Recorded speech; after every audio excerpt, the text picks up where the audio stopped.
think we're back. I'm letting people know.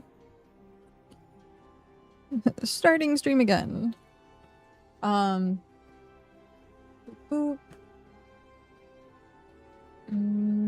Stream notifications. Notifications.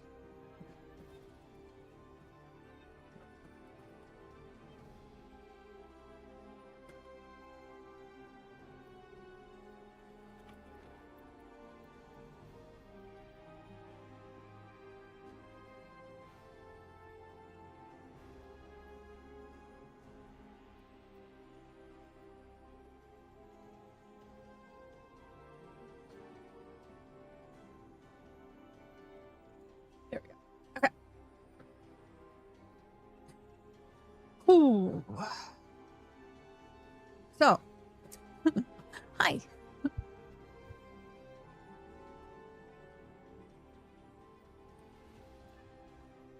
Fight.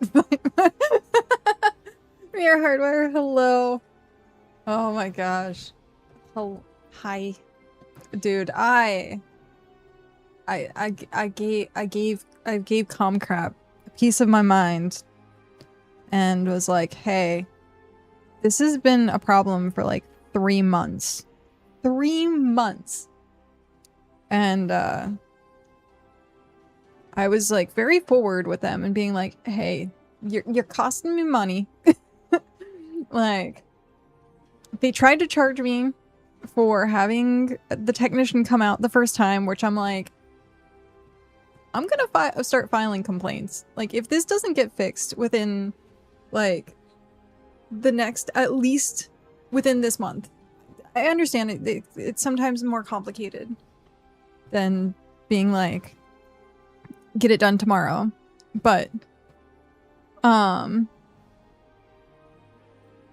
yeah. I just, I have another tech appointment, apparently. And then we'll see, because the technician, okay, so we had the technician come out, and originally the technician was like, hey, your equipment's fine. They ran diagnostics. It was the box outside. They were like, hey, there's fluctuations with the connection from the box. So when I contacted, they said, hey, we're gonna set it up. I was like, okay, cool. Then all of a sudden I'm like, hey, it's been like, the technician came out July 17th. It's now the 11th. So I was like, okay, maybe they did it and then just didn't say anything. And then today, when the internet went down again, I was like, I'm gonna contact them and see what's up. Like, they should have sent someone out. Apparently, there was no one. They did no work order was sent out to be like, hey, we needed another technician. So they pretty much just like, I don't want to say they lied, but they probably just like forgot. So, and then I have to now put in that work order, which is what I did while the internet was forked, and was like, hey, and they're like, yeah, we'll do that. And I'm like, what about compensation for, like, you know, the inconvenience of, like, one, no one told me that I was paying for this technician. Like, I talked to like 3 different people. Not once was it brought up that it was the cost of the technician. And I was like, hey, I'm gonna actually start to complain to like the FCC at this point. I have all of the chat logs. I have like every screenshot. I have all of this diagnostic stuff. Like, I'm gonna start escalating this. So we'll see. We'll see what happens. If I have to, you know, start complaining to like a higher power. But yeah, so most of the time when they say you need a business connection, they talked about that because I was like, hey, it would be $300, which originally when I had it was only like $180, but apparently that's like gone away, and so it would be like close to like $300. a month for internet. And I'm like, if Stream took off better, or, well, actually, if I had more reliable internet, I'd probably be able to, like, justify, but I would just be streaming for my internet at that point. I'd have to make $300 a month to keep my internet. So I'd have to see, like, whether it would be worth it at that point. But I mean, in general, my internet, just in general, I was like, hey, this is unacceptable. It's just unacceptable. Like, my download, so weirdly enough, my download seems to be okay. Like, it slows down. It, like, throttles. So, like, it's, like, normally, like, 900.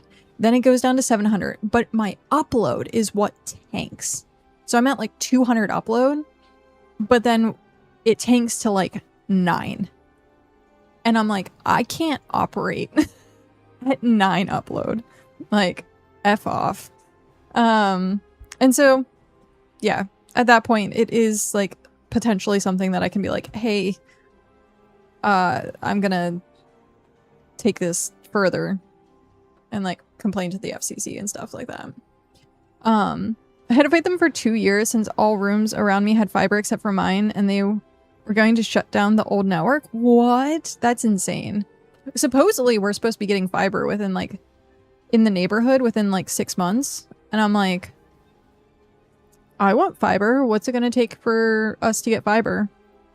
And, I don't know. The technician was just kind of like, like, your building can't handle it because they'd have to rewire everything. And so we're in, like, coaxial cables. I think that's what it's called. Coaxial cables. Yes, those cables. Like the old coax. Yeah, coax cables. So I'm just like, they'd have to rewire everything, and I'm like, how much would it be though? Like, and this at this point, like, we were like even like looking at like, what if we move? Like, what if we like go somewhere else? Like, because $300 a month. If we could take those $300 a month for business and change it into like adding it to rent, getting a better place and better internet. just shift it. So we'll have to see. The funny part is, if we do move and feel like we spent all this time and all this work trying to get this place to have good internet. Oh, it would be hilarious. It would be absolutely hilarious. But I did not touch anything at all. This is still the same pack that we were on when, I mean, the people who buy the home from you, I'm a renter. It's an apartment complex. It doesn't do anything. Yeah. RIP. Yep. You think I can afford a house in California? Ooh. Oh, man. No, I think the average home right now, like even like a I think it was like a 2-bedroom house, like a small like house, was like 2.8 million or something like that. It was ridiculous. I'm like, forever renters, tiny apartments. But honestly, I've lived in big houses. Like I had a 4-bedroom house with like finished basement and like backyard and everything. Well, I was in Pennsylvania, because, like, I mean, homes in Pennsylvania. One sec.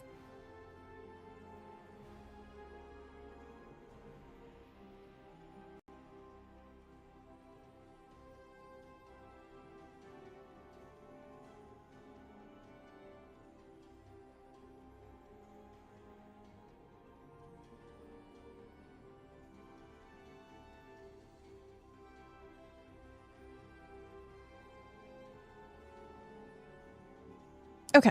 Sorry. My face exploded. A giant explodey face. But, because in Pennsylvania, you can afford to, like, even rent a house. Like, my rent was $450. Like, it was so freaking cheap. The house itself was like 25,000. It was like so cheap, but it's in the middle of nowhere in like Pennsylvania. So of course it's like super cheap.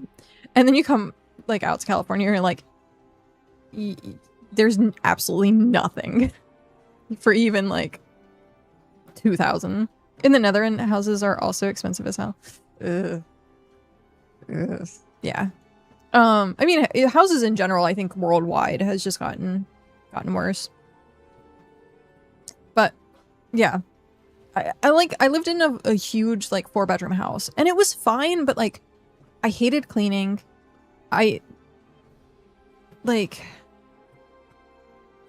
was like too much space. Like at that point, I'm like, we had two dogs, 2 cats. Like the cats only had like a single room that they stayed in, because the dogs would eat them alive. But like having 2 dogs, having all that space in the house was great. They'd run around and hang out and stuff like that. But like I stayed in like the bedroom or my computer room. So it was like I was living in a 2-bedroom anyhow. I had a full room that was a closet for clothes. And even then I was like, it was a waste. It was like a total waste of space. But yeah, I'm like capable of just living out of a single room. I prefer having 2 rooms, one that's like dedicated for like computer space and dedicated for bedroom. But like if I have to stay in like a single room, I could live in Japan pretty easily. Nope, not in France. But it's France. But it's France.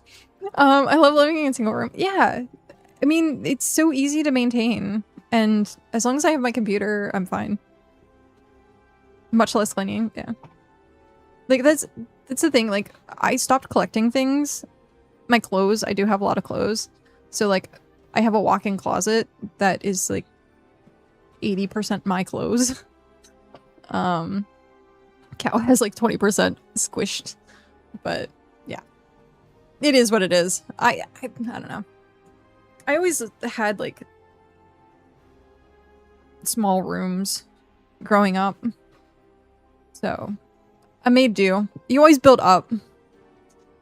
Make sure you have towers and towers of storage. But we left off talking about roll, roll, roll, and how it seemed like a good card, but it's actually not.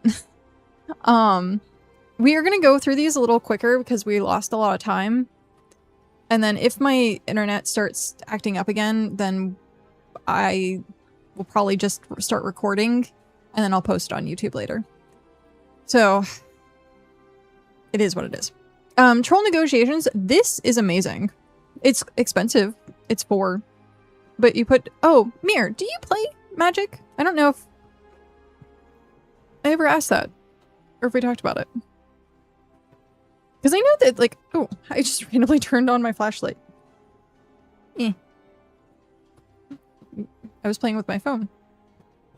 You don't? Good. Yeah. I was gonna say,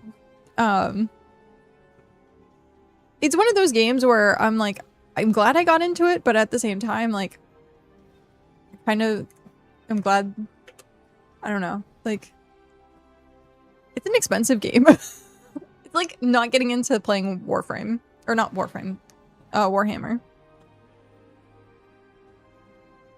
Like, save yourself.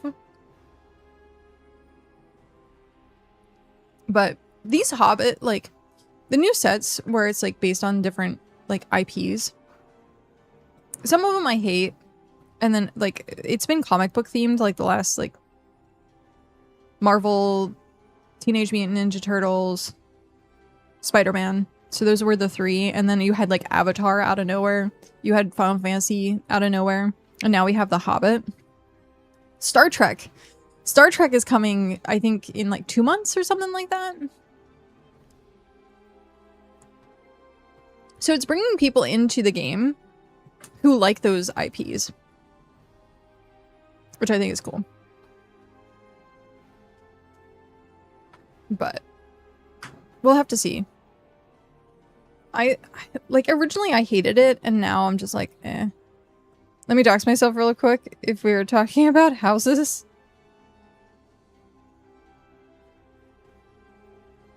Don't dox yourself.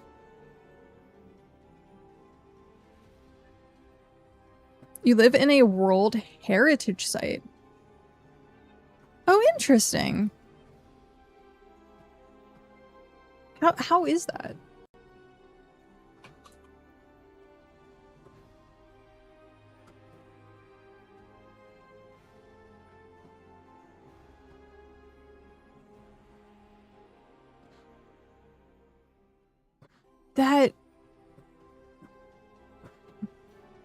That's really cool.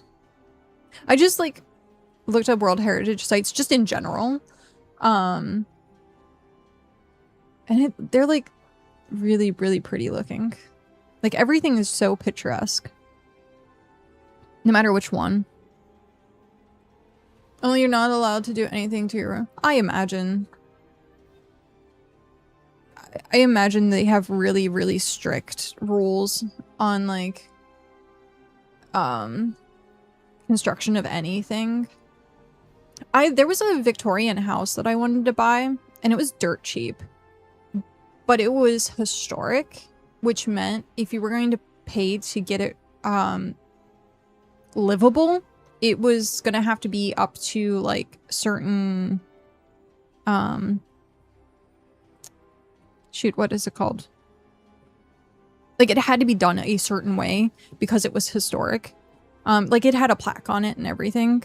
And so like you had to go through like restoration people. And so like if you bought the house for cheap and then if it wasn't historic, you could just like fix it up for like 20,000, if that. But because it's historic, you're going to be spending like somewhere closer to like 75,000 because you have to go through like original procedures to keep it authentic. But it was like a gorgeous, absolutely gorgeous like Victorian house. It literally looked like a Gothic castle. It was so pretty. But unfortunately, it was historic. And I was like, can we not make it historic? And they were like, no. And I'm like, then it, like, literally I found out it was just abandoned later because no one wanted to upkeep it. And I was like, you're shooting yourself in the foot. Like, you're absolutely shooting yourself in the foot.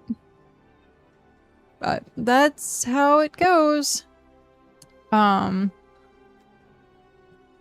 is a big issue with that kind of buildings. Yeah. No one wants to pay to restore it. Like, properly restore it. It's like all these castles that are like $1.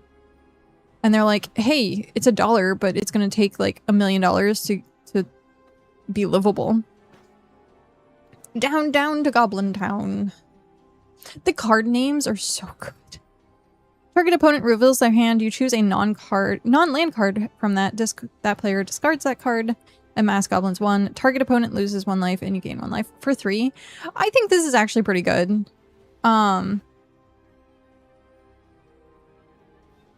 It's not like holy crap good, but I think it's okay. Hi Mom, welcome back. I complained to Comcast.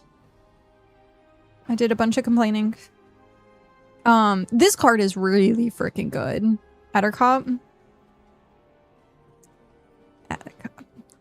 Reach Death Touch for 2/1. Like, landfall. Whenever a land you control enters, this creature gets +1/+1 until end of turn. So, this I saw with the fight. There's a fight card, and it just, oh my god. Yeah, it was so good. I forgot that that's how that works. Like with something with Death Touch. Yeah, so good. But we still have a lot of packs to go. As we start getting less and less. Ooh, did I see a mythic? Oh, he has mythic.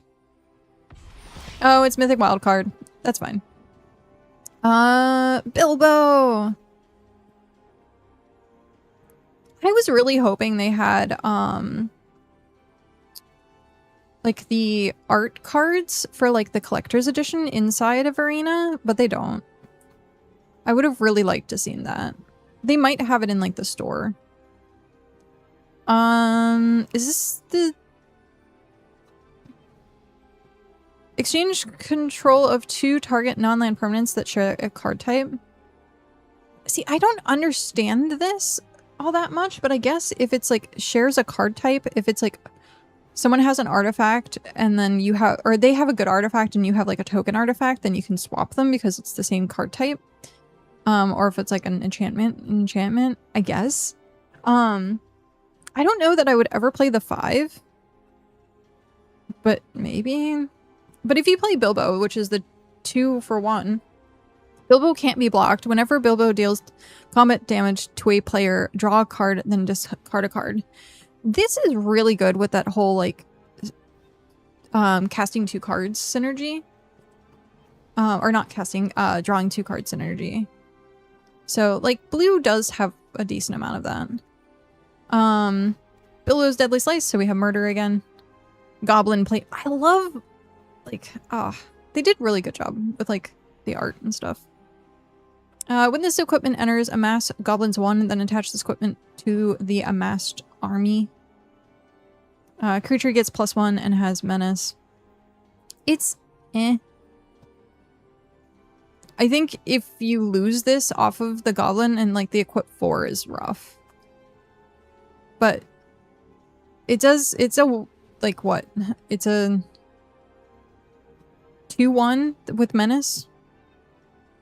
2-1 with menace. That's it for 2. So, not bad. Eagles Rescue! I find this hilarious. Like, they have the eagles. And I'm just constantly thinking about Lord of the Rings, where it's like, you could have just had the eagles do it. Why didn't you just have the eagles do it? But, anyhow. Too easy. Enchanted creature gets +2/+2 and has flying. For 4, this is kind of rough. Return this card from your graveyard to the battlefield attached to a target creature you control with power 1 or less. Activate only as a sorcery. I'm not a huge fan of this one. The +2/+2 and has flying for 4. And then, yes, it can come back, but you're attaching it to only something that has power 1. So, I would probably skip this. And then the Crow Blade.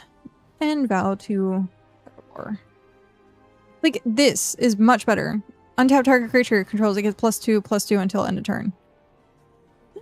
Like, I'd rather have that than that.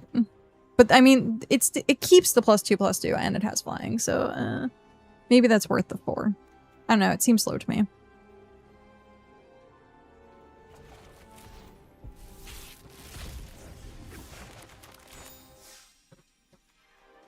Dane, this card is so good. Lord of the Eagles. So Dane, Vigilance, 2/2 for 2 with Vigilance. Already really good. It has Storied. As long as you have Enduring Story, creatures can't attack you unless their controller pays 1 for each of those creatures. So this is really good for like going against token decks where they like try to swing, or like elf decks I've seen have a lot of like creatures on the board. Oh, it shuts that down, like unless they have like a lot of mana to be able to pay for it. And that's the only new one. Wow. Okay.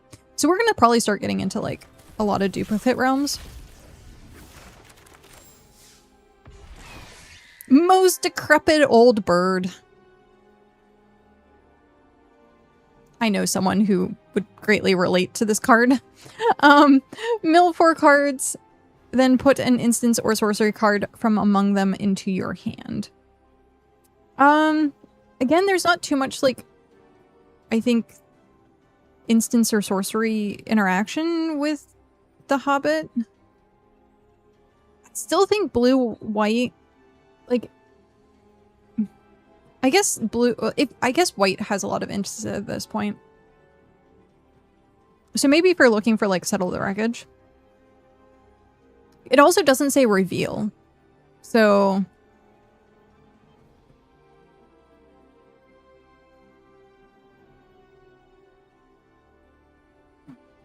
that might not be like a half bad.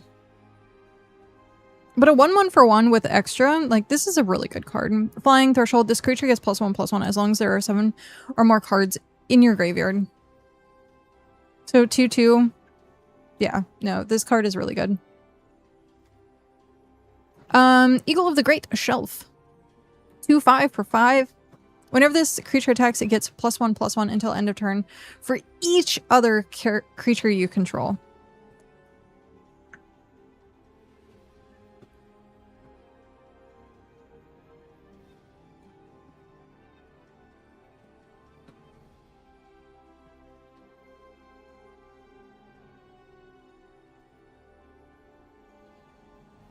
Sorry, one sec.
I'm letting Cal know what the update on Comcast was. Because we are going to be having a technician come out at some point. So I have to let him know, like, hey, there's going to be someone here. Not today. For future. But...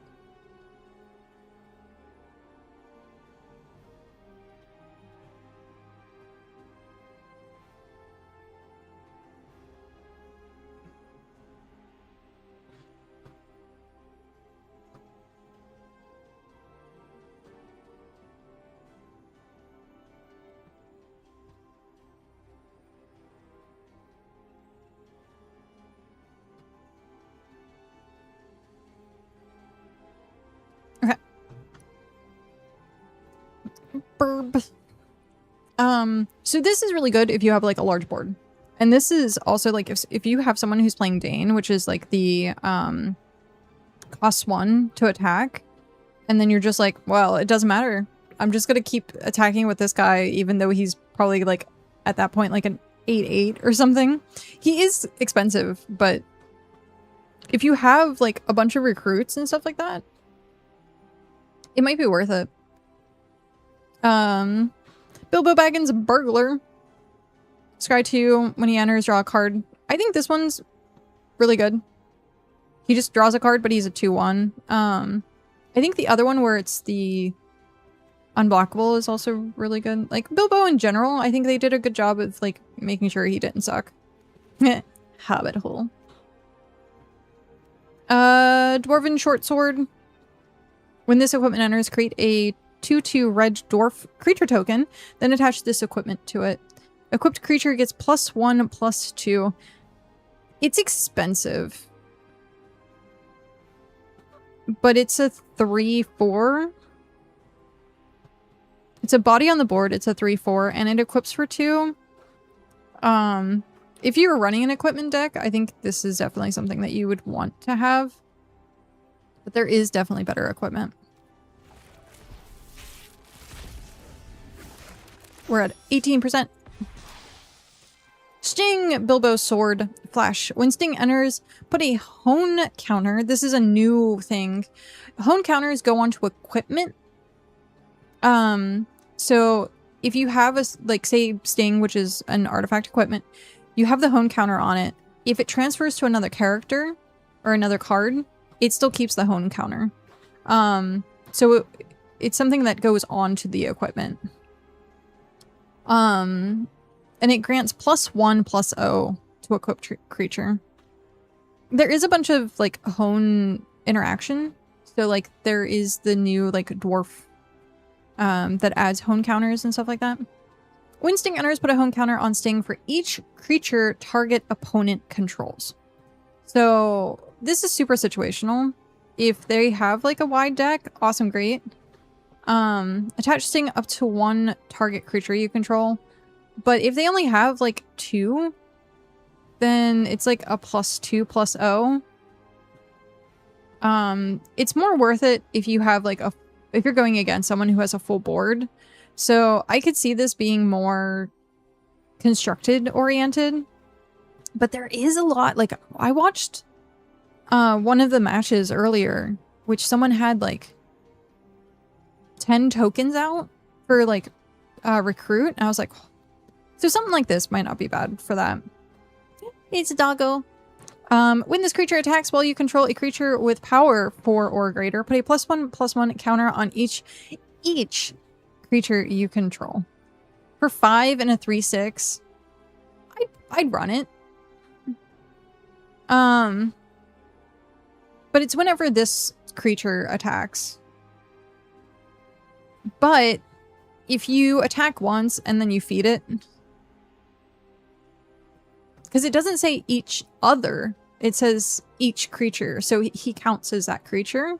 So he just feeds itself. So yeah, as long as he doesn't immediately die. But like 6, there's not too much in the set minus like the single saga that does 6 damage in red that I think will like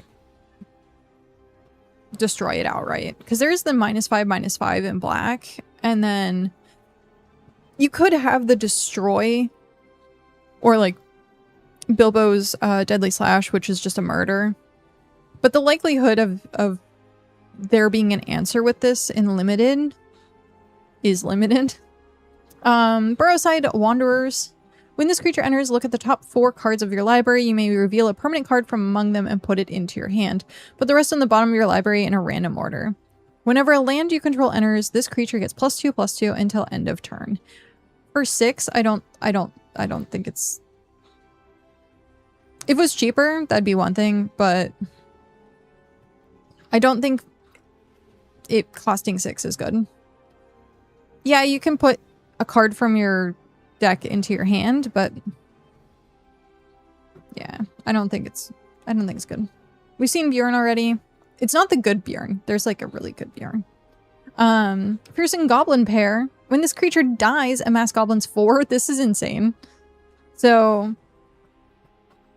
if you're like, it's a 3 cost, but like you get a 4/4 out of it. So it's 2 bodies, which is really good. Especially if you're playing like Black Sacrifice. Sacrifice this and just get a better card. So yeah.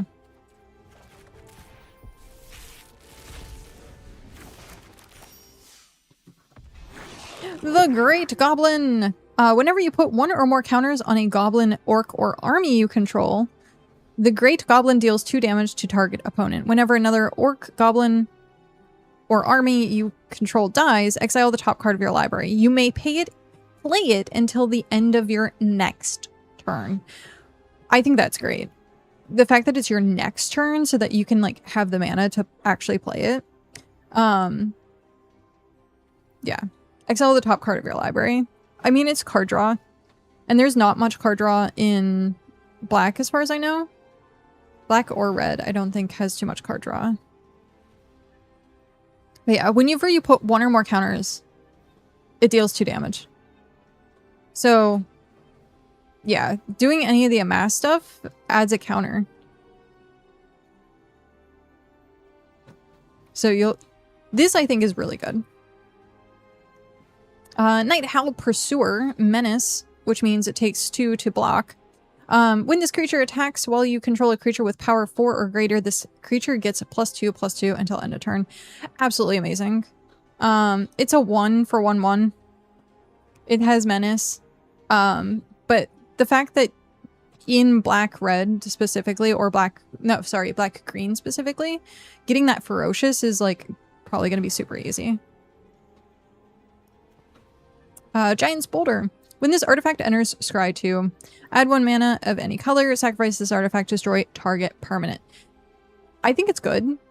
It's mana fixing, but if you... like, honestly, you don't need the mana fixing, just waiting until later. Like, you can just pay 7, sacrifice, and destroy target permanent. Just leave it on the board. It's 1 mana. Just leave it on the board. Make people deal with it. You see 7 mana and they're like, costing 7 mana, though, is rough. But this actually works well with, like, the dwarves and requiring story, because then it's an artifact and it gives you storied. Speaking of storied, Ori, Keeper of Songs. Storied. As long as you have an enduring story, Ori gets +1/+0 and has vigilance. So 3/3 for 3 or a 4/3 for 3. It's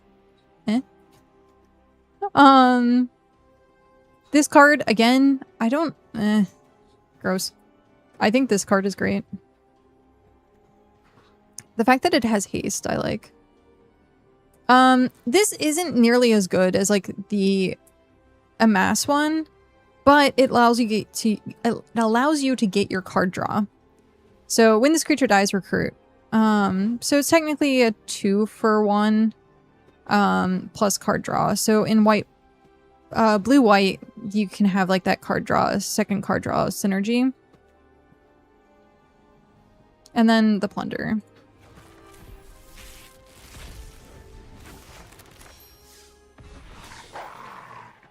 Head of the Hunt. Flash. If a creature an opponent controls would die, exile it instead.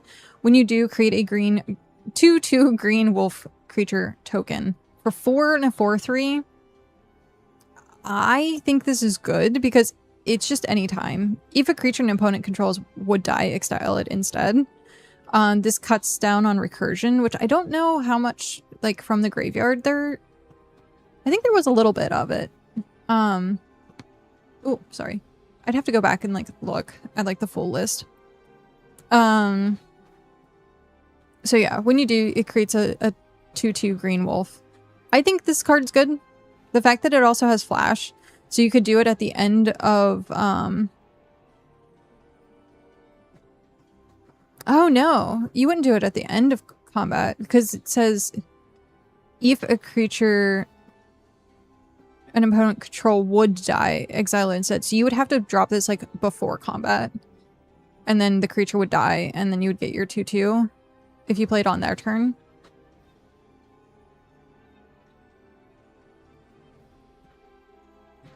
Yeah. Dreaded Bat Cloud. The spell costs 3 less to cast if a creature died this turn.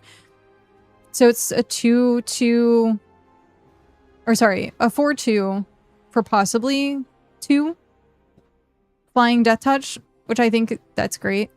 But it does black and sacrifice. So if a creature does die, I'm pretty sure it's still sacrifice and dying is still the same. Like it triggers the same. So yeah. The fact that it says if a creature died this turn, because it doesn't matter if it's your creature or their creature. It just says a creature. We've seen those. We've seen Golem. We got a nice pretty blonde elf. Mom's favorite. She likes the elves from Lord of the Rings. She was a Legolas fangirl. Thranduil. Sindarin Liege. Sylvan Rally. Mill 4 cards, then put up to 2 land cards from among them into your hand. Other elves you control get a +1/+1 landfall. When a land you control enters, create a 1/1 green elf creature token. Mom's like, yes, yes. The pretty blonde elves are back. Thranduil. I think this card's great. It has a lot of stuff going on. The fact that it's uncommon, and then it's an elf lord. So if you're playing an elf deck, you could just put it in a pure green because it's the hybrid green-blue.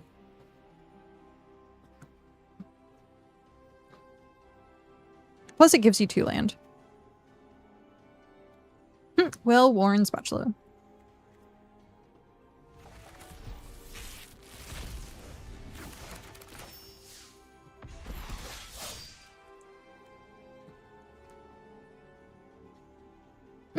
This was the dwarf I was talking about earlier. So Dwalin, Weapon Master.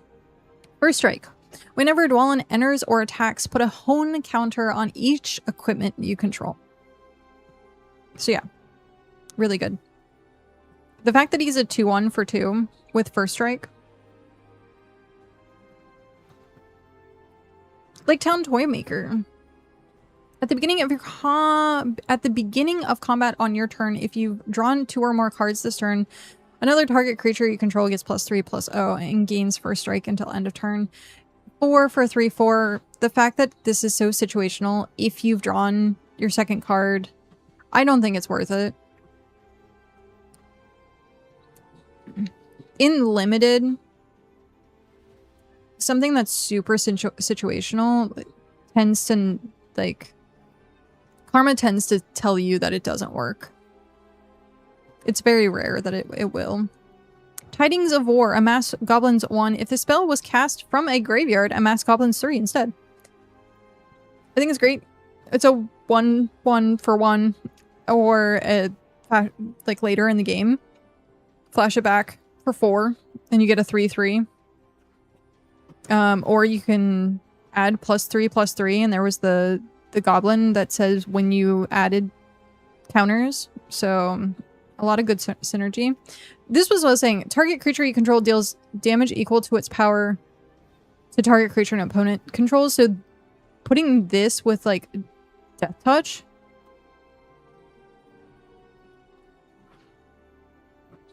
I could have sworn the Death Touch went over. I think the Death Touch actually, like, transferred? I think is the word I'm looking for.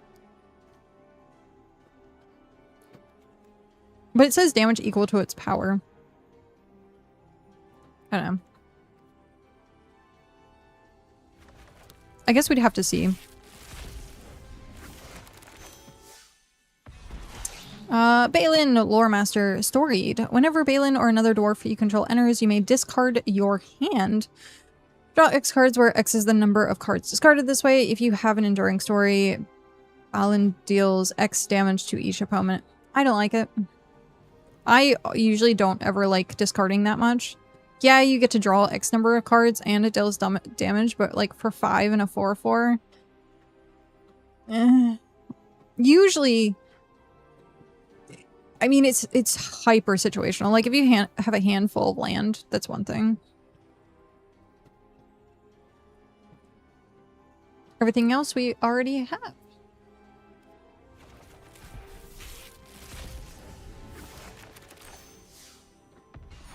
Roll, roll, roll. Bofer. Bofer. He has a lot on him, apparently.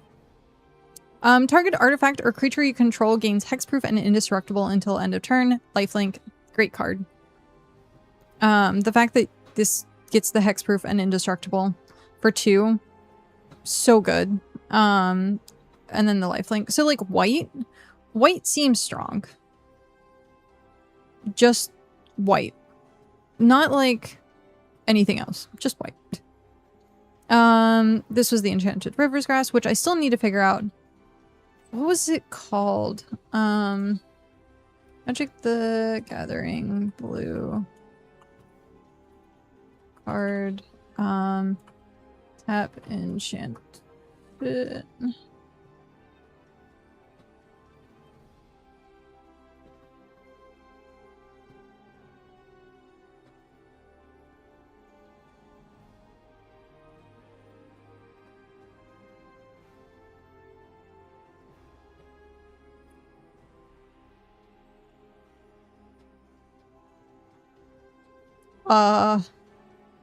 Apparently there's a lot.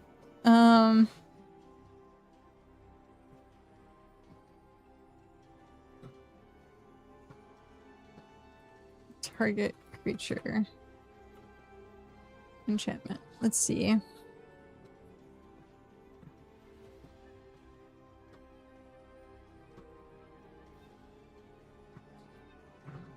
Capture Sphere? Oh, it was Capture Sphere. That's what it was. 2021. There's that, and there's like a couple other ones.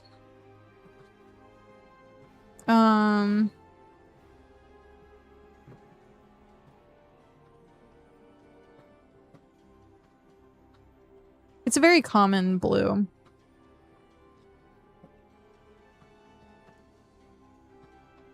I'm thinking the one that like looks like ice. Stir up trouble. Here's what we were talking about with black and sacrifice. As an additional cost to cast a spell, sacrifice an artifact or creature, or pay for destroy target creature. The fact that this costs 1, the synergy in blue, in black rather, to sacrifice, like you have that goblin that is a 1/1 for 1, and it creates a 3/3. Use that. Stir up trouble. Target. Win. Thorin's Last Stand. Choose 1. Creatures you control get +1 or +2/+1 until end of turn. Destroy target artifact or enchantment you gain 2 life. I think that's great. It is expensive, the 4 cost for, but it's a +2/+1, and it's all your creatures. Plus you have the option of like destroying artifact or enchantment, and there's like a lot of artifacts and enchantments in the set. So not bad. Oh, we have all duplicates. Misty Mountains Cold. Create a treasure token. Then if you control 4 or more treasure, sacrifice this saga. If you do, create a 6/6 red dragon creature token with flying. The fact this costs 3, you have to deal with it within 4 turns or deal with the treasure, and it creates a 6/6. I think this is great. I think it's going to be great with like a dragon specific deck, but getting this plus Smog that relies on tokens, or the treasures rather, might be a little difficult to draft because, like, you know, it's rares. And in draft and stuff like that, you want to look more at like the uncommons and commons, because those are stuff that you are more abundant to get. The fact that people open a pack and the rare's usually gone. It's usually the first thing that people pick. So relying on rares or mythics in drafts is not great. But if this is opened, if this was like a pack, I'd probably take it because like treasure, it's still mana.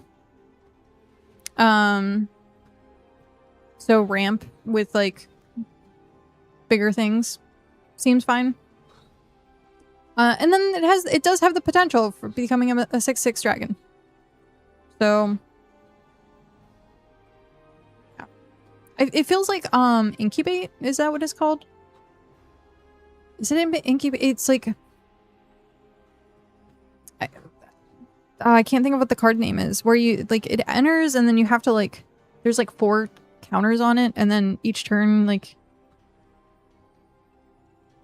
it takes a counter off, and then until it comes back onto the field. It feels like the same thing, except for you get treasure. Troop of Ponies. They have it has an apple in its mouth, or like a tomato in its mouth. It's great. 2 and tap Sacrifice this creature. Search for your library up to 2 basic land cards. Reveal them. Put one into the battlefield tapped and the other into your hand. Then shuffle.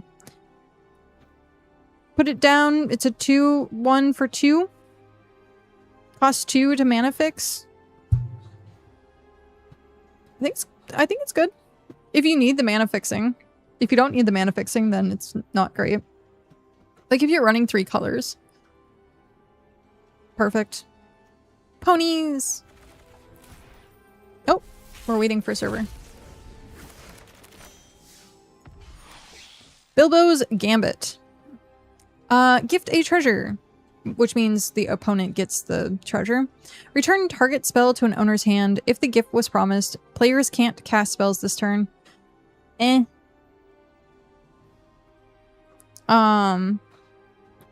you do it on someone's upkeep, it seems like a little shut down.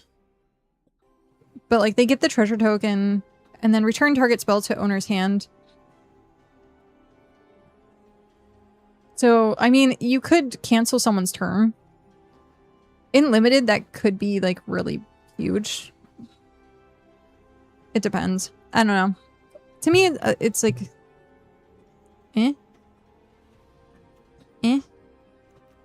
Woodland Weaver Master, again, with our blonde elves. Vigilance. Whenever another elf you control enters, this creature gets +1/+1 until end of turn. Add X mana of any one color, where X is this creature's power. Spend this mana only to cast elf spells and activate abilities of elf sources. Again, elf deck, this is great. Elf dork, great. So like, I think green is like probably hyper powerful. Like, we will do a sealed. Probably a sealed. I like doing... I don't know if we're going to do either a draft or sealed. It depends on how much time we have, like, after we open everything. Because it's already 12:20. I did eat. I had ice cream. But I had a large breakfast, and so I did eat today. I took time to, like, get up and walk around during the whole, like, intermission. So, not terrible. Celebrate the Mountain King. When this enchantment enters, for each opponent, exile up to 1 target non-land permanent that player controls until this enchantment leaves the battlefield. When this enchantment enters, recruit. It has the wording as if it's going to be played in Commander. So that's kind of funny to me. For each opponent, exile up to 1 target non-land permanent that player controls until this enchantment leaves the battlefield. I think, like, what is it? Banishing Light or something like that? There's a lot of different ones in white that have this where it's an enchantment and it exiles something. Or traps it. The fact that it costs 4, but you can recruit. So there's some synergy there. The smog, that's meh.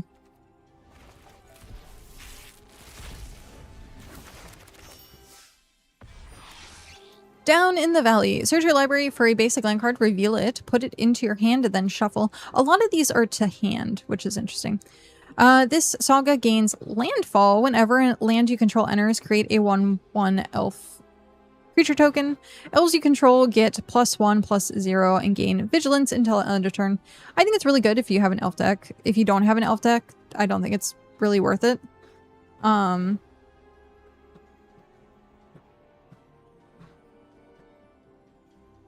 It maybe see play in like a landfall, green landfall standard. But again, like you're wasting half of this card if you're not playing elves. Thor.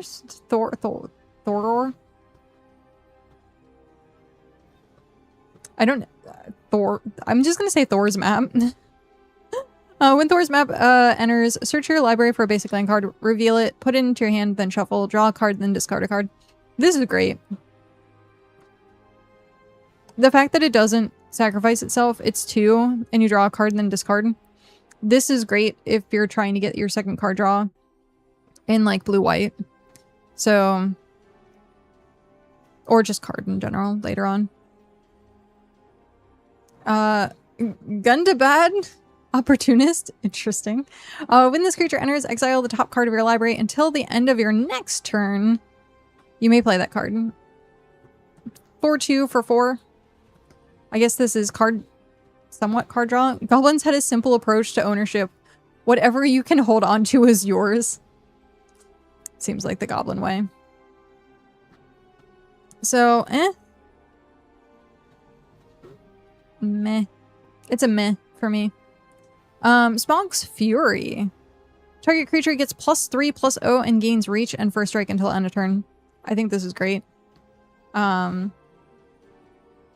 Especially if you're going against blue-white as red and you have all those flyers that you have to deal with. Your creature might end up dying, but like you get first strike. So the fact that it has reach and first strike, just flyer shut down for 2 and you get the +3. Oh, yeah. I like this card.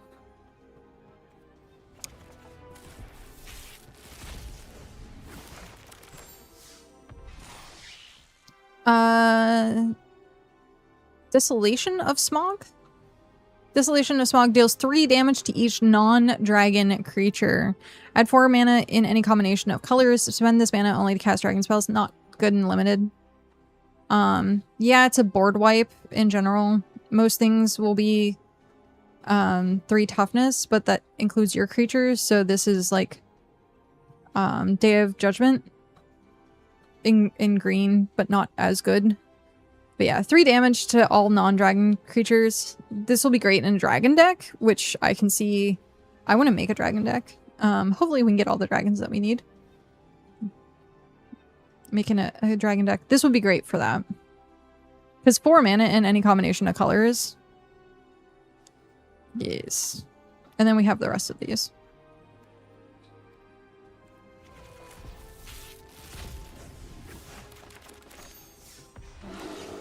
Gigantic Big Bear. This was what we were talking about earlier. Gigantic Big Bear. This spell can't be countered. Hexproof and haste. 10/7 for 7. Okay. I think I would only ever want to like run one of these. Like in limited, I sure. Like getting 7 mana might be doable because I don't know. I've heard that people are saying the Hobbit is fast. So getting to 7 mana might be tough. But I don't know. I would not be disappointed if this was in my hand. The fact that it can't be countered, it's hexproof and has haste. It's good. Iron Hills Stewart. 4/5 for 5. Reach Trample. When this creature enters, attached target equipment you control to up to 1 target creature you control. So 1 equipment to 1 creature. It swaps equipment. It has Reach and Trample. 4/5 for 5.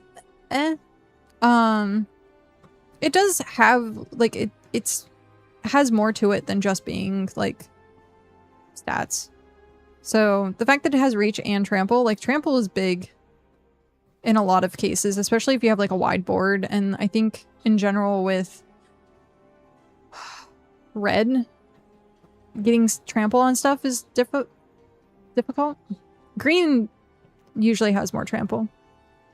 Gathering of Darkness. Return up to 1 target creature card from your graveyard to your hand and mass 3 goblins. Or mass goblins 3. I think this is great for black. Especially if you're sacrificing stuff. Sacrifice it, get it back on turn 4. Cloudy! Hi Cloudy, how are you?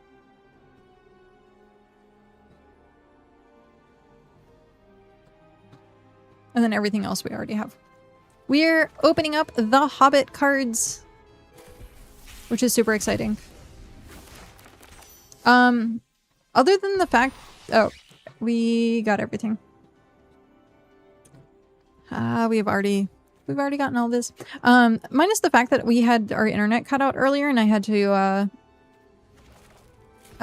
talk to crap support again, and have to deal with getting another technician out here. Yeah, I eat ice cream though, so I calm down.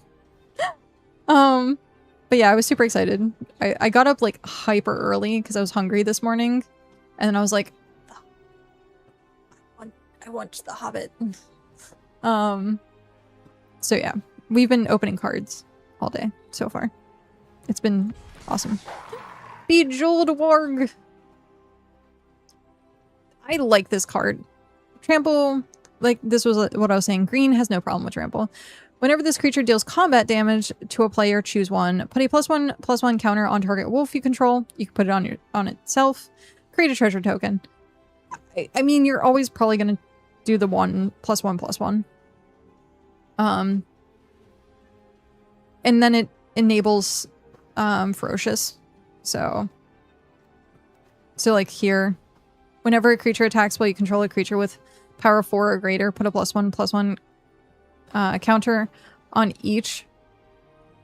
So like these two, I would like pick two. Ooh, but there's the spider. Oh, that's hard. This would be a really hard pack to pick from.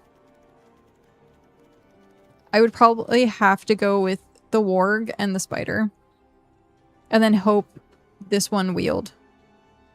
I doubt it would, but...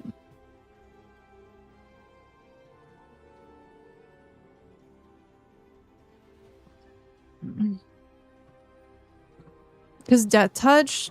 Death Touch in Limited is really good. That and their low drop. Howdy, I don't remember. Do you play Magic? And we have duplicates. But that's fine, because this vault progress, the more stuff we open, the more we'll get in for vaults, which means we'll get more wild cards. I just got an ad, you like it was a horror movie ad. Oh my god. That's hilarious.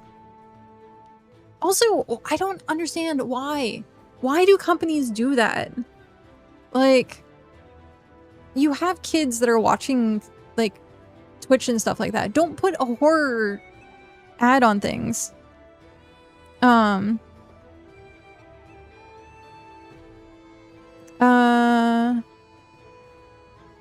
Free entry, but they borked the mana base. Too much land, like way too much. New newbie mode is live. Free entry, but they...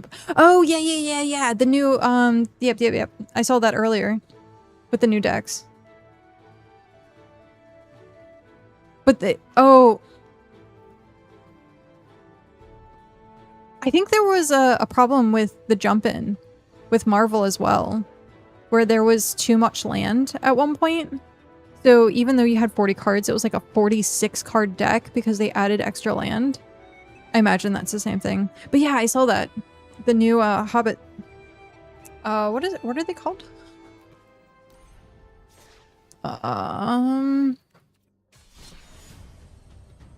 Starter decks? Welcome decks, that's what it is.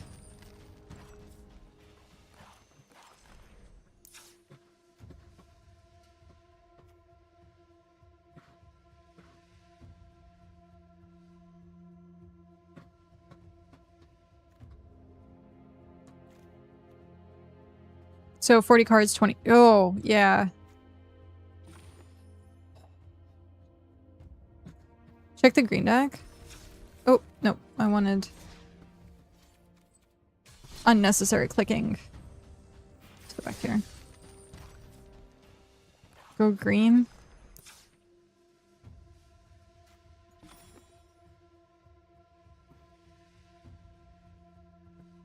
$2.7 and 21. And plus you have the elves. Oh, wow.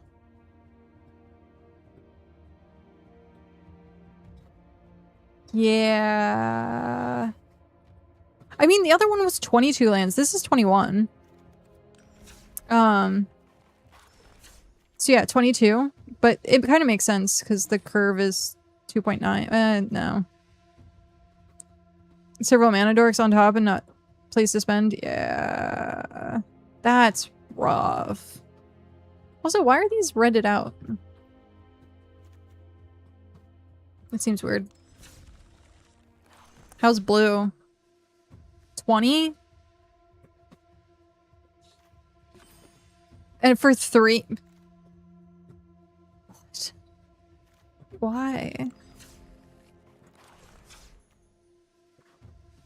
20. What are we looking at? 3.5. Because you don't have them? I don't think so. I think you can play them. You can play them for the event, but I think maybe it's saying like they're not standard legal. It's because those are all commander cards or like the limited Lord of the Rings cards.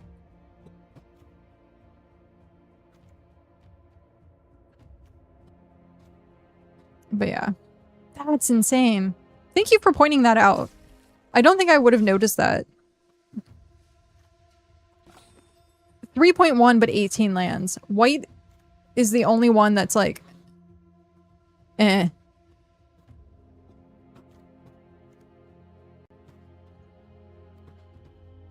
Banishing Light, that's what I was saying earlier. When this enchantment enters, exile target non-land permanent and opponent controls until this enchantment leaves the battlefield. And that's for 3. The other one's 4, but it recruits, so... This is... But the fact that it's 3.1, it's the highest average, and has 18 lands. There's an entire website called 17 Lands, and it's 40 card decks. What? Just add 1 land to your deck, easiest way to lose. Yeah. But yeah, thank you for pointing that out. I was gonna play this at some point. Yeah, it says invalid decks. But waiting for server. Had a match where me and the opponent just drew lands for several rounds after initial hands were spent. Oh no. Server. Hello, server.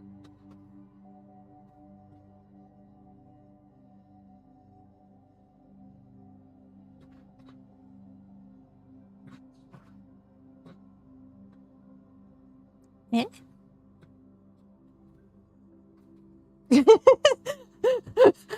I guess the server stopped serving. Yeah.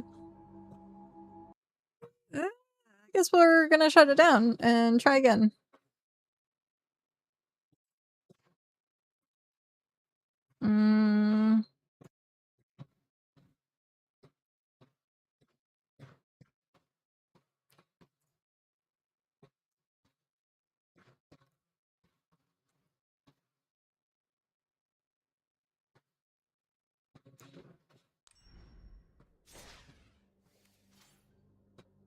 Interesting. Okay. Do we still have all our packs? We still have our packs. We're good. Okay.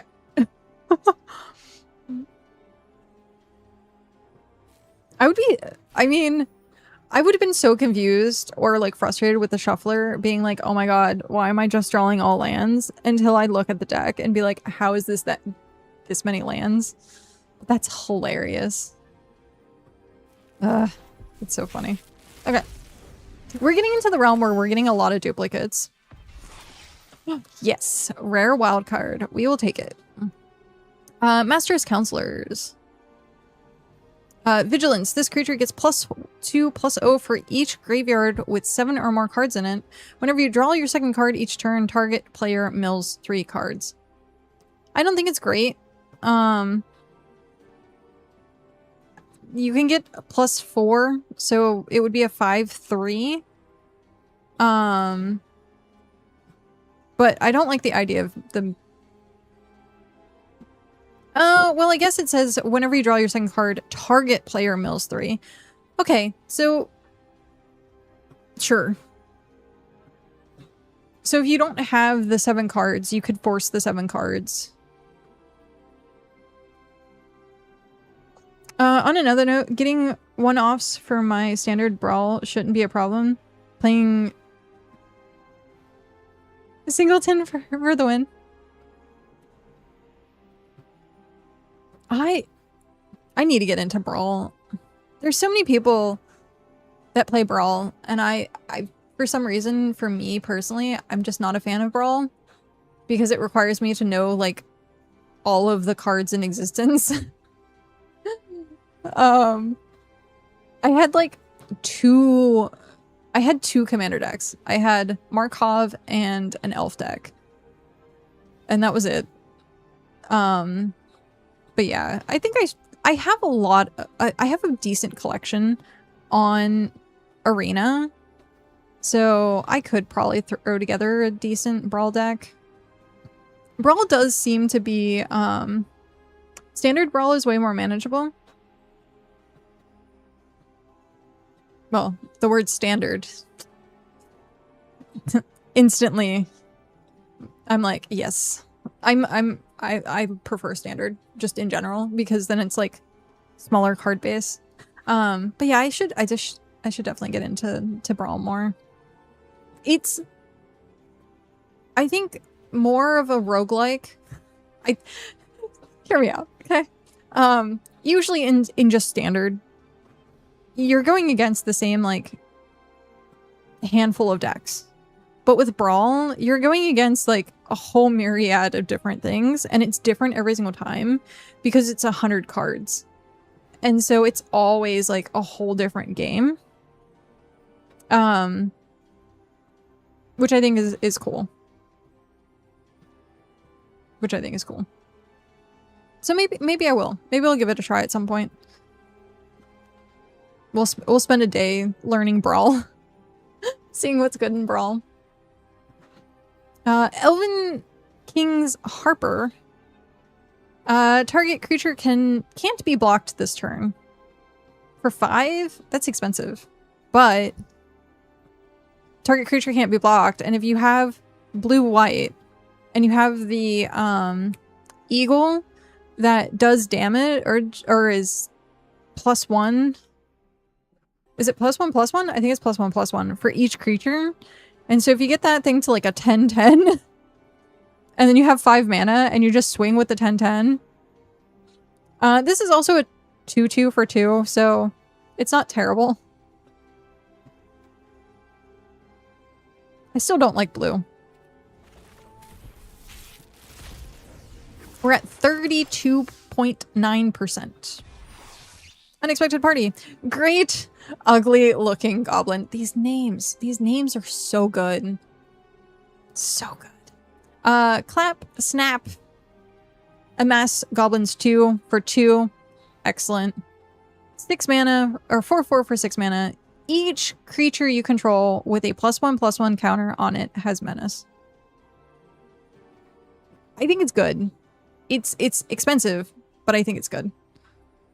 Most people just do not like rotation in Brawl. Then again, just dislike no limit standards seem like too much of a good stuff pile. Like we already have speed problems in regular standard. The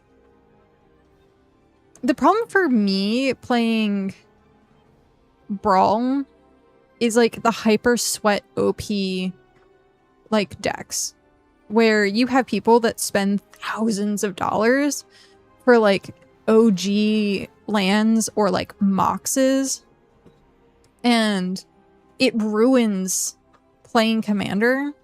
But that's what, unfortunately, I learned to play Commander in that environment, and that's why I always had like a pretty sour taste in my mouth. So we'd have to be like, hey, non-sweat, like, can we just have like casual? And then like people be like, oh, fine, and they like bring out a different deck, and you're like, so for me, like a standard at that point kind of like limits that like hyper OP optimized, like, yeah. Limited environment of singleton slows standard card pull down, but still large enough to be creative. Yeah. Like, it does have like a level of creativity, but still, like, if people are hyper sweat, I'm just like, no, thank you. But the other thing is, like, you have to have all the cards. Yeah, there's sweats everywhere, sadly. Yeah. Yeah. Unfortunate. But, yep. Uneasy Partings. This spell costs 1 less to cast if it targets a attacking non-token creature. So, it costs 3. Target creature's owner puts it on their choice of the top or bottom of their library. Wait, if it costs 1 less to cast if it targets an attacking non-token creature. That's hyper situational. But for 4, put it on the top or bottom of their library. If something has like a bunch of counters on it, I guess, but it seems slow. No Q is safe, but it's not ranked mode, so it's not as incentivized to be. Do they have a ranked brawl?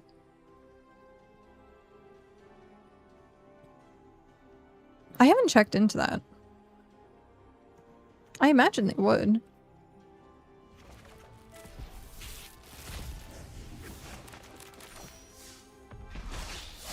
Dwarven Mauler. Oh, we have store icon? I just noticed that. Equipped abilities you activate... Wait, equip abilities you activate that target this creature cost 2 less to activate. Ooh. So, like, if you have something that's, like, 4 equipped, then it only costs 2 to equip? It's 1 for a 2-1? I'll take it. That's pretty nice. Oh, sorry. My hips are super uncomfortable.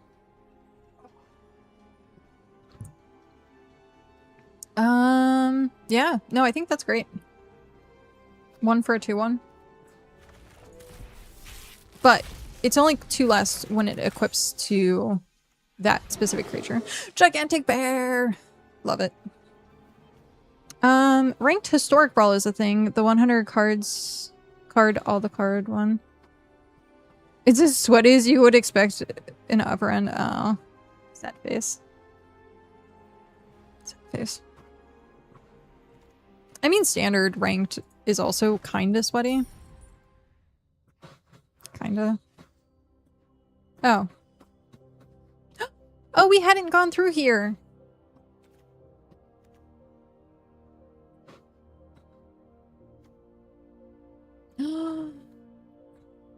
These are really pretty. I don't think I would spend for that, though. These... They're only planes, though. What? Interesting. Stickers. Good morning. May the hair on your toes never fall out. Dawn take you all. Go forward. Only thing to do, my precious. These are cute.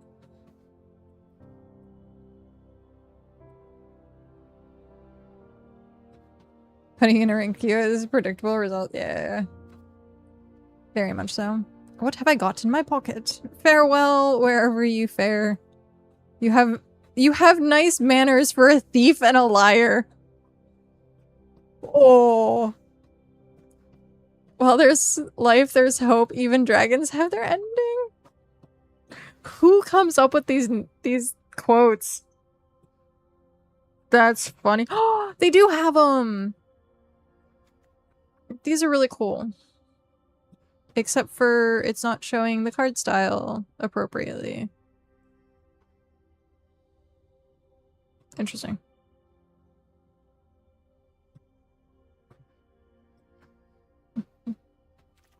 Yeah, the book covers.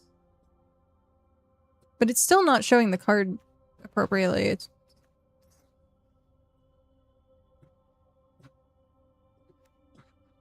These ones are cool too. the dragon. Does it not have the Smog one? Oh, there it is. Smog the Magnificent. I was watching people pull for the collector's edition. Someone pulled this with the hyper foil. I can't think what it's called. Because there's like foil and then there's like the specific like different color like wow foil. It's like $1,000. They like quoting the book on cards, and I guess emotes. Yeah. But yeah, it's a really pretty card. This is the Smog that I'm trying to get. 4/4/3. Whenever Smog attacks, he deals damage equal to the number of treasures you control to any target. At the beginning of your upkeep, create a treasure token. With the Saga that gave you treasure tokens, like, so good. We haven't seen Queen of Dale or the Arkenstone. We haven't seen a lot of the high-end cards. Sad face.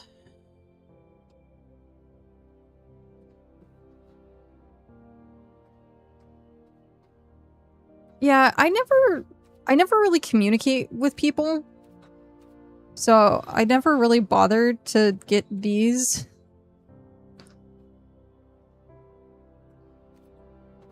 There's people out there that have like every single emote and every single like what are these called? Phrases? Yeah, phrases. I like the art on this though.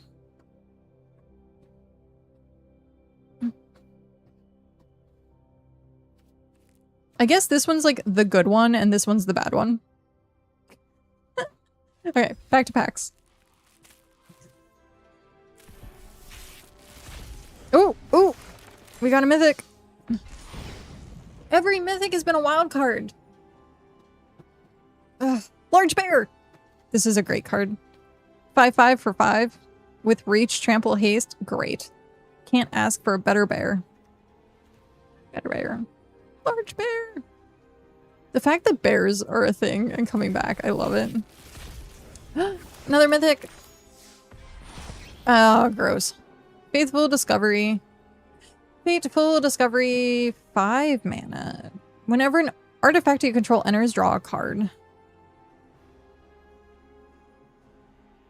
I got to craft a Smog for my red-black Reanimator Bullseye deck for Standard Brawl. It's a great fit. Which Smog? There's like 5 of them. There's like 5 different Smogs. I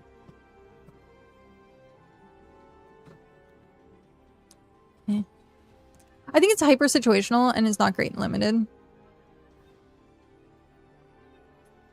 Because there wasn't too many like artifacts that I saw in blue-white.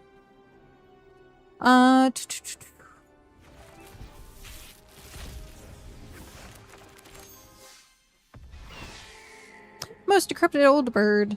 Bjorn's Hospitality. Yes, I wanted this card so bad. I want to put this in my my landfall deck. Whenever a land you control enters, put a +1/+1 counter on target creature you control. It's 2 cost. The gold version 1, the one that's everyone's chasing. Ah, gotcha. Okay.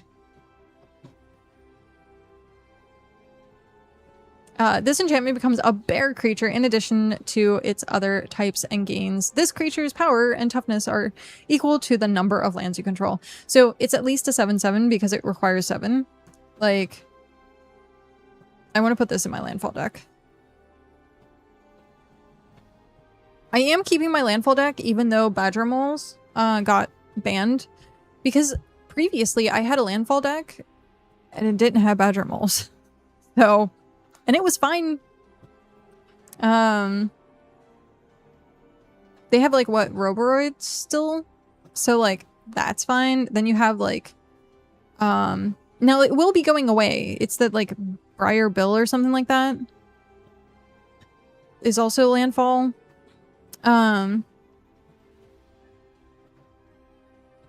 not sure if this set changes anything for my green-blue Ant-Man deck. I've seen Ant-Man decks, and I'm like, they look pretty cool. I didn't get into many of the Marvel. Like, I just got back into playing, probably 2 weeks, 3 weeks now. So I was at the very tail end of Marvel, and I got like maybe 20 something on the Mastery Pass, even though I was doing all my dailies. So I still have to go through and like deep dive into the Marvel set. I didn't get to draft any of it or do any of the special stuff. I did do the jump in. The jump in was really good. I needed to do more of that, and I completely forgot. Because each time you did it, you got 2 rares and an uncommon. And you could have just filled up your collection like so much with that. And it was 1,000 coins. Like, it was absolutely ridiculous how good. Plus you got like whatever the cards were for the jump in. Not all of them were standard legal. A lot of them were just like extra cards. But if you're playing like Brawl and stuff like that, then it's cards that you kind of want anyhow. But yeah. The fact this is uncommon. This card feels like it would be a rare to me.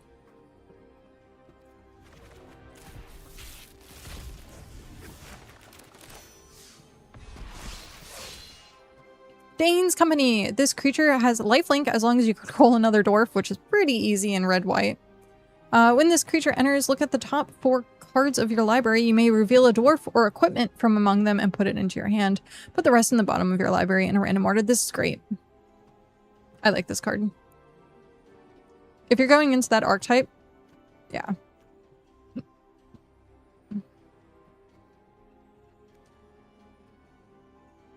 Target creature you control gains hexproof for as long as the saga remains on the battlefield. I forgot I didn't read this one. Prevent all damage that would be dealt up to 1 target creature for as long as the saga remains on the battlefield. For 4 turns. So this is really good. Draw a card. Draw a card. I think this is a great saga. Because they hexproof and then prevent all damage that would be dealt by up to 1 target creature for as long as this saga. So not quite indestructible. Not quite. But like you could use a chump block. Or like swing out and not have to worry.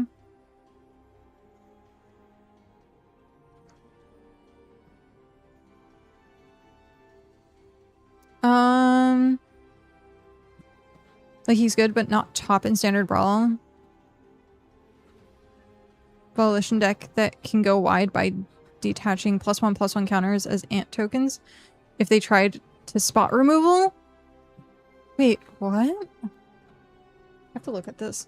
What is the card?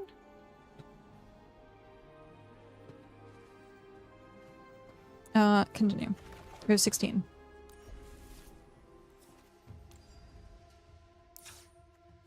Whoa, look at all the cards. I like coming through here at the very end, but that's fine.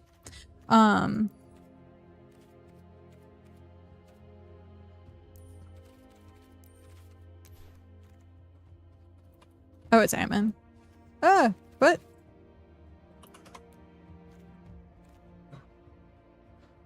I bet there's a hyphen.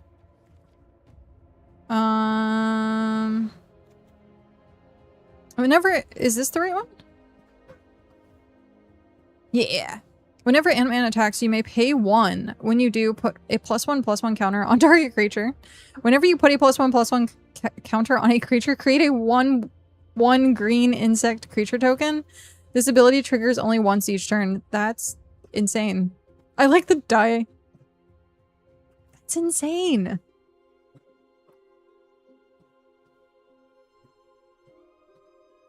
So for 1, you just get a +1/+1 counter and a mob.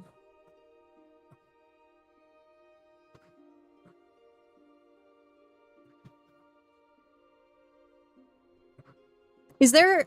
I'm sure there's like a green-blue thing that you can get counters on like an opponent's turn.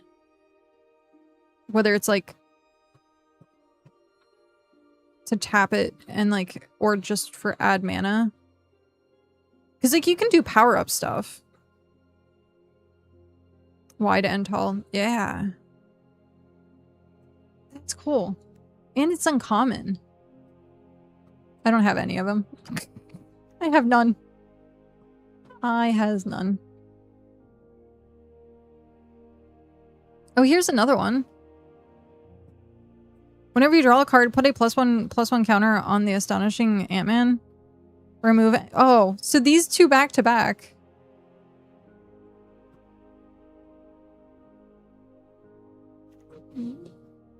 Because they're different names. You can have them on the board at the same time.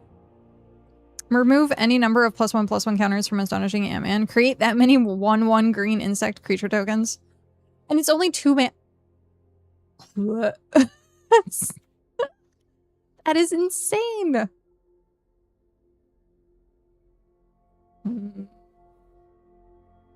That sounds like fun though. I only have one of those. Alright. The Astonishing is the real start? Yeah. You just have a bunch of stuff, give it counters, and then pop them, and you have like 100.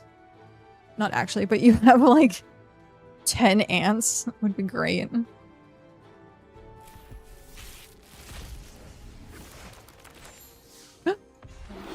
Gigantic bear!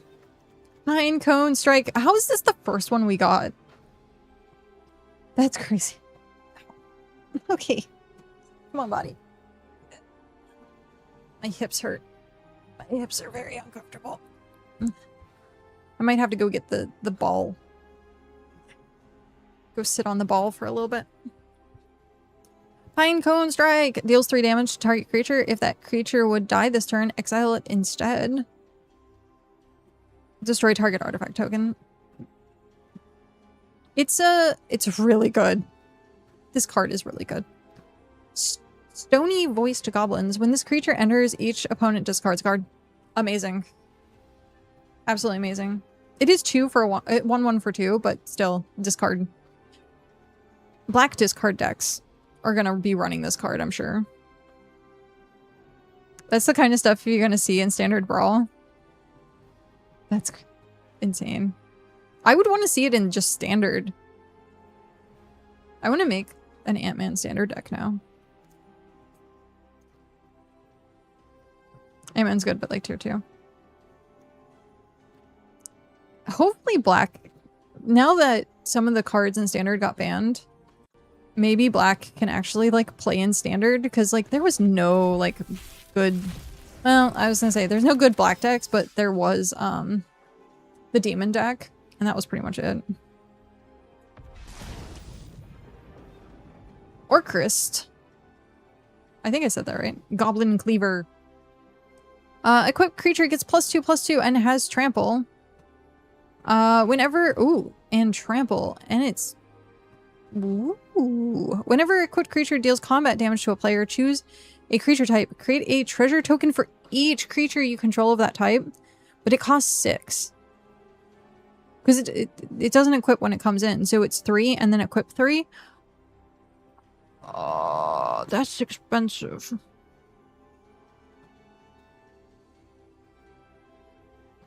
But you can, like, maybe not,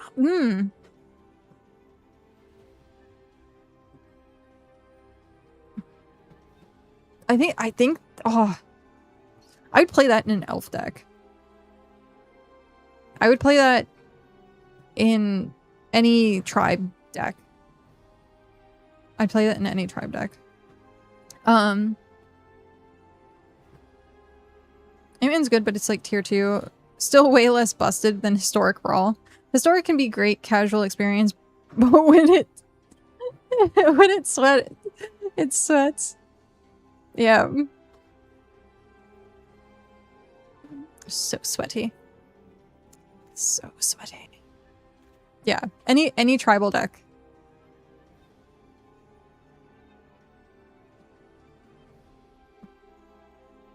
I take it back. It's not super expensive. For what it is, it's not super expensive because you create all the treasure tokens. Make this unblockable. Ah, internet is messed up again.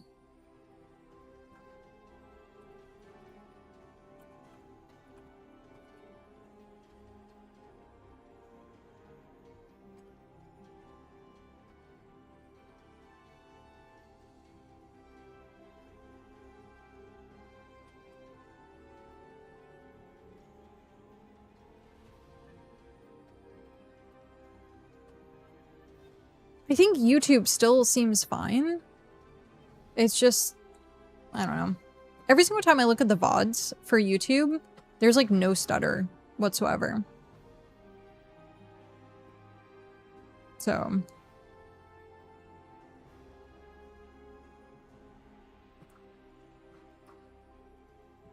But yeah.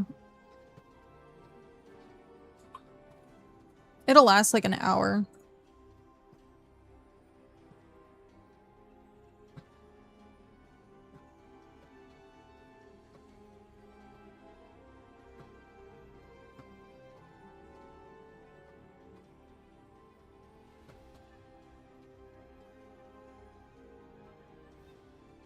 Oh wow, speed test doesn't even want a speed test. Come on, speed test. You can do it. I believe in you. Yeah, speed test doesn't even want a speed test now.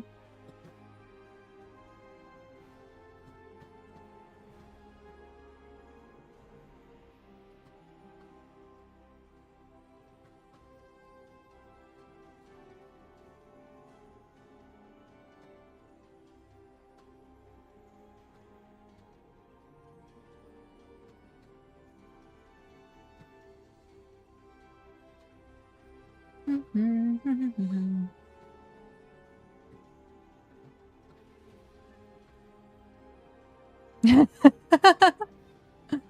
not sure where dwarf equipment pile deck is going to end up in standard, but I'm interested in being those trenches. There is the equipment or like the enchantment white deck now already. So I'd be interested to see how it plays out for actual standard. I do think dwarves, I do think because of how strong the dwarves are, it could have a strong potential in being in standard.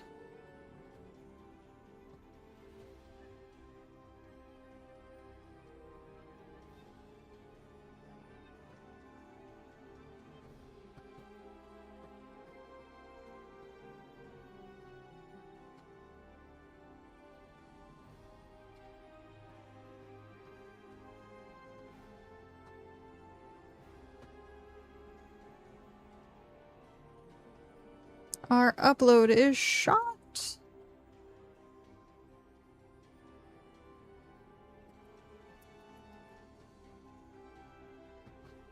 It's funny because our download is fine. Our upload's just shot.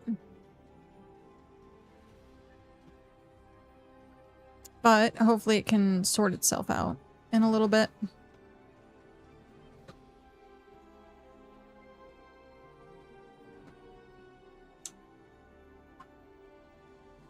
It's slowly getting there. Nope.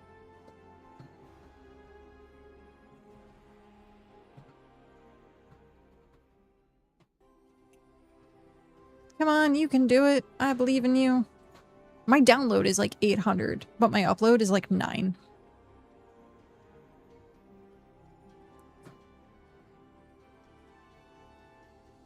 It's also warm, which I'm wondering if that has anything to do with it. It shouldn't.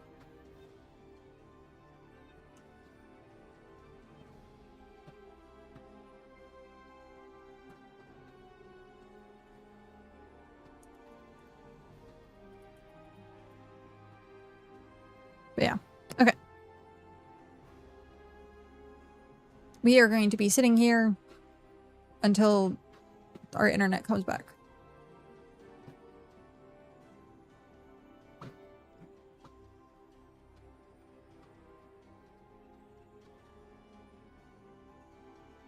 I'm playing with my wrist guard. This thing is amazing.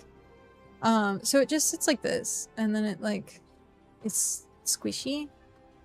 It is like, it's not like too squishy, but yeah, this thing's amazing. I want to get the small version of it. I think would be better, because this is the large, and I only use half my hand on it. And so I think I should get like the small one. But it was like 30 bucks. So it's expensive.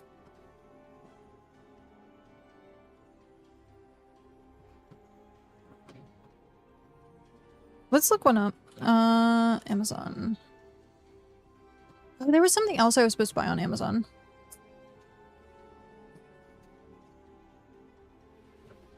Oh, can opener. Let's get a can opener really quick. What? I want an easy open can opener. Are there easy open can openers?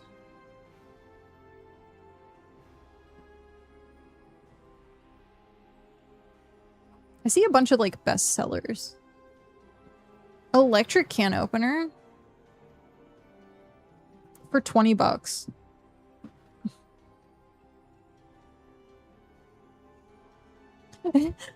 There's a can opener that says, yes, you can. Kitchen Mama Orbit 1 rechargeable electronic can opener. Hands-free USB-C charging, automatic stop smooth edge storage box. That's... what? And it's like 60 bucks.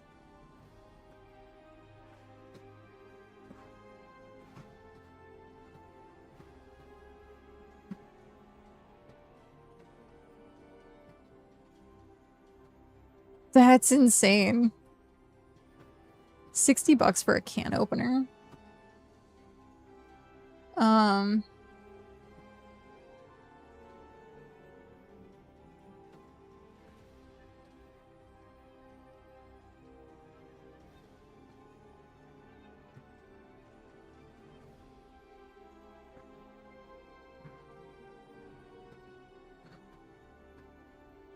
There's just a basic can opener for like 15. Best selling.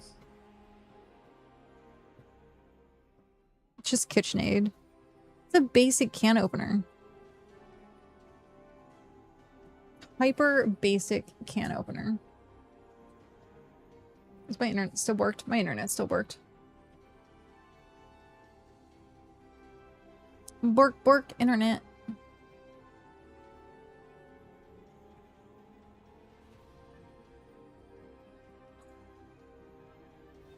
I'm buying a $15 can opener. We'll be here tomorrow. Done. Okay. I wanted...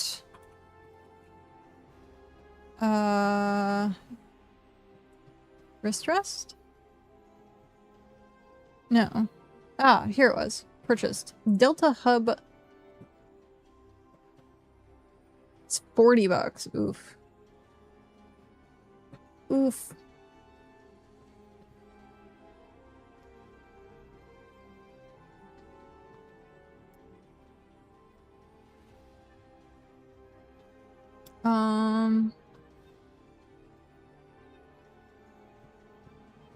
Those are lefties, right? Black. I don't want black.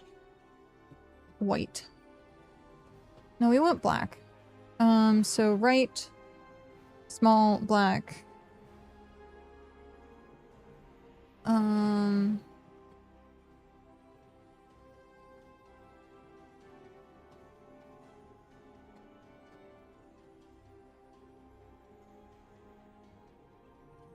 Apparently they sell... Yeah, I can't use this one on my left hand. They're like specifically made.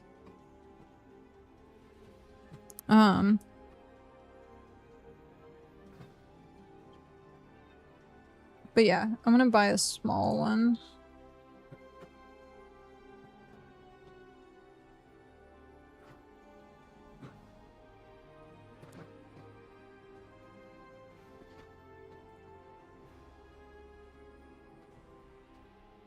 Tomorrow. Okay. Because this was large, and this one, like, is great, but, like, it doesn't... I use only half of it, and I think a small would be better. Let's check our internet. Still no. Actually, it's worse now. How is that possible? 9 upload? Yeah.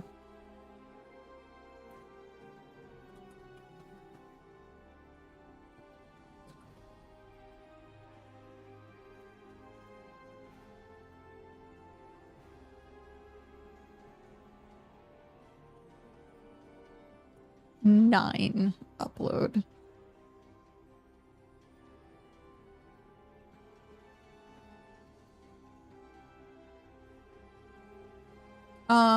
However,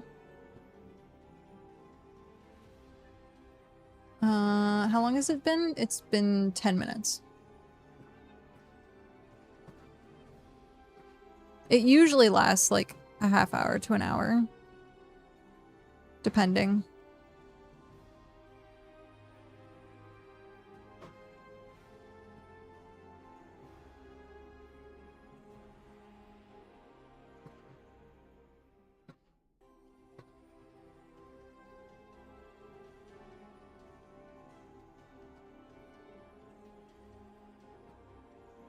Absolutely ridiculous.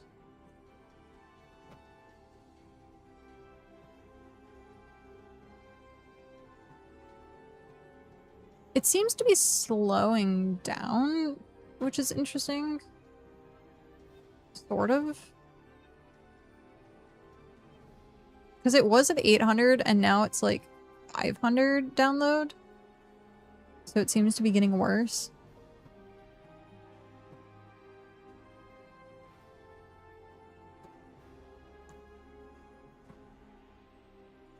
Ooh, we have 10 upload.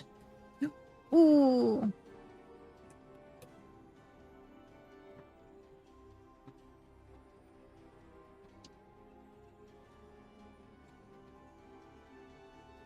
Red Tide? I'm so sorry, I just noticed that.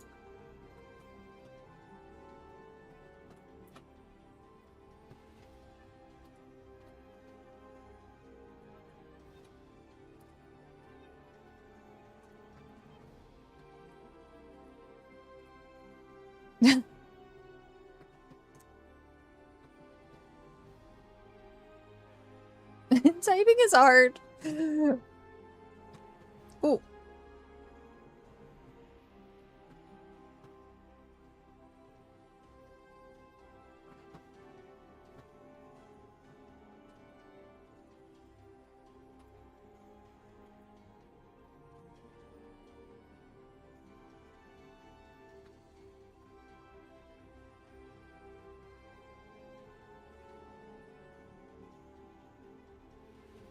Huh.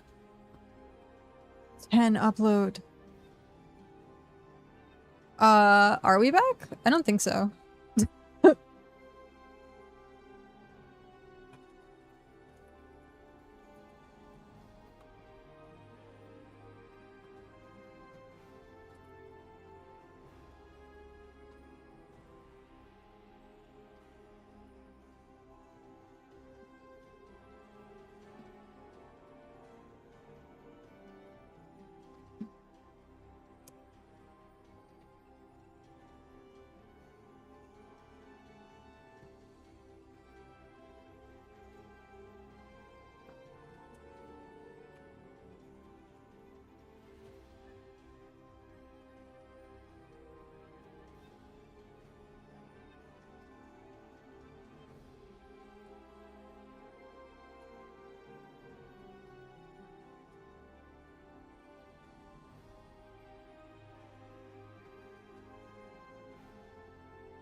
Stream is dying, but chat is alive.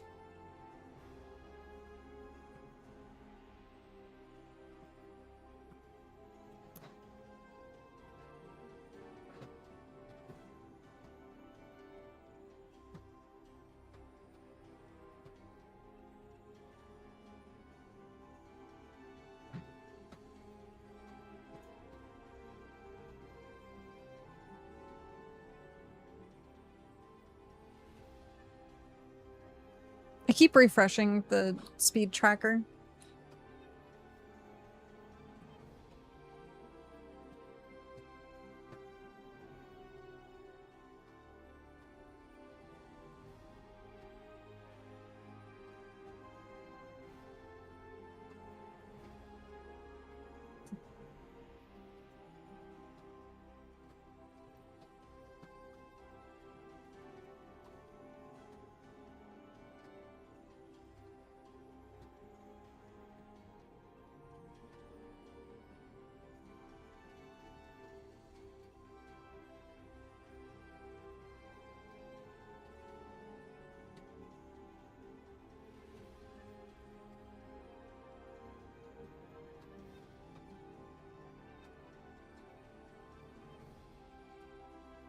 Ooh.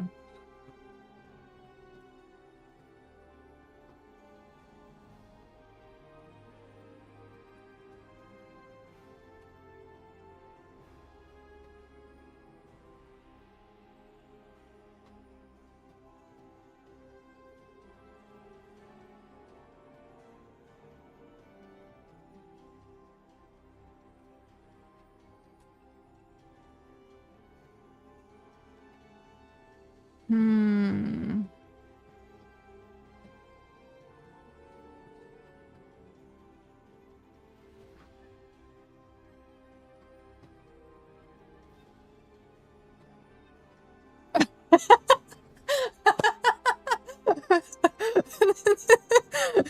Oh, that's great. I love that it's looping for me on basic can opener. Oh man. Oh, that's great.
We had chat ask, what set are you looking forward to that's releasing later in the year?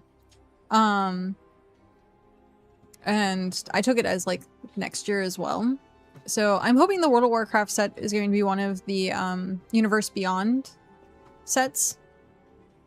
I hate blue, so I'm not looking forward to Noctis.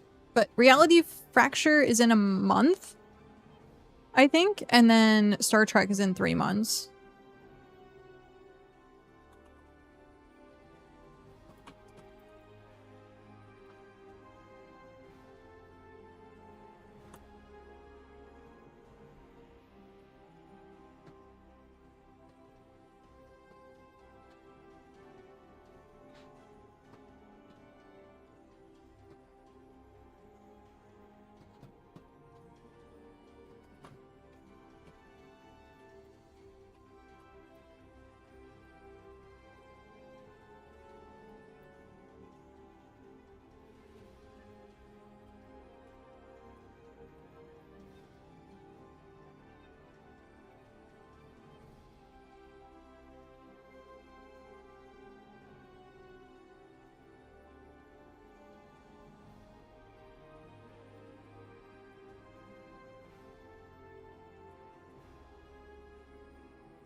hips.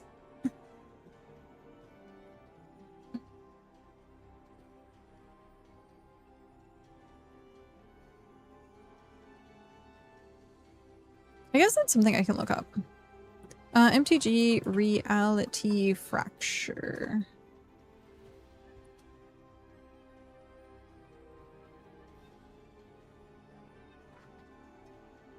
Jesus Solutions, everyone's problem? Oh god.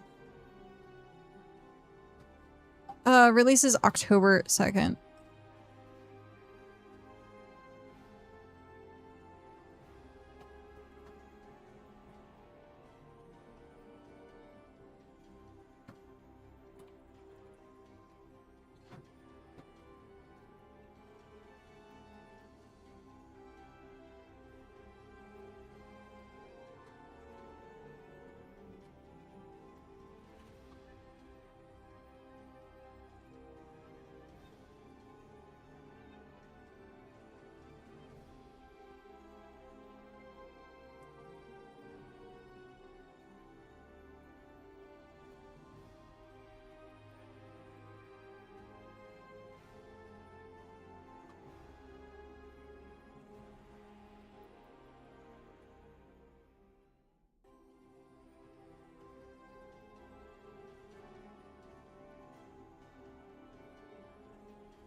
So, Reality Fracture. Jace's Echoverse is a new reality with alternative versions of your favorite characters and spells. Look for the serialized throwbacks full art framed headliner, one of 500 Bloodline Recollector cards. It's not going to matter because I played Arena.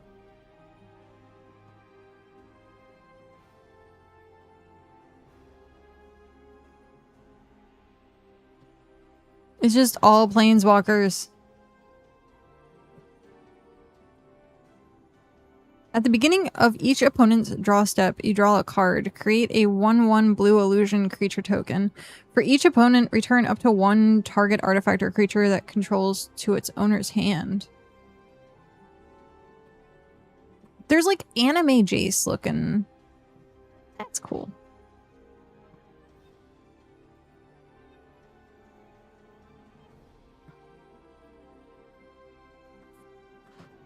Tiny Bones!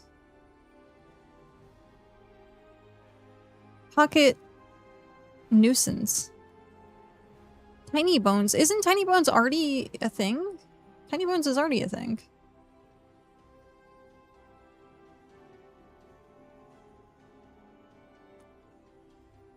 Is it the same Tiny Bones? Are they just reprinting Tiny Bones?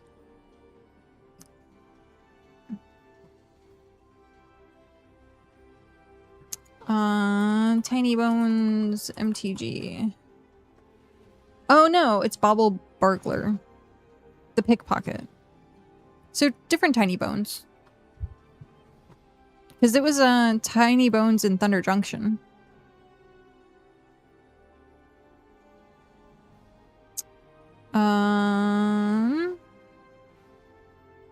This is so weird seeing like Garrick in like black or Chandra in blue. But I guess it's like the alternate reality. Jace, of course, is in blue. Because of course. Or Johnny in red.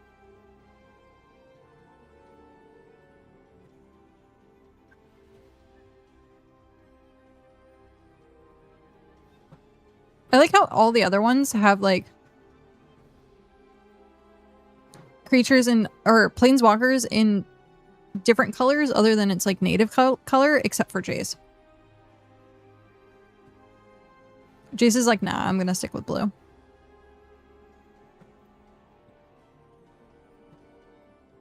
Darksteel Angel? Oh, it's Commander. Never mind. I don't care anymore. I was like, if that's in standard, oh my god, no. You can't lose the game and your opponents can't win the game. Your creatures you control can't have -1/-1 counters put on them. Flying indestructible. So how do you deal with it?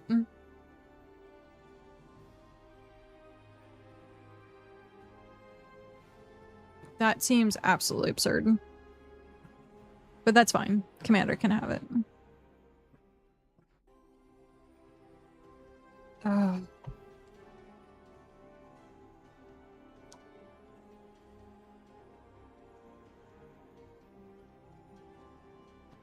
Tiny Bones!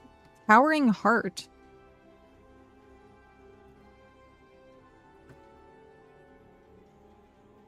Four, 3 for 4. Reach. Skeleton Druid. Whenever you gain life, put 2 +1/+1 counters on Titan Bones. Oh, it's Titan Bones, not Tiny Bones. Oh my god, that's hilarious. When you discard this card, you gain 3 life.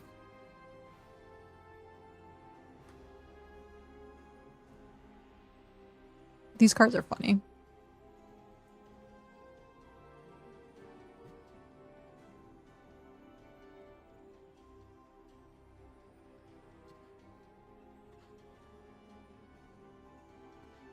Bloodline Recollector has like a serialized of only 500 cards with like rainbow foil. They're gonna be hyper like expensive.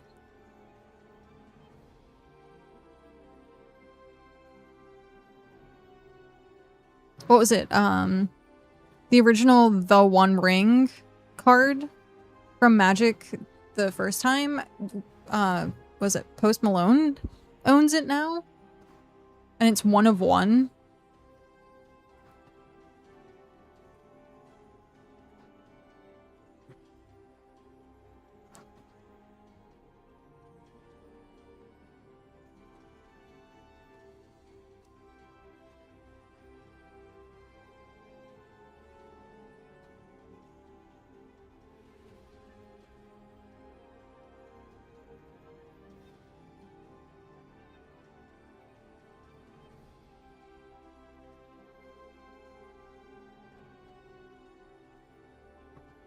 Wait, there's signed cards? Autograph card.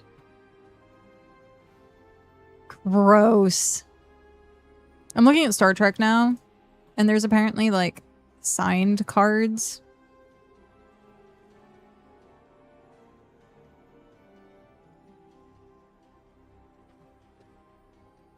Wait. It has an autograph card for Captain Jean-Luc Picard? That's crazy. Also something that's gonna be a lot of money. I wonder if they... Like... Did...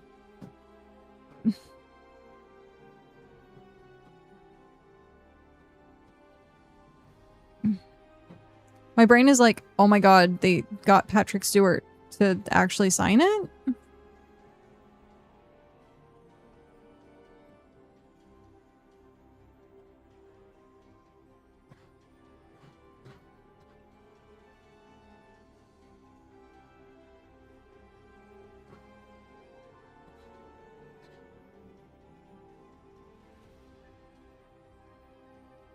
Seven of 9!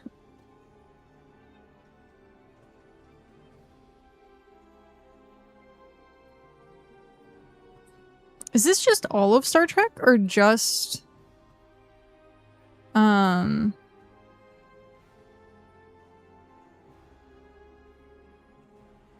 I guess it is just oh shoot.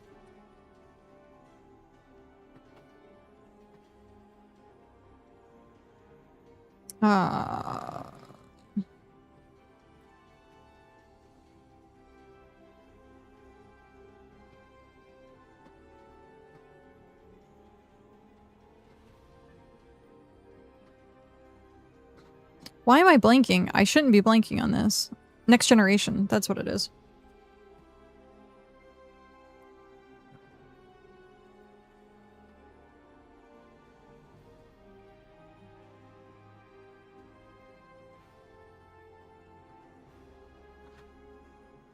Oh, but no, because there's some Voyager cards, I guess.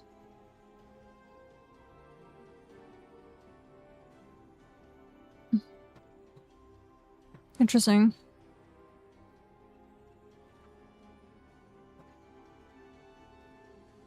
Maybe not.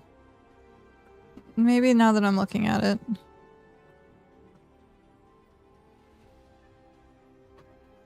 It might just be Next Generation.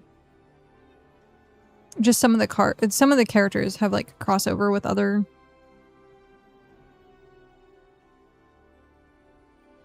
Resistance is futile. There's a card called Salt Vampire.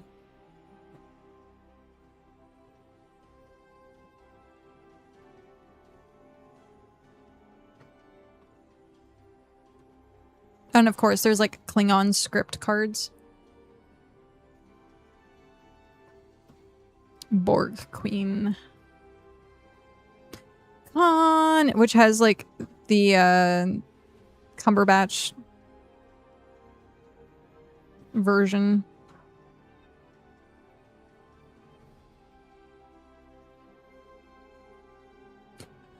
But like, this has Captain James T. Kirk. So I guess it is just kind of like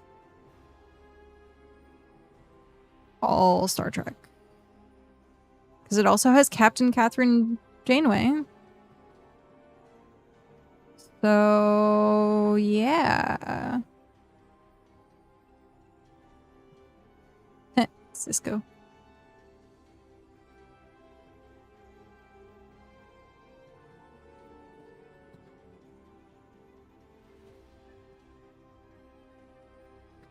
The Sunken Realm, which has releases February 5th. Kamigawa Titan Breach. We got Mecha, June 4th. Zulfir? The Land of Sun and Spirits. Interesting. October 1st, 2027.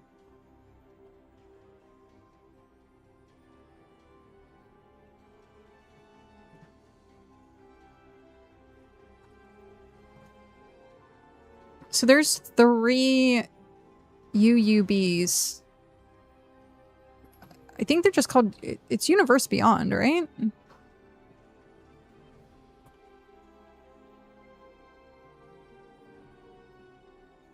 Unannounced Universe Beyond. So yeah, it's Universe Beyond.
Still waiting on internet.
Who's online? Oh, Irish.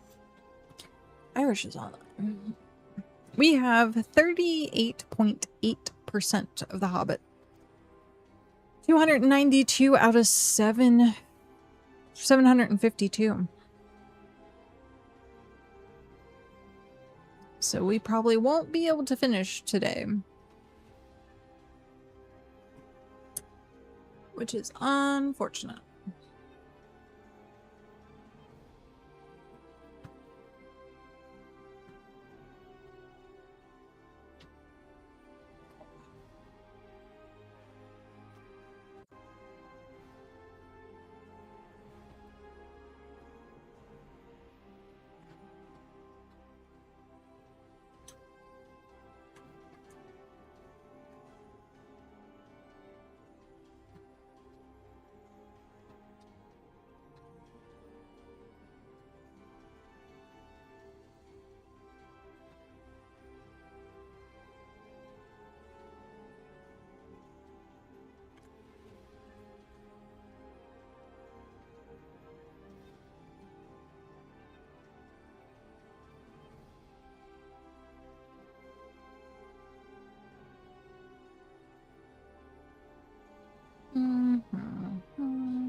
Just patiently waiting. Which is funny for me to be patiently waiting. I'm usually not patient about anything.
Okay.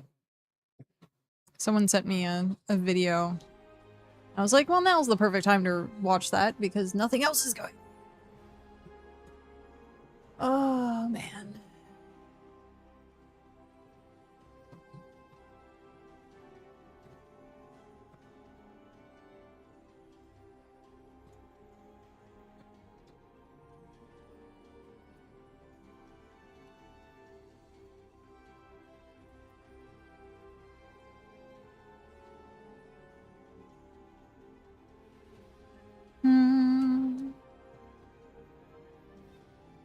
Still borked.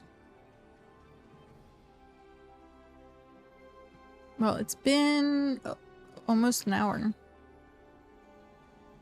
Wow, we've just been sitting here doing absolutely nothing for an hour.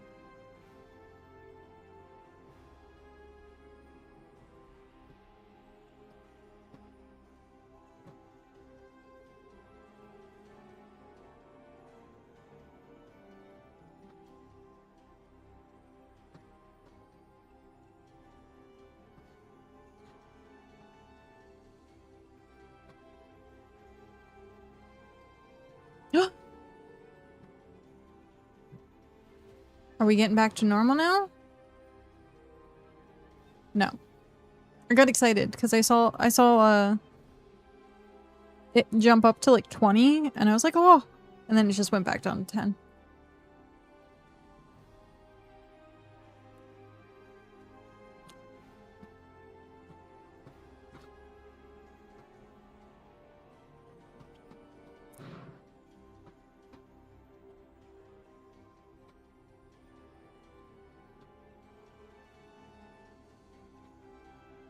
Oh. I have a footstool underneath my desk and I keep playing with it sometimes and it fell over. It scared me. It fell over.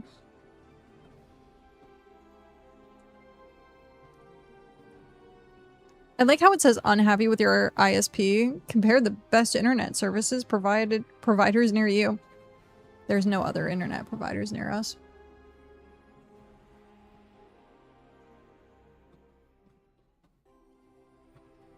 Literally stuck.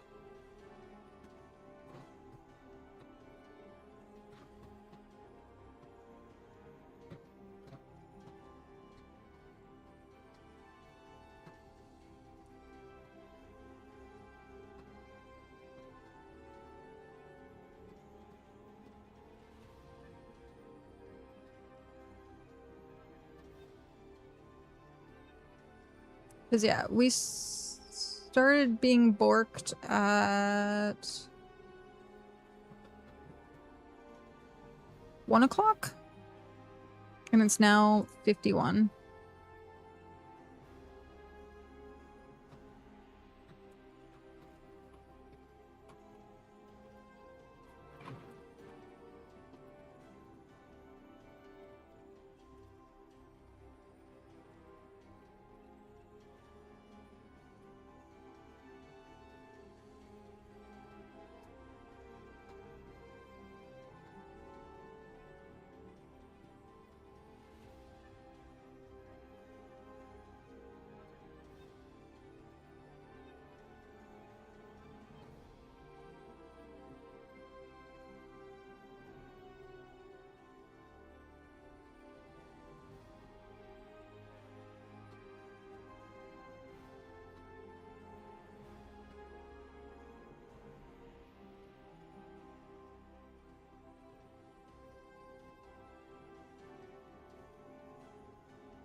Oh?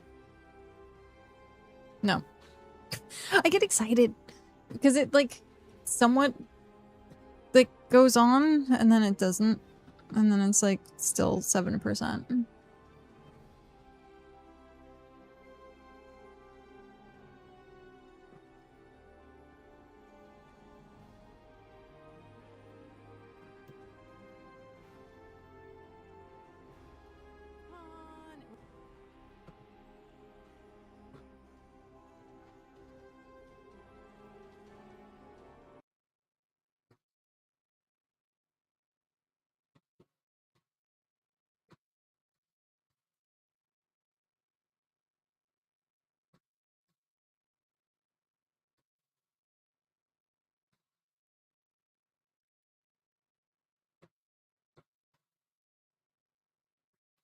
Oh, wow.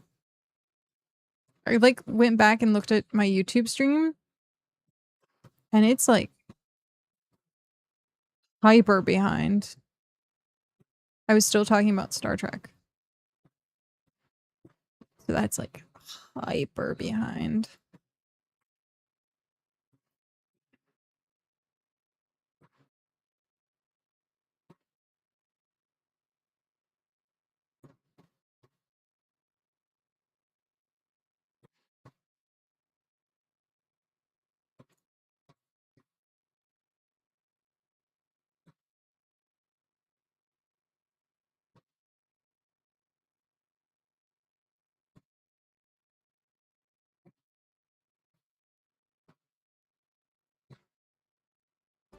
Okay.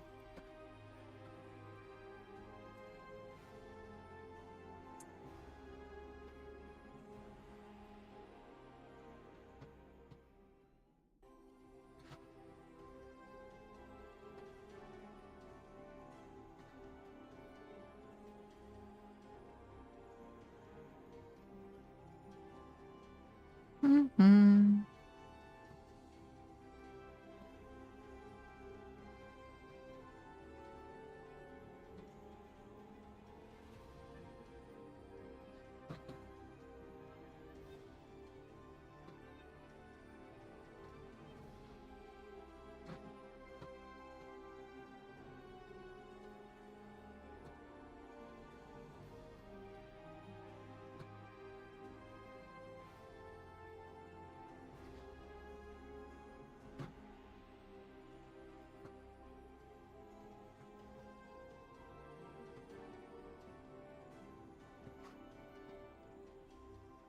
Mm-hmm.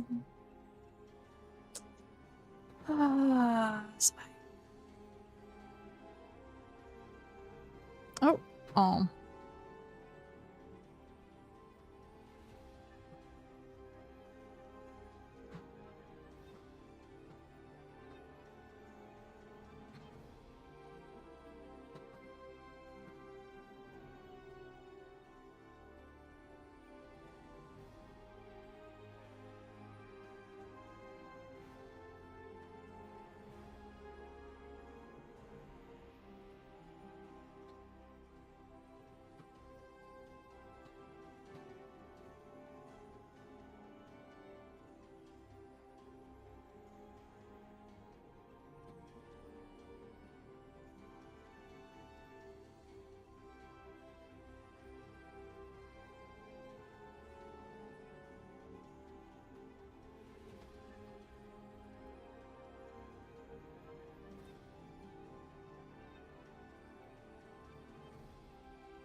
We're at 13 instead of 9. No, we went back down to 10 and back down to 9. Welp. Mm.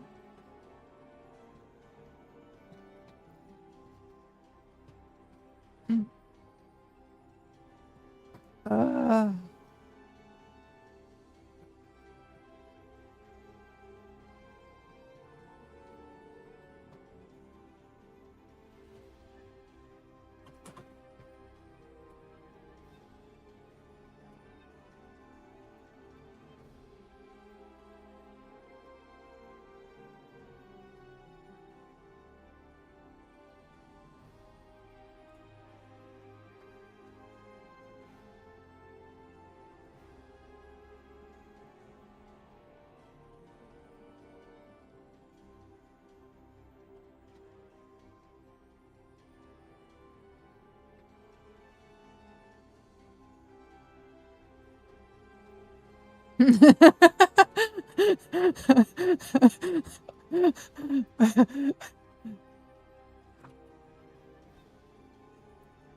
Interesting.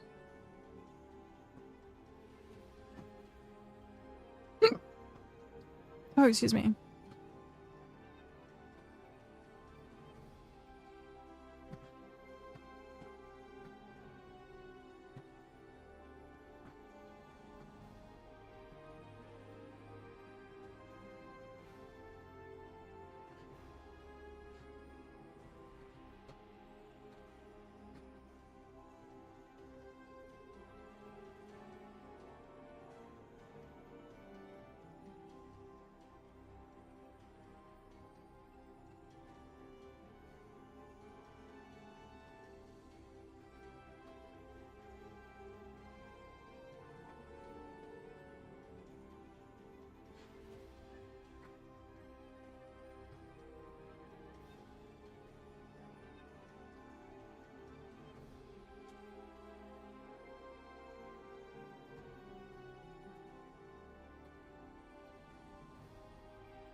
We're definitely getting there.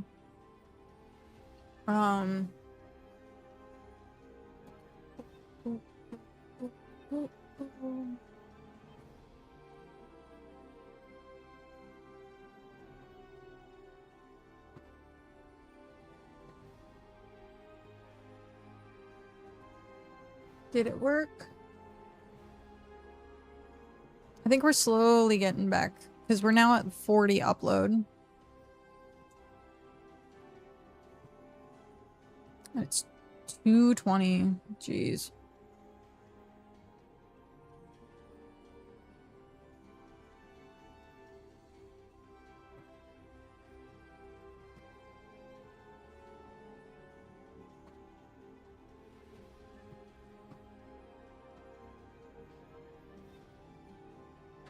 Yeah, we're at 30 upload.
in the green!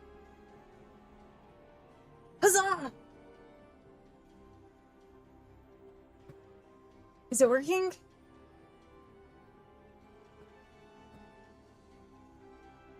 Come on. Come on.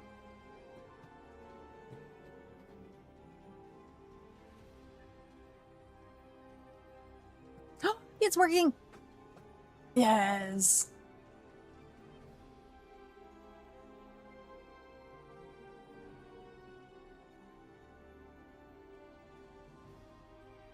Or not. No.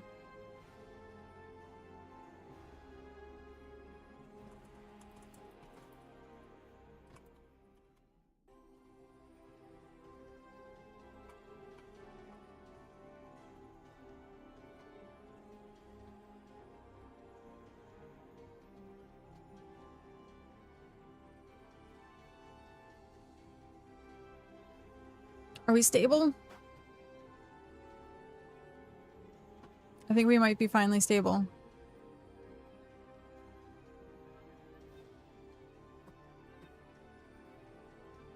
We're in the green. I'm gonna do one more speed test, and then I think we'll continue opening packs.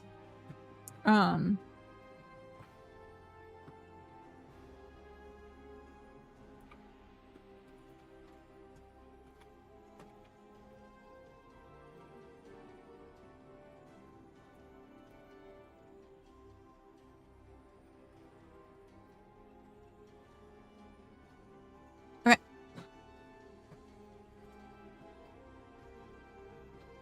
We have a green board. Refresh the page.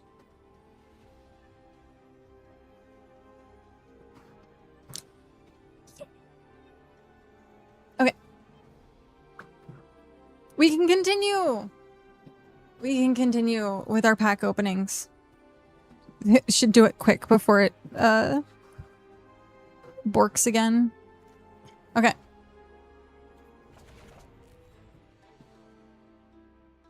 Why is my audio for this like hyper low?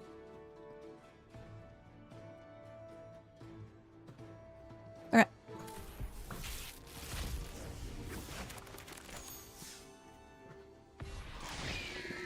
Everything's the same. We have 13 packs left and we're at 40%. Part in friendship.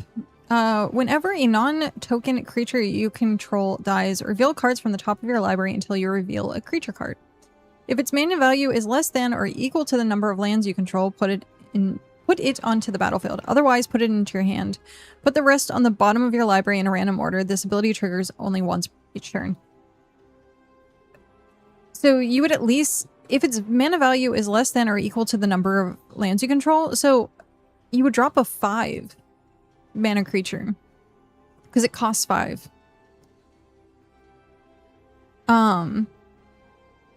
That's kind of insane because also if you have more lands, say like you've done land ramp, like this is an insane like get the big demon guy like out on the field. Now in limited, I still think this is decent because it's just straight to the board. But it says non-token creature you control dies. So green black sacrifice. Like get a creature card. I think this is great. I think it's a good card. It's expensive, but I think it's good for what it is. Golem the Abandoned. Golem can't block. When Golem enters, exile up to 1 target card from an opponent's graveyard. Each opponent loses 2 life. Sacrifice an artifact or creature. Return this card from your graveyard to your hand. Activate only as a sorcery. That's huge. 2 and sacrifice an artifact or creature. If you're in red black and you get treasure tokens, or if you're doing goblins and you have like a card to get more goblins, I think it's really good. I still like, I need to get used to like the what's the word I'm looking for? I need to get used to like sacrifice. It falls in the realm of like combo deck that I'm not used to playing like combo decks.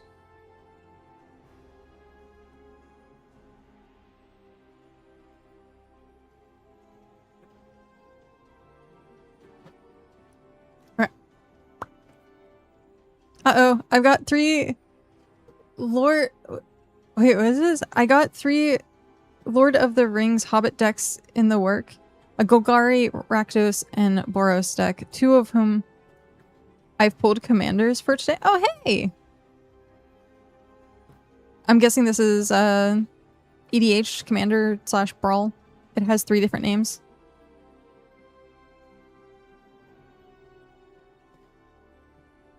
Also, hello, welcome in.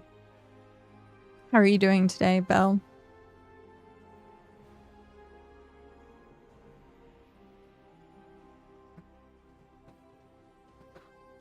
Oh, okay, so yeah, it is, it would be Brawl, because Lord of the Rings / Hobbit decks, because Lord of the Rings was the other set.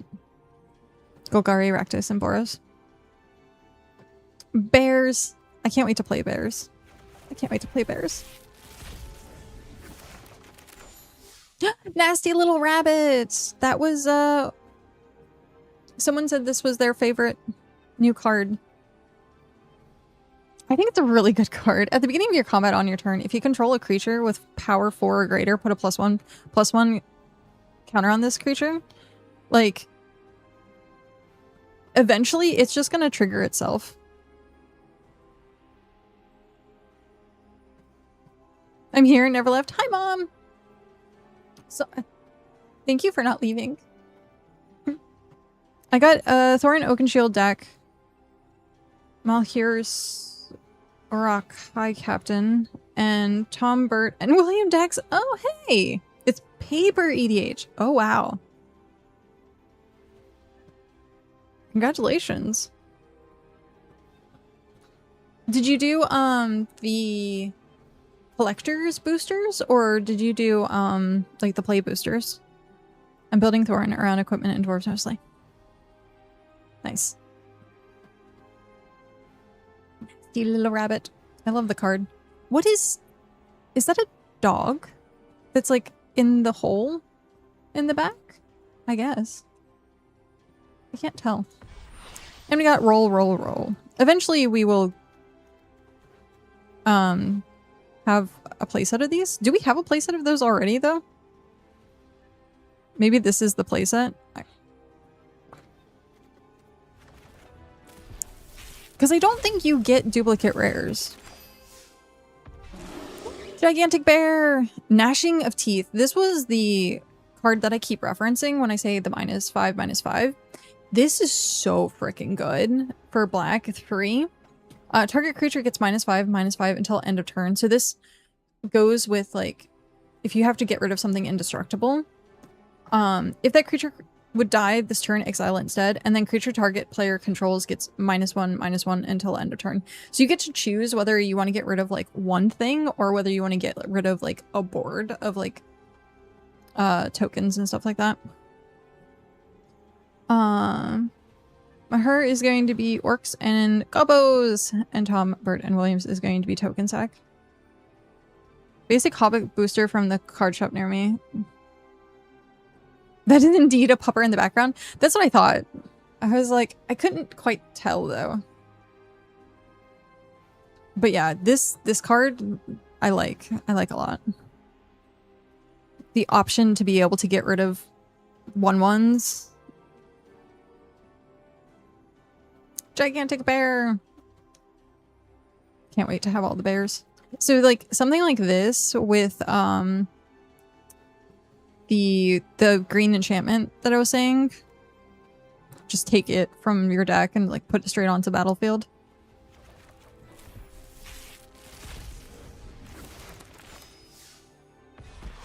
Billy, the Pathfinder. This card is this the one that Yeah. As long as you have Enduring Story, creatures you control get +1/+1. Yeah. This is the, what did they call it? I called it a lord. Look like your typical hunting beagle. Oh, that makes sense. That makes way more sense. I'm just blind, hence glasses. Okay. When Philly or another non-token dwarf you control enters, create a 2/2 red dwarf creature token. So good. So good.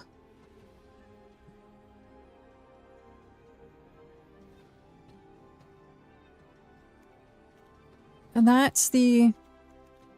Now, Tom Bombadil. Was that in Lord of the Rings? Like, I haven't seen it in The Hobbit. But I don't think. It's said that the teeth card is virtually useless against a lot of Eldrazi. Oh my god. Yeah.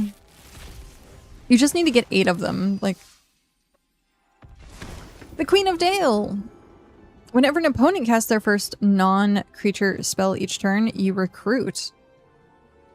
I don't... People keep saying this is really good. But... I don't... Maybe I just don't value recruiting as much as I should.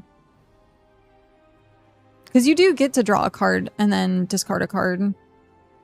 Tom was Lord of the Rings? Oh, okay. I was gonna say, I could have sworn I saw a Tom Bombadil card at some point. I need to get Philly for my Thorn deck, since I should have an Enduring Story every time. I like Philly. That card, like, is really good. So supposedly, like, this is supposed... yeah. I think I just don't personally value recruit as much as, like, other people.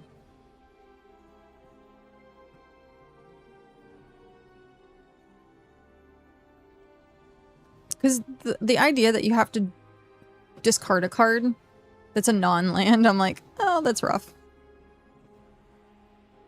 Like, your deck should be filled with cards you want to keep. I feel the recruit mechanic works for discard and draw effects. Yeah, especially with white-blue and hobbits. Most of it. Oh, we have... like this one. This creature gets +2/+0 for each graveyard with 7 or more cards in it. Whenever you draw your second card each turn, target player mills 3 cards. So, like, that's great with, like, the recruit. Because then it's you drawing your second card for the turn. So...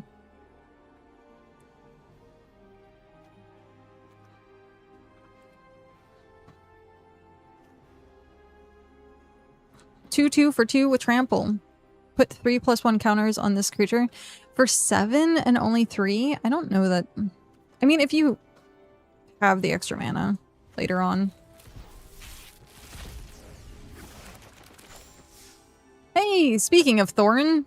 Thorin Oakenshield. Trample, storied. As long as you have an Enduring Story, artifacts and creatures you control have ward 1.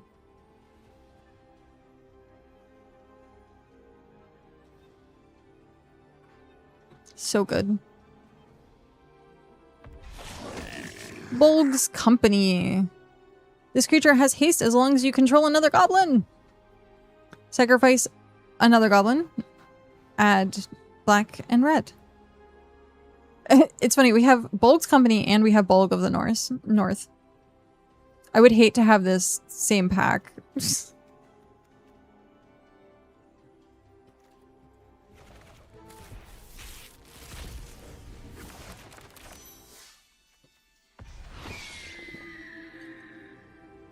I think this is also... this is a playset of the Eagles as well. So sad.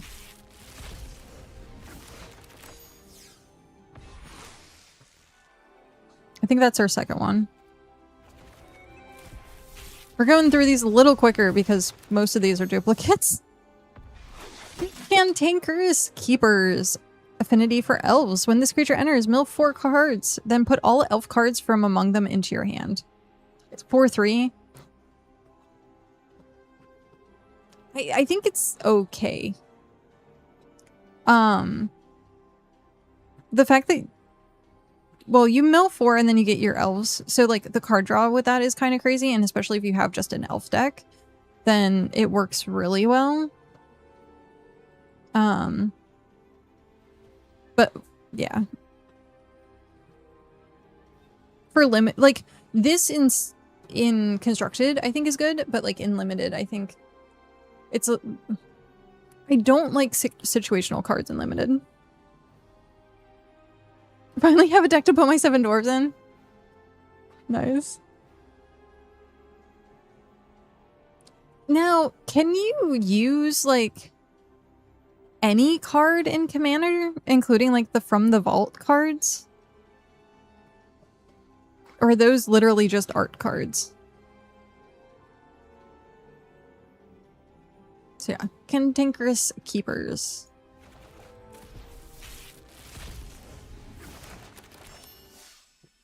Mirkwood Pathfinder, also a really good card. Mirkwood Pathfinder's power and toughness are equal to the number of lands you control. Costs 3, so it's guaranteed to be a 3/3 at least. But then it can just keep getting more and more and more. Desert Wereworm. This creature gets +2/+0 for each mountain you control. Whenever you attack with creatures with the total power 12 or greater for the first time each turn, untap all attacking creatures. After this phase there is an additional combat phase. The fact that this costs only 6, but you're guaranteed to at least have a 4 or 5. And then you have to like swing with stuff that's 12 or greater. Which honestly, this is a constructed only deck, I would say. It would be really hard to get this in limited unless you were playing red, red-green.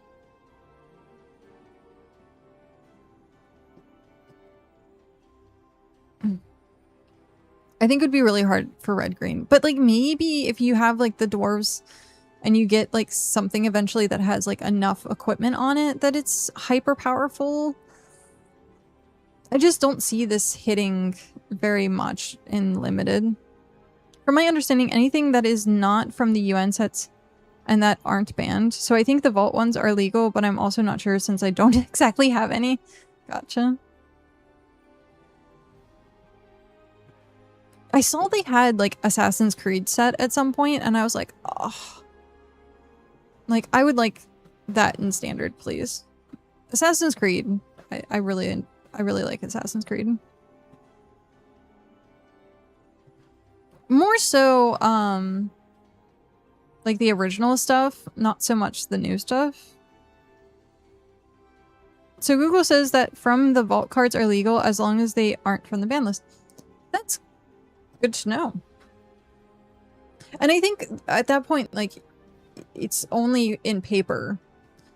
Because I don't think From the Vault is in Arena. I don't think. At least I haven't seen them. 2 more regular packs. But we got a mythic. Bard, King of Dale. Reach, Vigilance. If you would draw a card except the first one, you draw... Wait, what? If you would draw a card except for the first one you draw in each of your draw steps, draw 2 cards instead.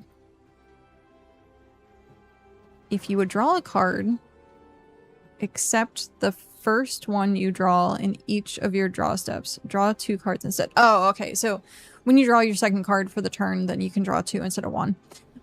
If 1 or more tokens would be created under control, twice that many tokens are created instead. Insane. This with Recruit. This is like the card for blue-white. The fact that it costs 6.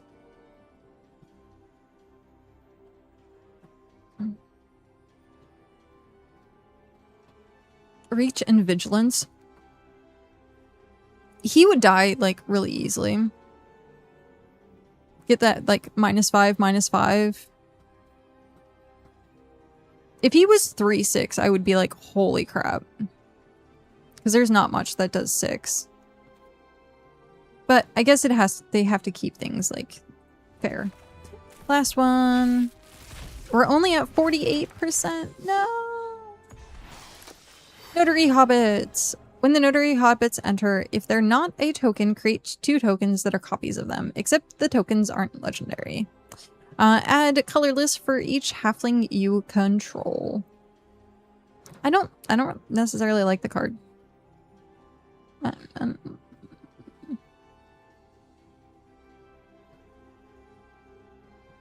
Like, you get 3 colorless for 5 mana?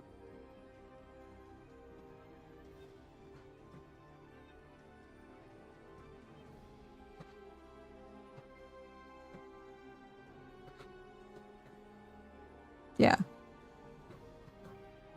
3 colorless for 5 mana. But you get 3 1/1s?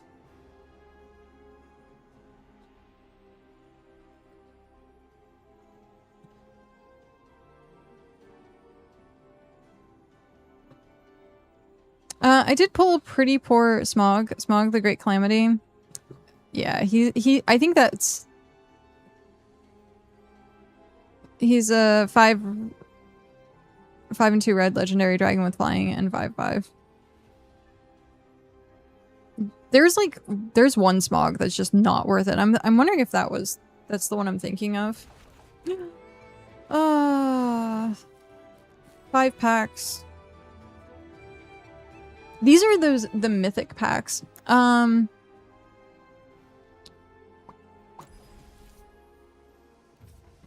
Collection.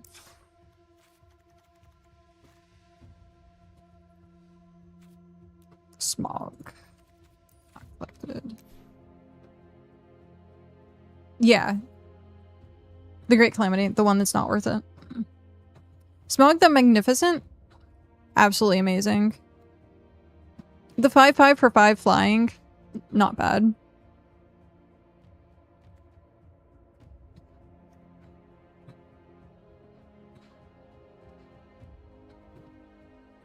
Commander. Original Lord of the Rings.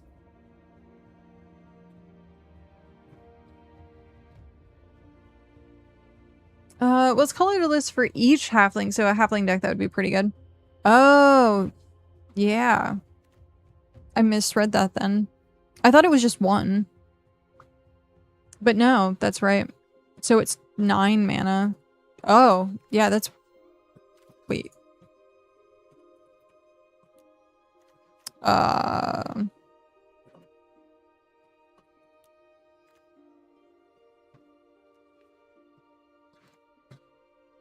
For each halfling.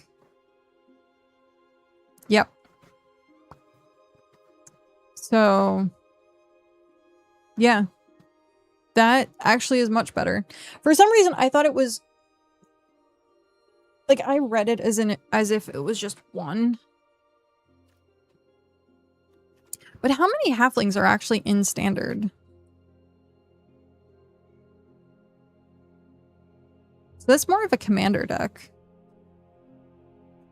Because I'm not...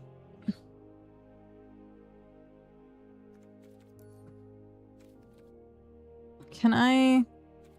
You can't just, like, filter standard, can you? Like, you have to...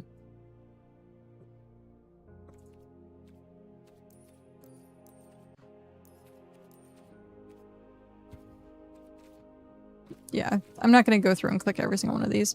The fast way to do it is go to decks, create a deck, and then go to standard. Okay. We're at 48%.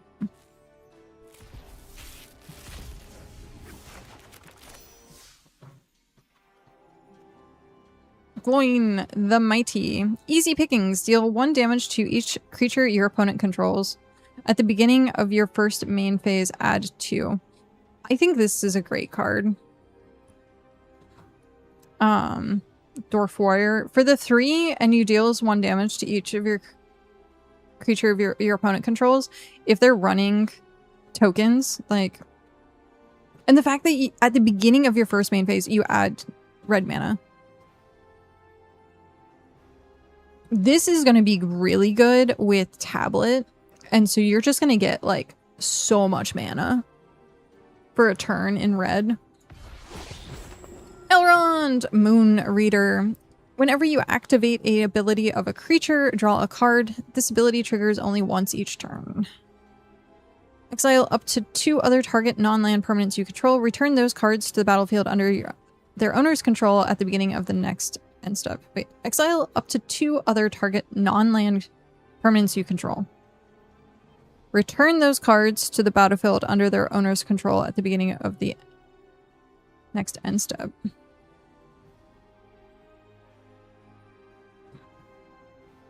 That seems weird to me. I guess you could do this in response to Settle the Wreckage.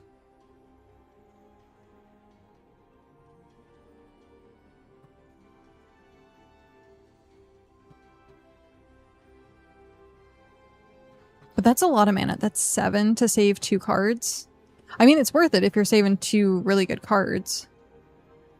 But still. I think you'd mostly be using the whenever you activate an ability of a creature, draw a card. Because if you have something that's like, it recruits when it enters, that's technically activating an ability, right? Or no. Is it? Like whenever you attack, amass 2 goblins. So I think so. I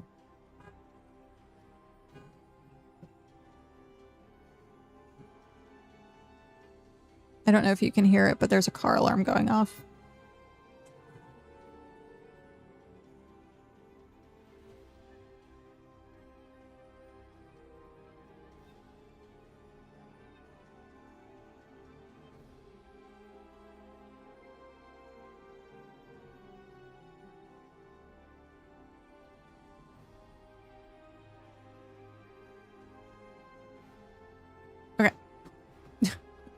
The car alarm shut off.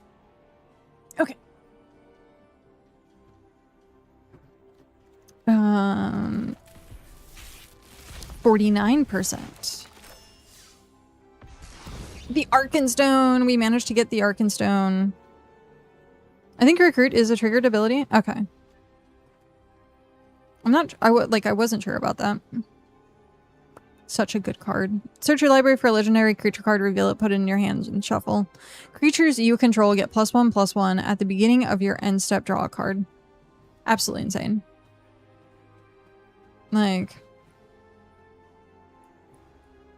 even if you just play the 5, and you could play this in any deck. You don't even have to, like, do the white. Like...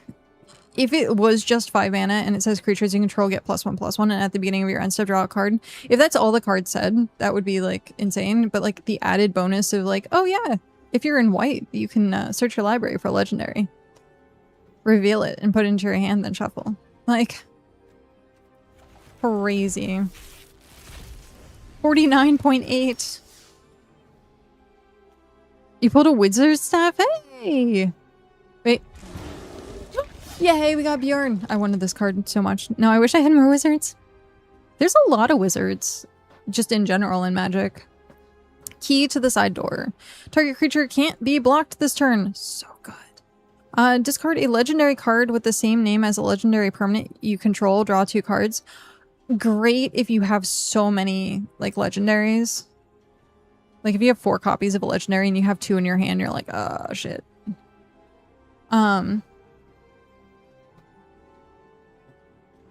This card is so amazing. It's probably one of my favorite cards of the set. We haven't gotten Radagast. I need Radagast. It's funny, like all the cards that I want, we just didn't get out of 45 packs. Like, what? We got all of blue. The game's like, so you hate blue. We're gonna give you every single blue card. Bjorn the Fierce. Trample. Other bears you control get +2/+2. At the beginning of combat on your turn, put a trample counter on up to 1 target creature you control. It becomes a bear in addition to its other types. Then if you control 3 or more bears, draw 2 cards. A 6/6 for 5. This is just insane. Good in standard, useless in commander. What? Why is it useless in commander?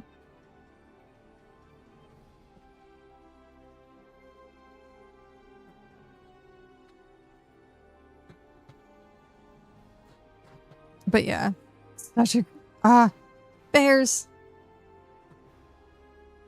I love the fact that there's bears. We're at 50% officially. Smog the Magnificent. Okay, that's great that we got another one of him. Because I want to make a dragon deck. I really want to make a dragon, like, token deck. But look at how many Smog stuff we got. We got Smog the Magnificent, Smog the Great Calamity, and Smog's Fury. A lot of Smog.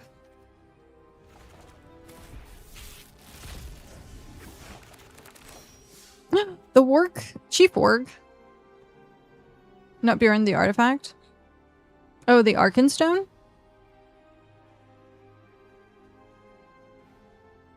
I imagine it's probably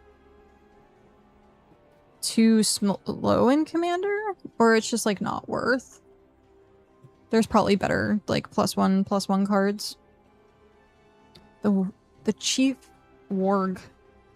Menace, ferocious. Whenever you attack while you control a creature with power 4 or greater, you draw a card and lose 1 life.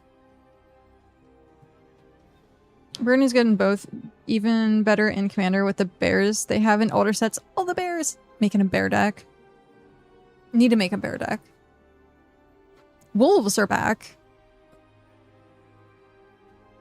Warg. It's a really good warg. And we have Bard again. I don't want to open my golden packs just yet.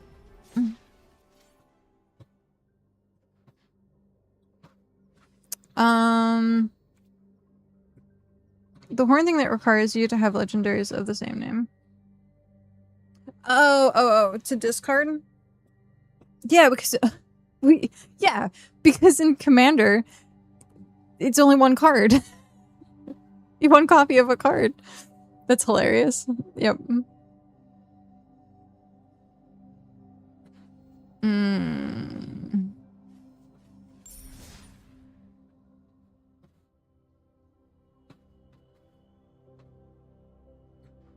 Just won another game of Deadlock. Nice. Congrats. Yeah, I want to look into it. I've been wanting to play like a shooter again, or at least a strategy MOBA. I was playing Smite 2 for a bit. And then like I started getting into playing Magic because it's nice and strategic. But after playing Bitcraft for so long and playing like mindless games, I was like, I need to do something that's more in my head. I wanted to make a town deck in Commander because of the Wandering Mistral. Yoshi-P. Oh. Wait, he's the Wandering Mistral?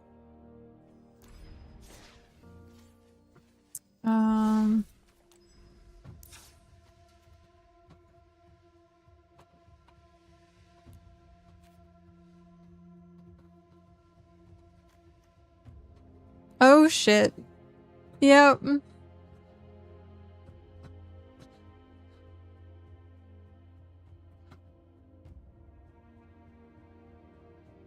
Huh. Lands you control enter untapped. The Mistral's Ballad. At the beginning of combat on your turn, if you control 5 or more towns, create a 2/2 elemental creature token that's all colors. I'd have a look at Deadlock. So I looked at the Steam page, and it says that you have to get an invite from someone who's already in the beta or the playtest. But I'll like look at some videos and see. Husker, hello. Mistral good, second ability irrelevant. Yeah.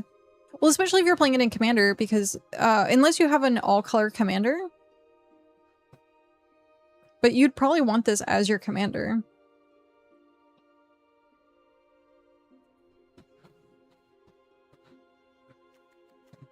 Husker, hello. I didn't know. Do you play Magic? I'm like finding people that play Magic. Okay. Not recently? Yeah, I just got back into it. Midweek Magic Brawl. Speaking of, I need to make a Brawl deck so that we can play Midweek Magic. But yes, I've given way too much time to Magic since I was 6. Oh, wow. I do want to do a sealed.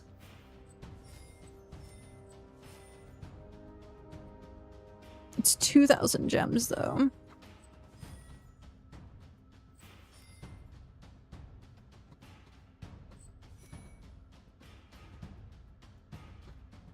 You get 6. Would need...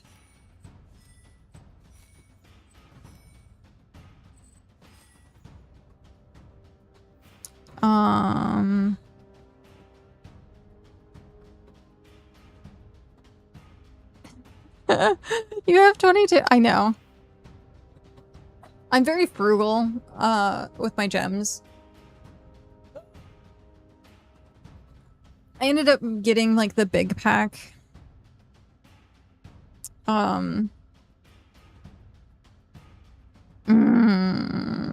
What's the break point? Because it's 6. You get 7.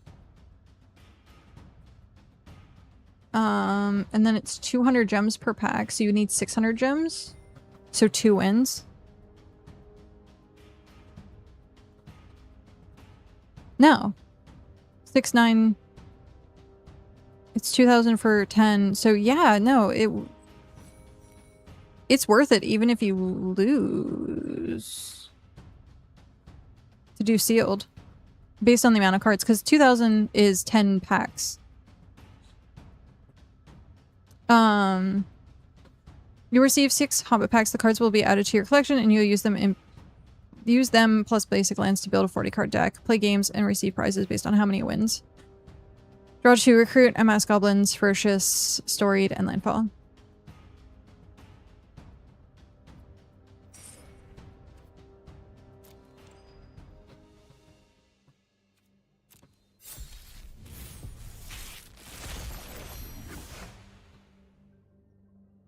Oh no. Oh no, my rares are awful. Oh.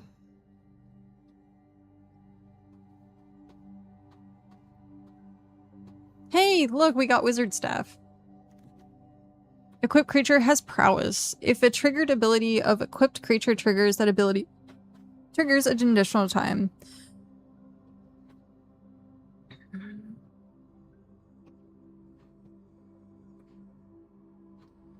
If a triggered ability of equipped creature triggers, that ability triggers an additional time. Is it prowess? Chief Warg's Company, also such a great card. I'm blocking it with my face though. I'm face blocking it. You'll have to read it via there. This creature can't attack unless you control 2 or more wolves. At the beginning of your upkeep, create a 2/2 wolf, green wolf creature token.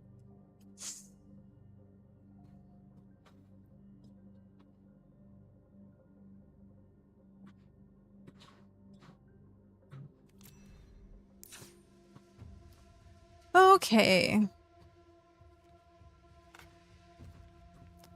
We got a lot of hot garbage.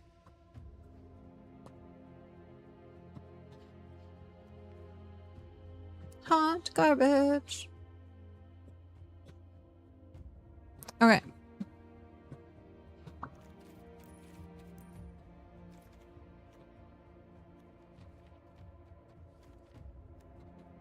Are dwarves that bad? No.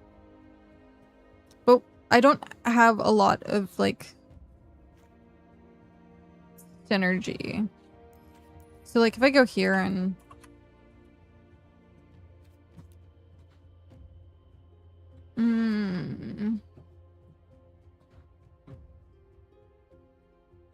Eh.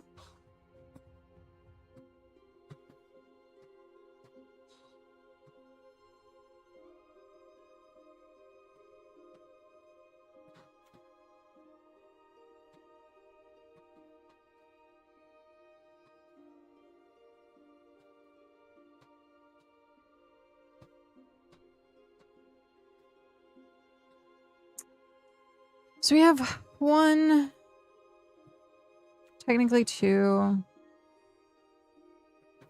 3, 4, 5, 6, 7, 8, 9, 10, 11, 12, 13.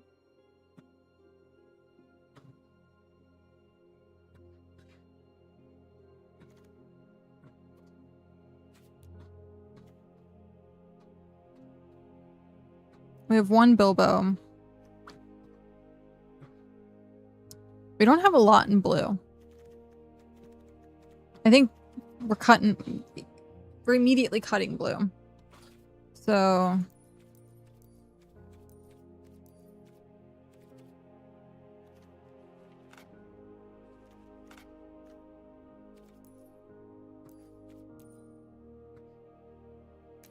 okay.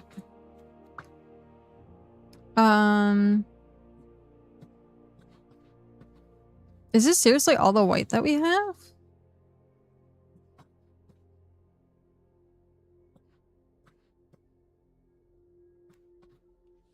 Oof. We have a decent amount of green. The bees. He's so cute. I know. I love the bee. The bee is so cute.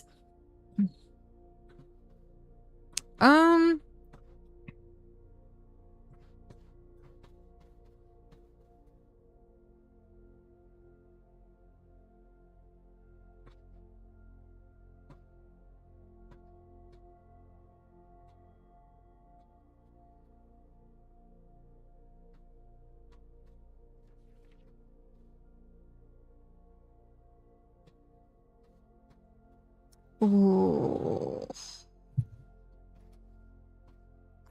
I think we're looking at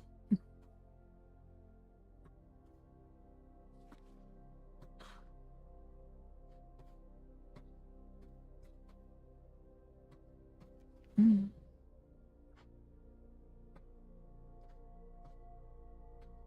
think we might be looking at green black.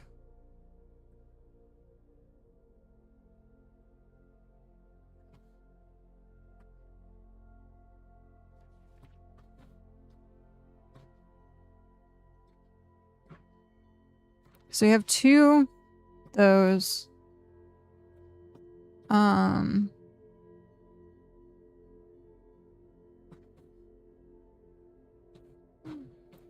Exile up to 1 target creature card from opponent's graveyard. Each opponent loses 2 life. I think we're just gonna put all of the black in right now. Because it seems good. We could have, like, goblins, but I don't think there's enough goblins. So 1, 2, 3... 4 goblins.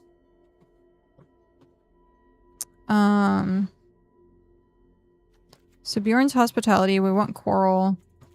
Worthing.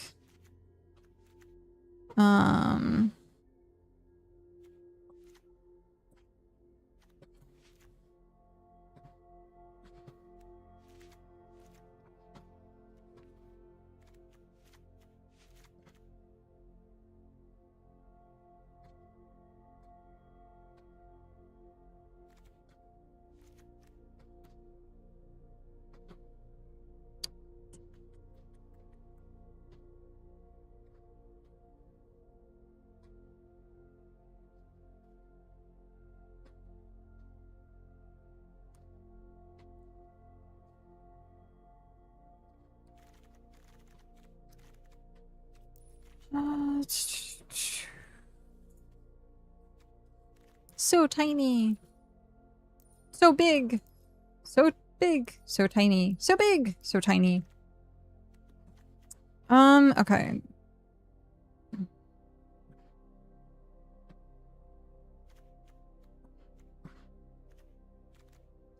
Mm.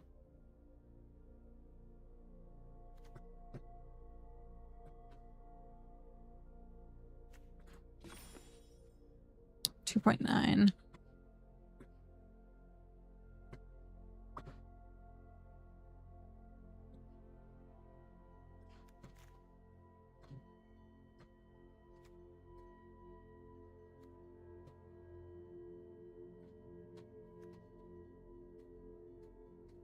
Unfortunately, I must get ready for work. Sounds good. Well, I guess not. You said unfortunately. Best of luck. Thank you very much. Fingers crossed. Hopefully we do okay. It does not sound good. Sorry. Sorry to see you go.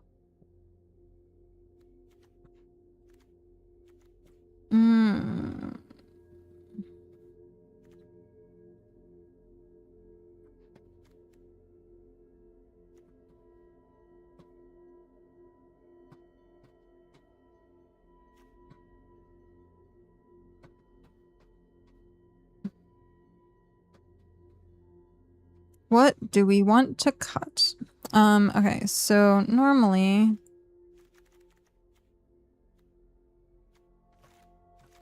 boop.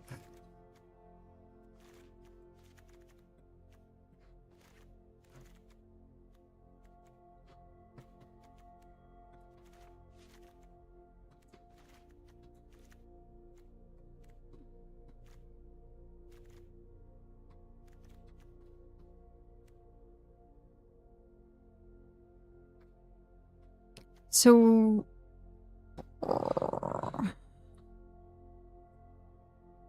we have... this. And we have coral, so we have removal there. Then we also have stir up trouble, which then we can sacrifice something. Was there something else?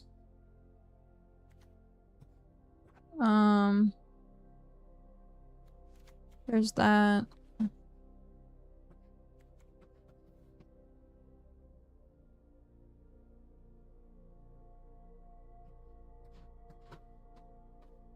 I mean, I guess technically there's that too.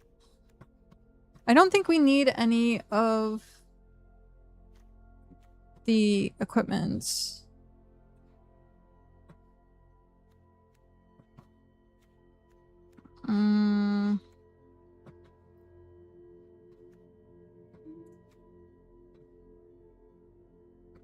Alright, so we need to get rid of 5.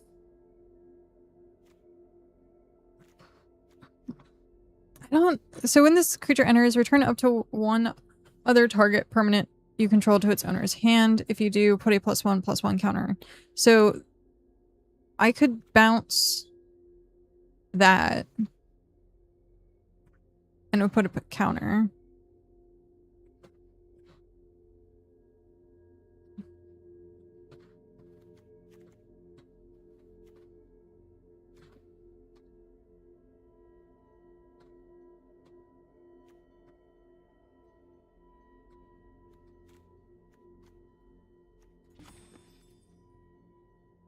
We have 6 wolves, 5 elves.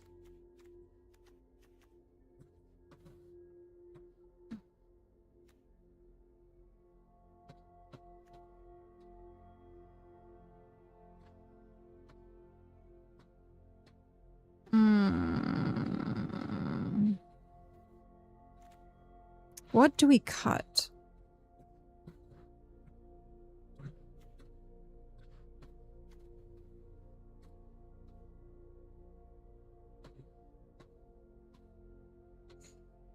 Like, if we hit 7 mana...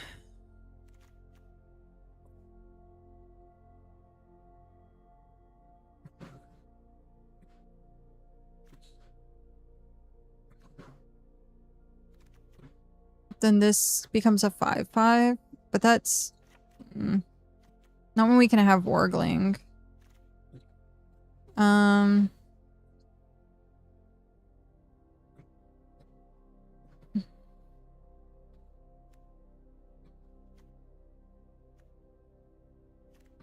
kind of want the B for flying, but it says whenever one or more creatures dies, scry one.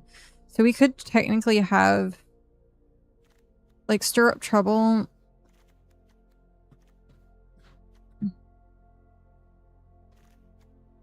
I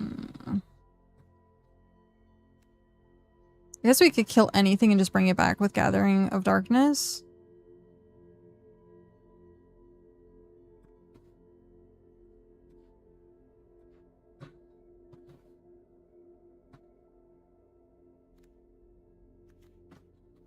Like, I wouldn't care. So, like, when this enters, return up to target creature. So we could do that and bring back elves.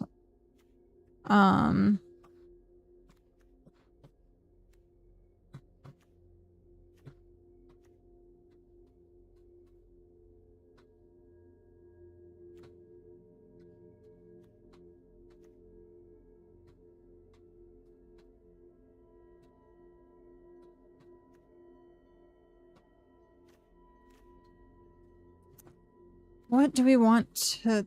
We need 4.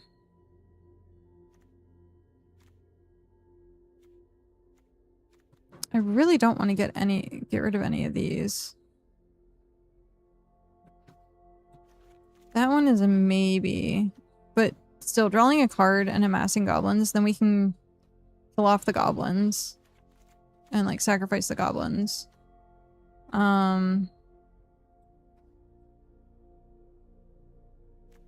I'm thinking, like, the bees and the bears, but, like, that's tough.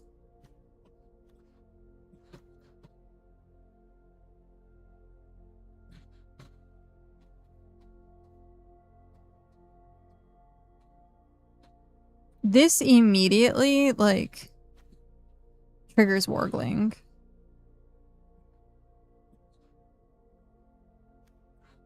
And, like, this. Because it's 5/3.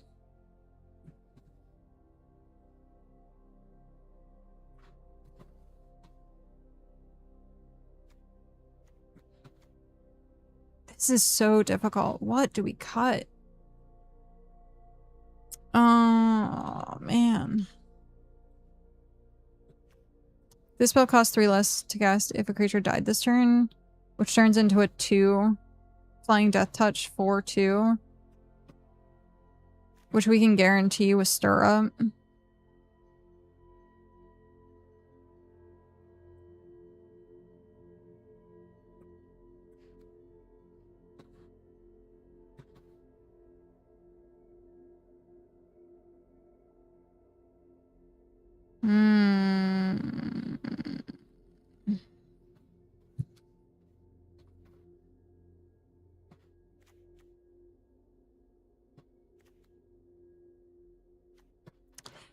Four cards, huh?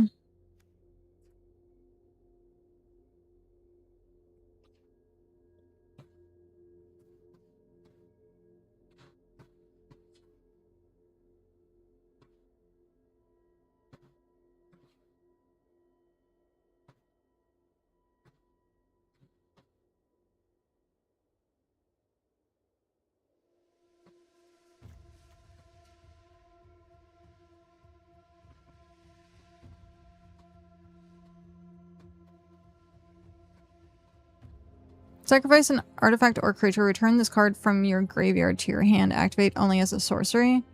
So technically we could stir up trouble on this and then just bring it back, but it would be like... we wouldn't be getting...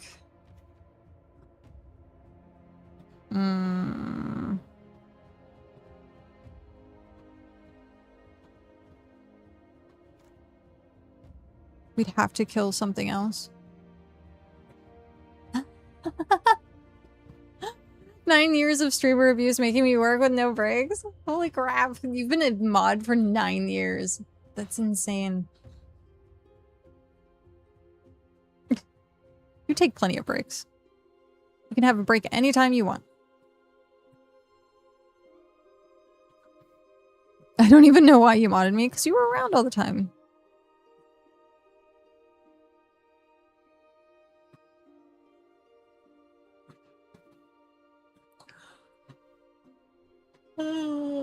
Excuse me.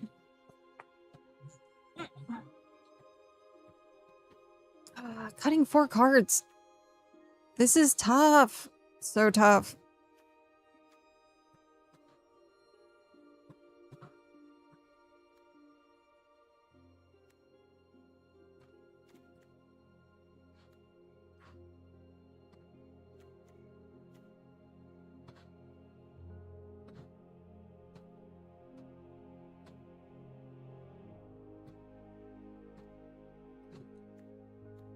Whenever this creature control attacks while you can wait, whenever this creature attacks while you control a creature with power 4 or greater, until end of turn, this creature gets +1/+0 and creatures you control gain trample. So like that's a finisher.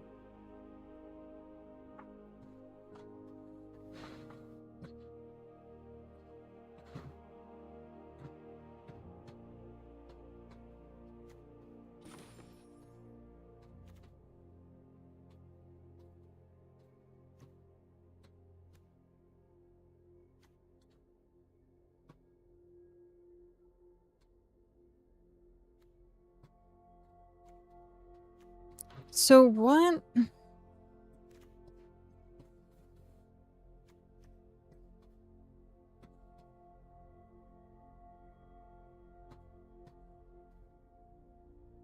That can bounce. That can get us more forests.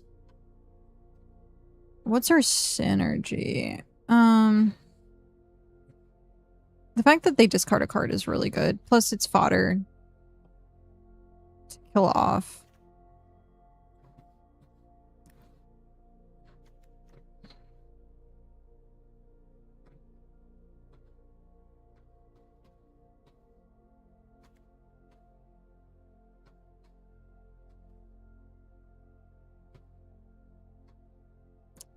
Return 1 creature card from your graveyard to your hand. So, like, we could get pretty much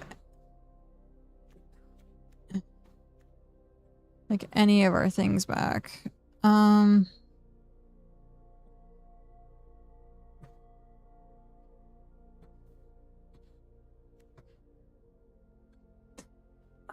Jeez. The fact that this would cost 2. Like, I just have to think that it costs 2. So it would be like here. Because I would not cast it for 5.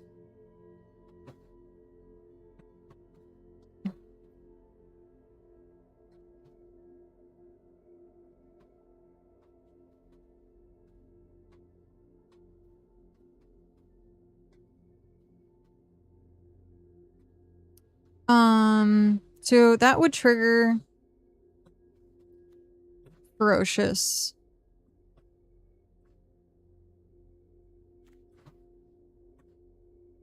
Bees don't do anything but scry.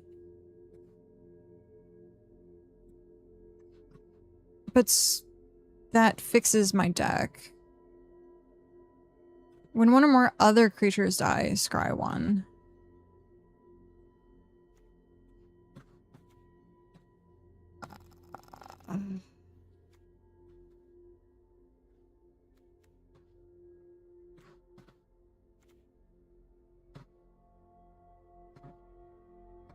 Do I run 44? It seems wrong to run 44. But I don't know what to cut at that point. Maybe the 2 ordinary bears?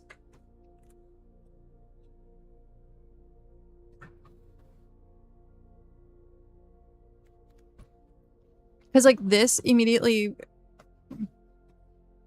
causes Ferocious to happen, so it becomes a 4/2. But this is 4/5, and I don't have really anything with...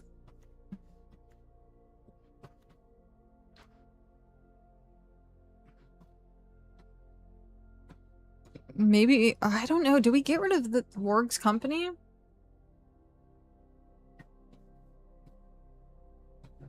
But like at the beginning of our upkeep, we just create wolf tokens.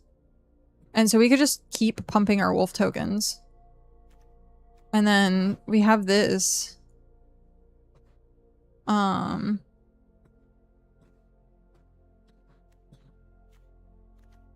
And then we could also, like, use a wolf token for Stir Up Trouble and then it dies. Like, the only thing that doesn't really have synergy is the ordinary bears. But it's a 4/5, which is rough.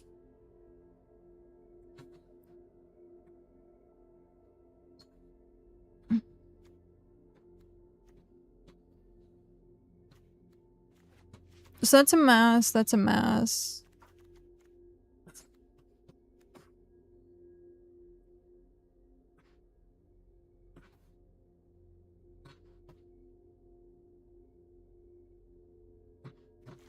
Like, do we want to run Golem even?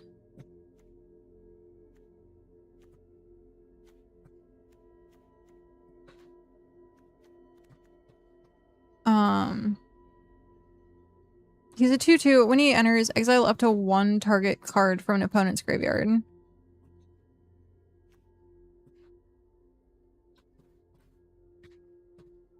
Each opponent loses 2 life. So, like, we could bring him back with, like, Mirkwood Nurturer. And then plus, if I sacrifice an artifact or a creature, it returns... It can only be activated as a sorcery, but it's a 2 cost, which then they get pinged for 2 again. So... Like, I almost feel like we run 44.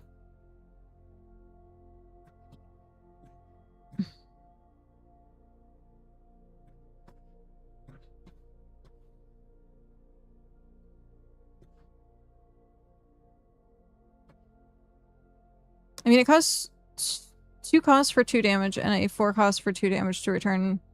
It doesn't really make sense. Well, no, we would, like, possibly bring... I mean, that's still 4. But 2. No, you would use the sacrifice creature at that point, yeah.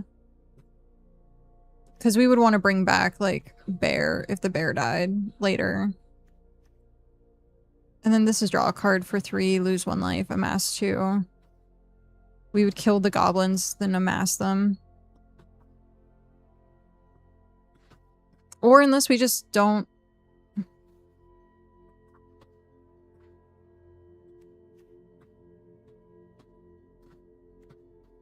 Don't really care.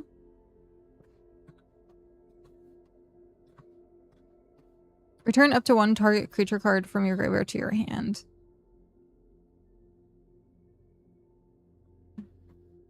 Is there anything here that's like, oh my god, we'd have to have it? I don't think so.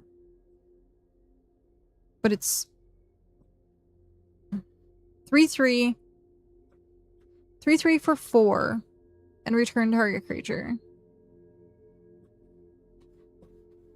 So we could return...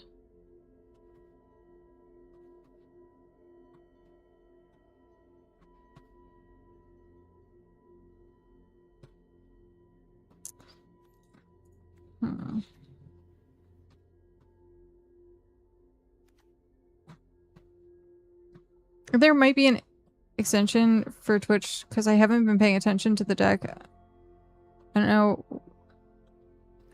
Untapped. I think I have it. I'm pretty sure I have it unlocked. Do we want or Hobbit Hole for Bjorn's Hospitality? What do we have for landfall?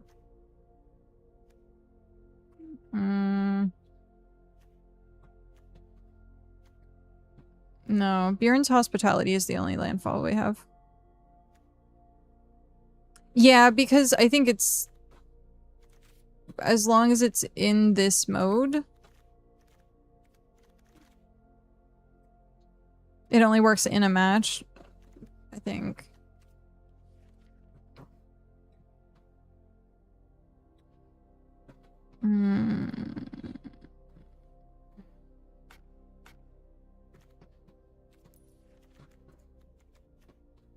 So, put a +1/+1 counter on a target creature you control is good, because then I can get Ferocious. Or just pump something in general. So, like, I could pump something up to a 4/5 pretty easily at that point. If I had this... Say I have like the Wargling on the board.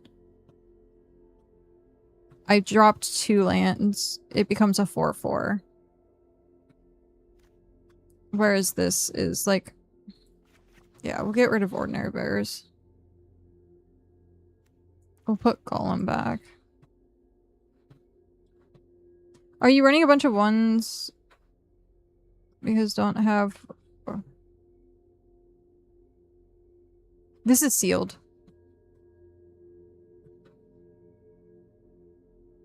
So this is what we pulled from our packs.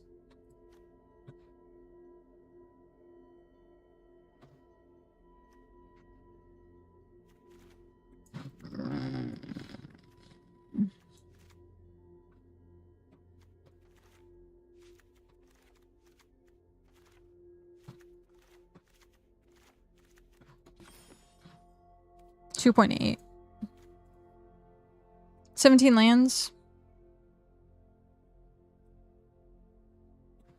42. We have a lot of 2 costs.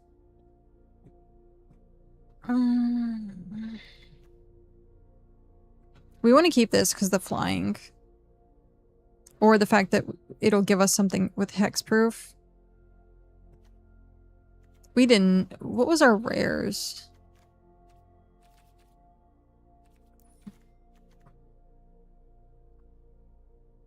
Unexpected Party, which was okay.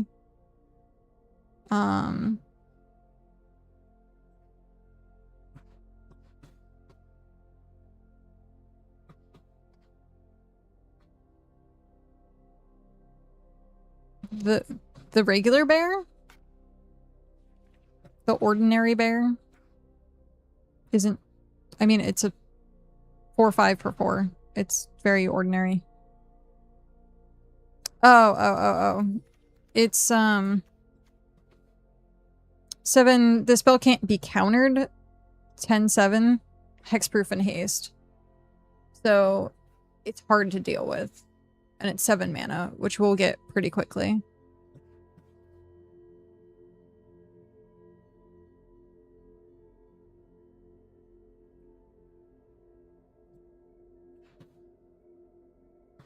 Because the fact that it has hexproof.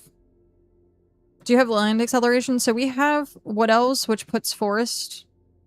And then we can bounce it with this. And return to hand and then put it down again. We can also then, if we really wanted to, bring it back and do it again. If we're low on land.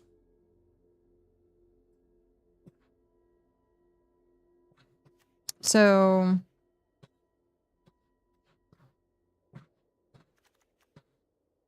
Plus we have the landfall trigger with the +1/+1.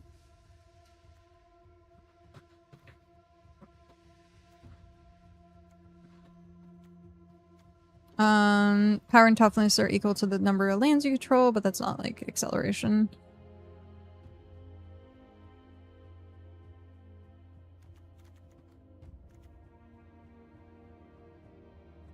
Landfall isn't gonna... I mean, the problem is I need a big creature. So if it's just the one that I have, I can give it trample with Wargling. Pump up my Wargling. Hopefully I would have this on turn 2, and then it's just...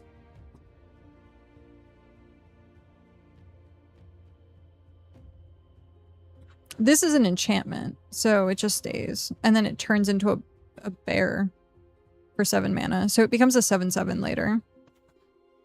Which is then 10/7. It's the same.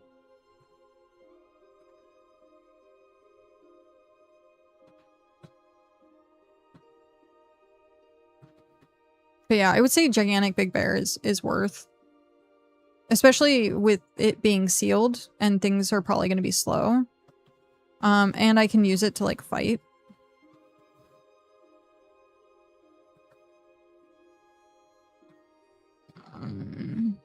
There's been plenty of times where I've played limited and I got crushed because I didn't have any big creatures later on in the game. So I like value having like 1 or 2.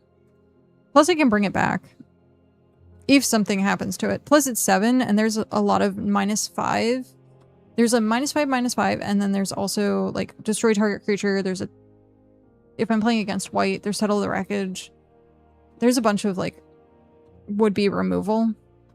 There's also like stir up trouble if they're also doing that. But I could like stir up trouble and then get rid of my golem. We're gonna have to spend all your land acceleration to get the big bear, and then fall is gonna give you +1 at best to the bear later per turn versus your smaller things that can drop early. Yeah, but I wouldn't be using my +1/+1 on the gigantic bear. The gigantic bear is its own standalone thing.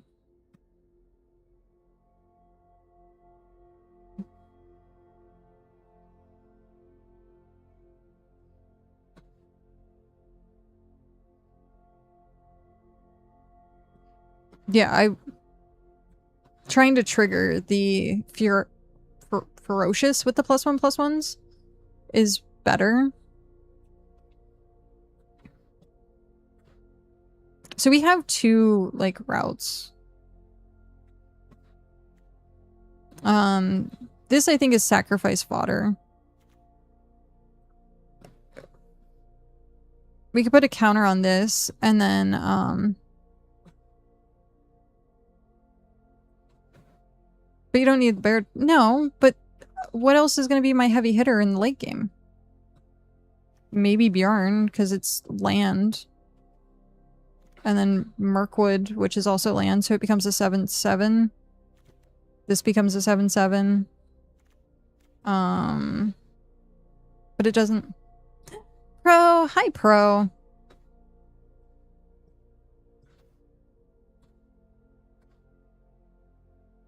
And like, yeah, it's only 1 card, so it's gonna sit in my hand probably forever.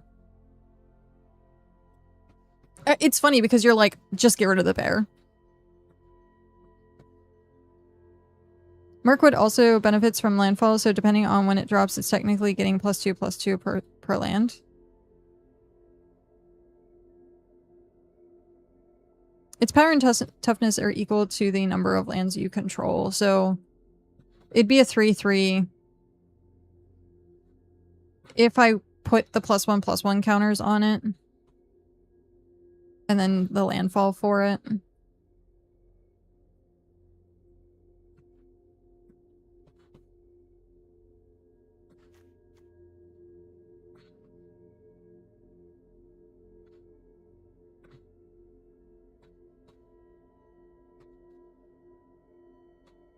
Whenever land you control enters, put a +1/+1 counter on target creature you control.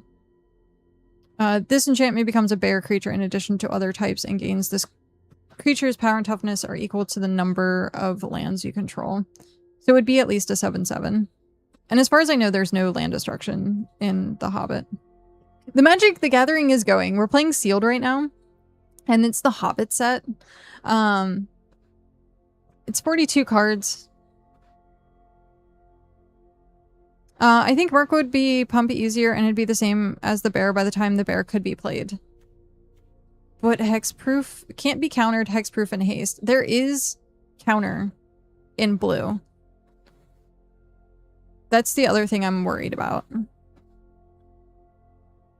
Blue has 3 different counters. And people will probably end up playing them.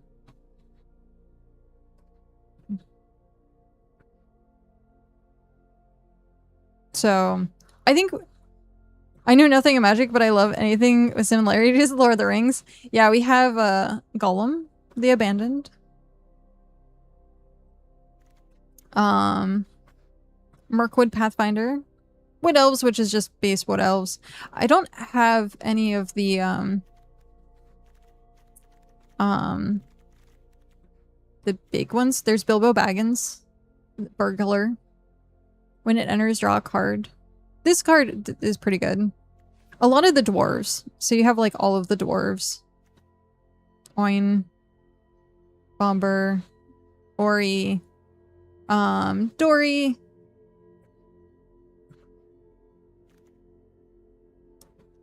Wizard Staff, which of course then has Gandalf. What else? Biffer, Nori, Dane, Dallin. So all of the dwarves. We ended up getting Sting, Bilbo's sword. It's not that great in limited. That would be really cool as a lamp. That would be really cool as a lamp.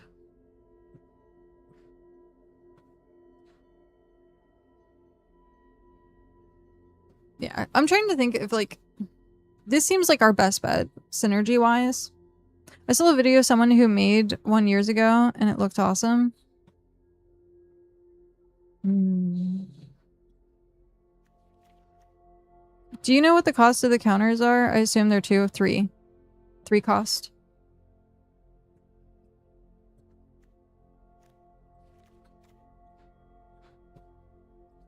Sound the trumpets. Counter target spell if the spell's mana is 2 or less recruit.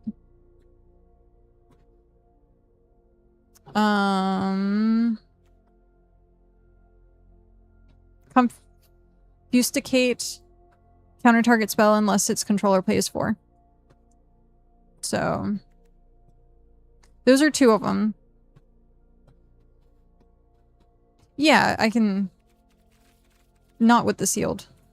I'd have to go into my deck and then come back to the screen.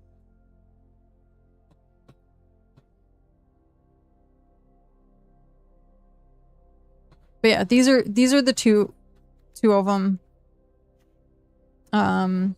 There's I think there's like a 7 cost counterspell as well, which is ridiculous. So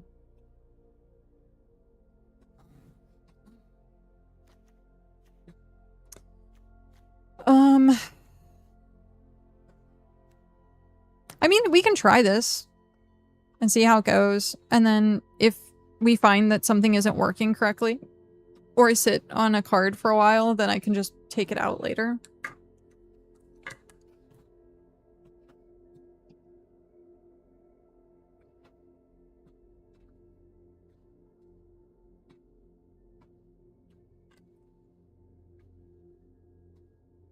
So? You don't have to be exactly 40. Plus, we have a lot of sacrifice, so those 2 cards, plus card draw, I think it's gonna be fine. I think having the 2 cards over is gonna be fine. Oh, we also have this, which is sacrifice this land, put 2 +1 counters on target bear, spider, or wolf you control. So if we really needed to, we have that. I mean, we can try it. Our curve.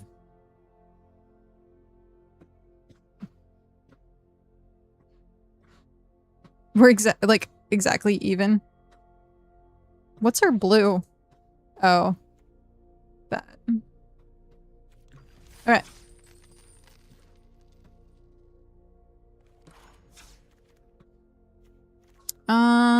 What do we want our...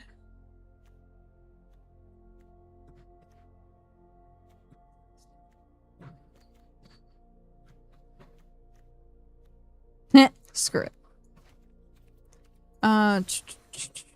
Sleeves. We want... Do we want Gandalf or do we want the Hobbit hole?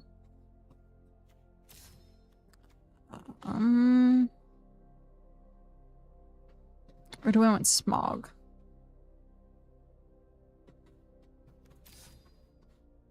We have 3.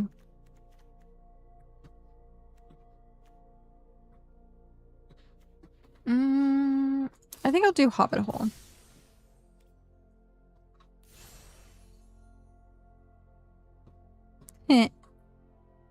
We'll leave our fire kitty.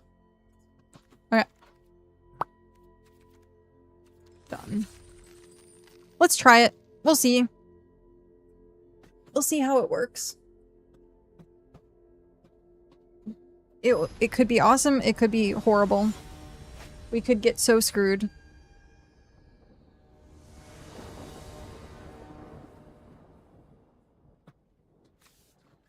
For example. Totally screwed.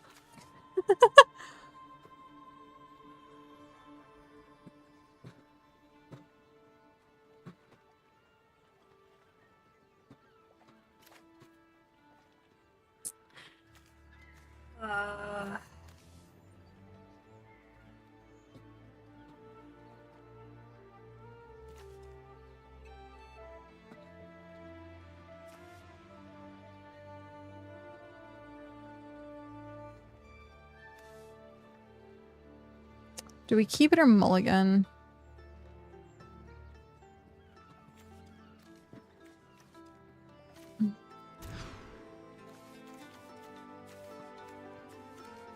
Perfect.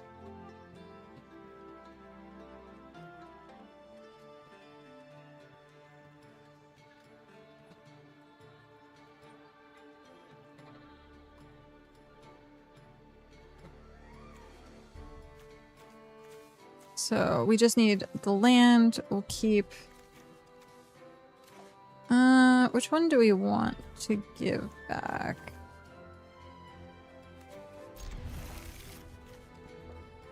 Probably that. Okay. Oh, wow. Those are pretty sleeves.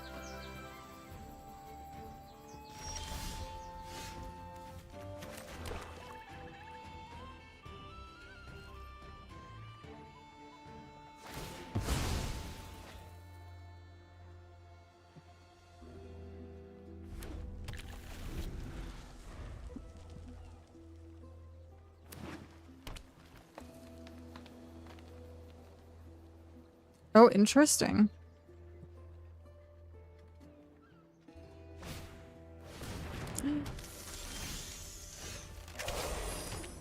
Hey, I have my own death touch.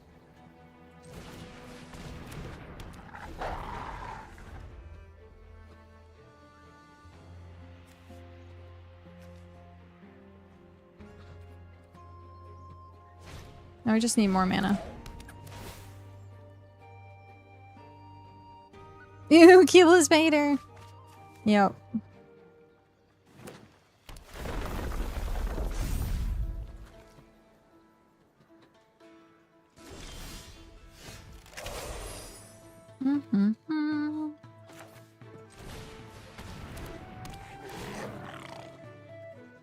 Discard a card.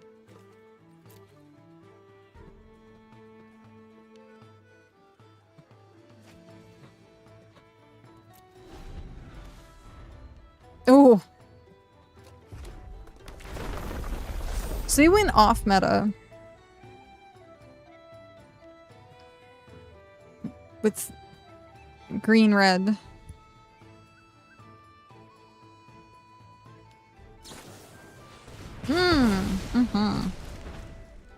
Good job.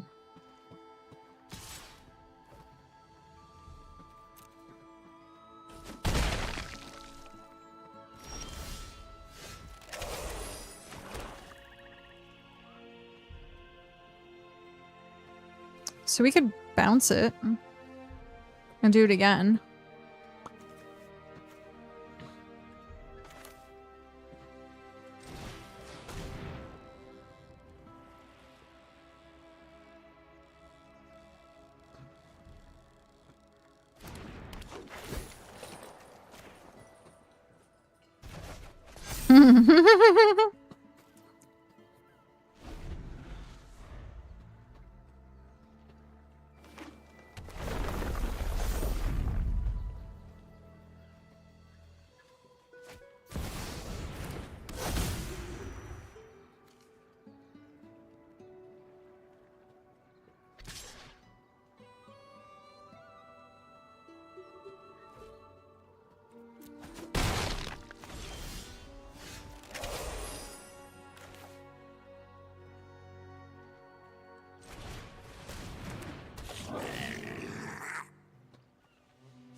Nice.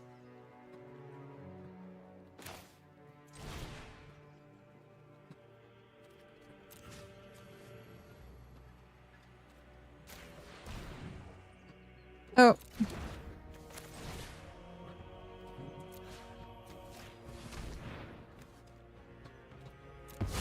I did it backwards.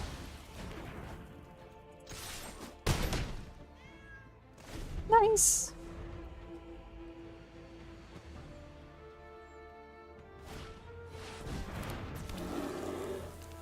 Mmm.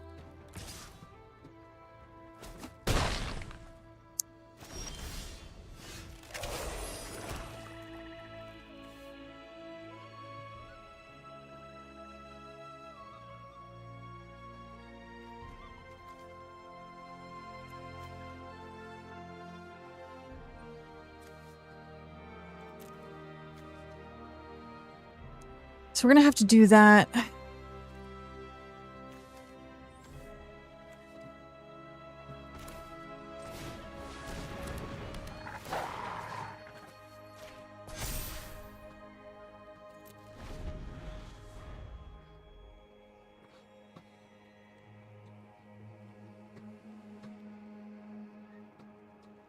That was such a lucky draw, the giant bear. Insanely lucky draw.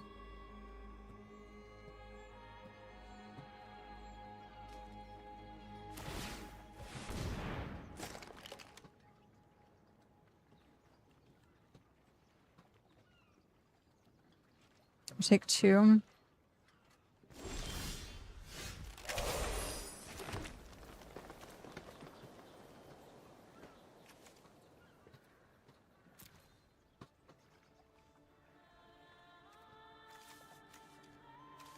So I could do that and make them discard a card.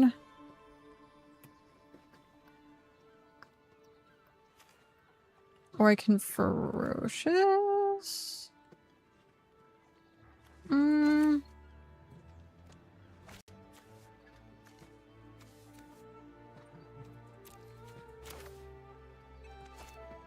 Mm.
Bear.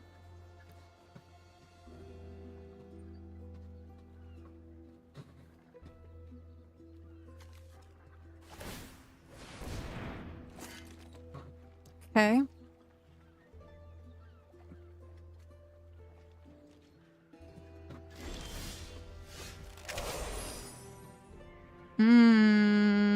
Okay.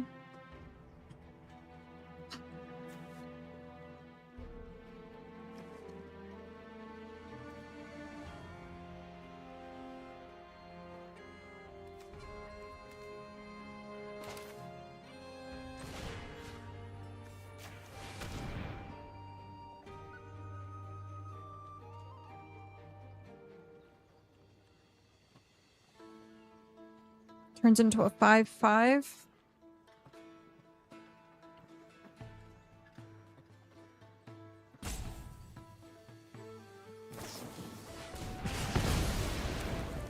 It's fine. 3/3.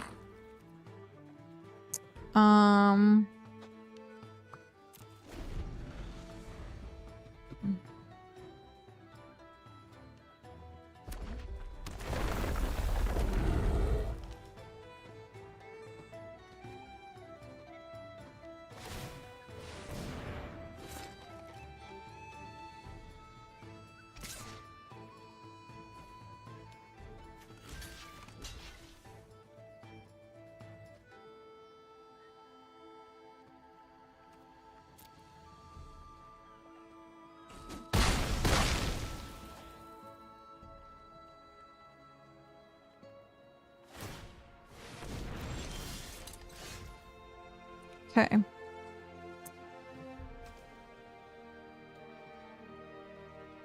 I need one more mana. Is what I really do need. Because I could bounce...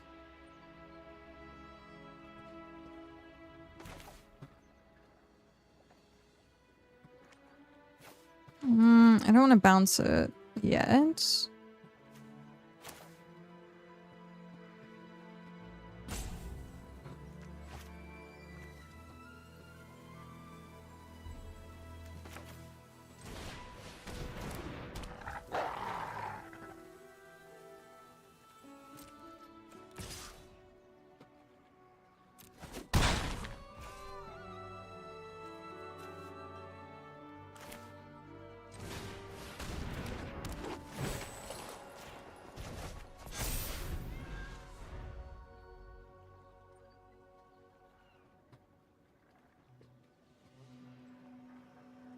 They're pretty much going to play every card. Yeah.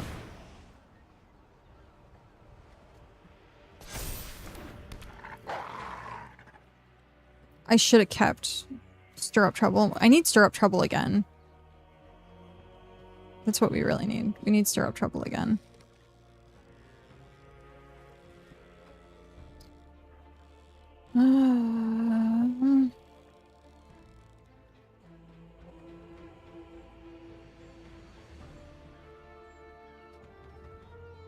But I can jump with stony voiced goblins.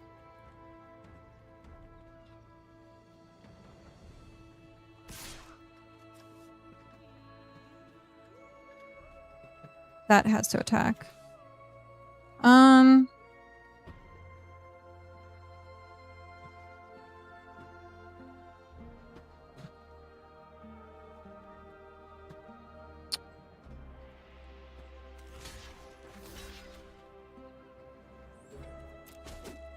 We have another Wargling.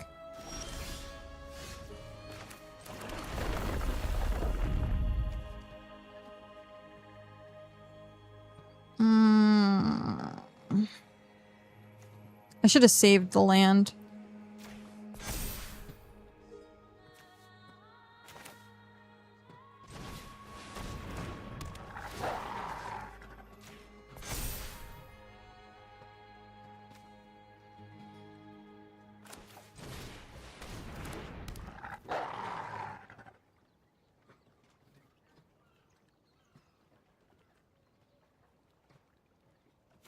It's whenever this creature's got any control, so...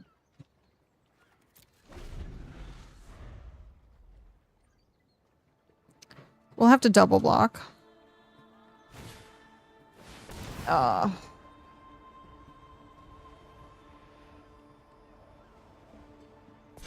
Yep. That is a ridiculous card.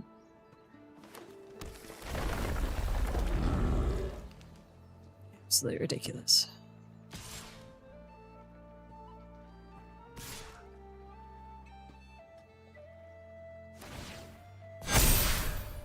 Yep. They would wipe my board. Doesn't really matter. That is GG. Because if I block...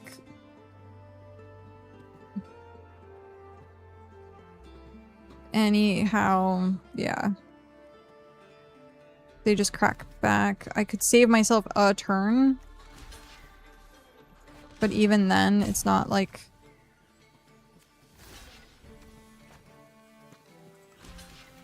worth.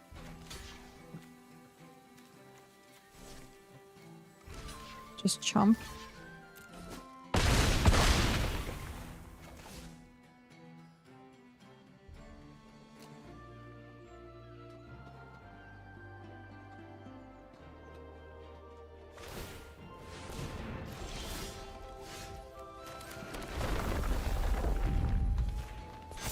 Yeah.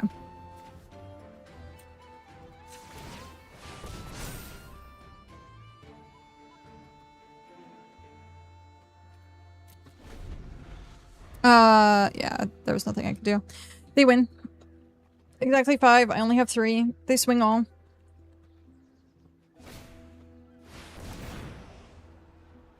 Or do that. They do have to swing all, though.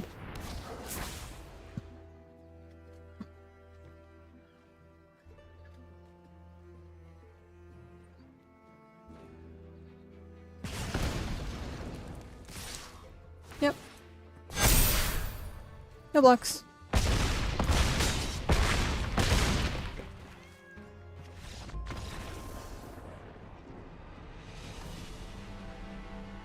Crazy. I got an achievement. Make an opponent discard the last card in their hand. That's funny. Greatness.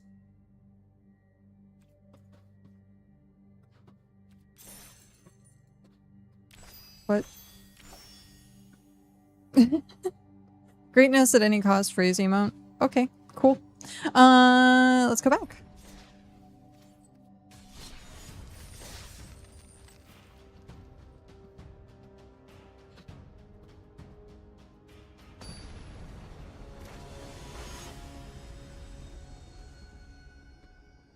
So yeah, we have a good little combo.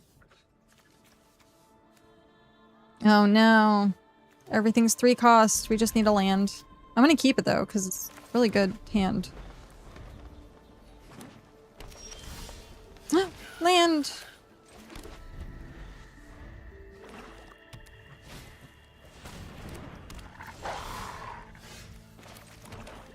Now, which one do we want?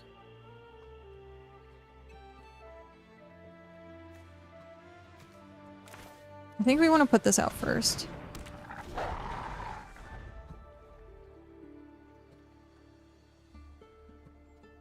Do you have it? Oh, you don't. Oh, but you have that. Good job. I'll take the 3. Have you played Call to the Lamb? I have not played it, but I have watched a lot of it being played.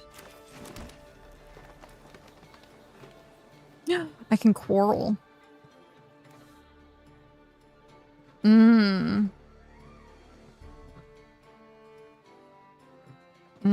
Do I want to do that, though? If I quarrel, then I can... back.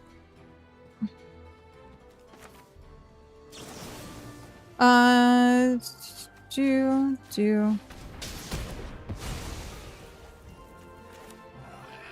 that.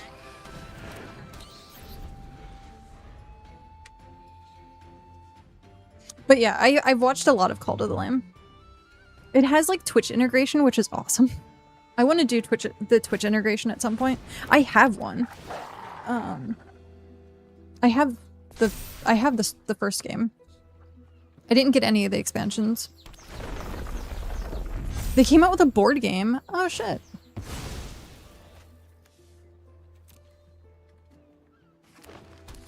That's pretty awesome. Ooh, okay.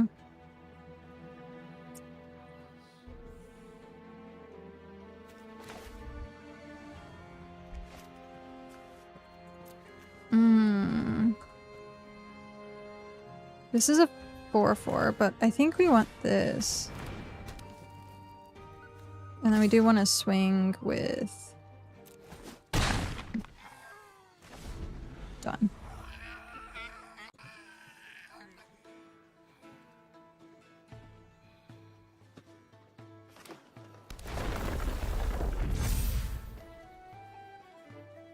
It's trying to get me to verify my account.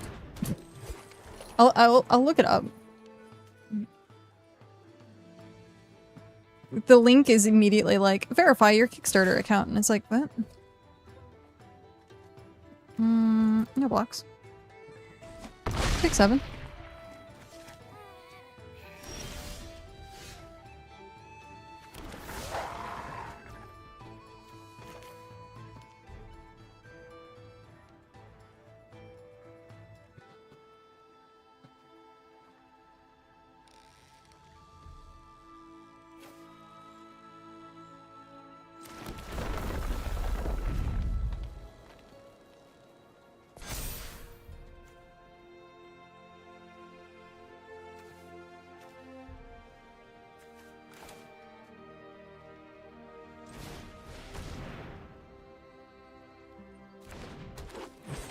Hi, Faye. How are you?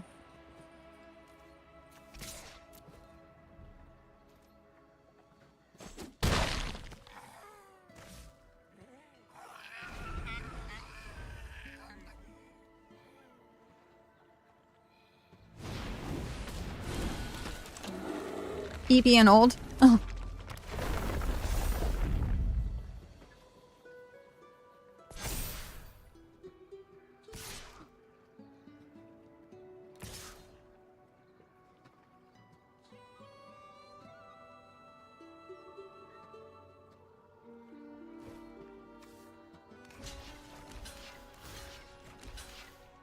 Mm.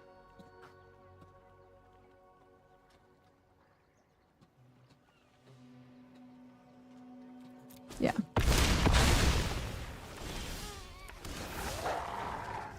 Oh. We win.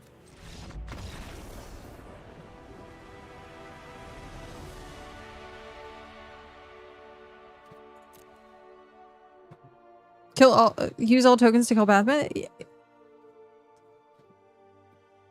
I mean, I'd rather chump for a while and then swing. Because I had the flyer, so they were on a 3-turn clock. You turned 26 yesterday? Oh, happy birthday! Happy belated birthday! I immediately have to put it in my phone now. Actually,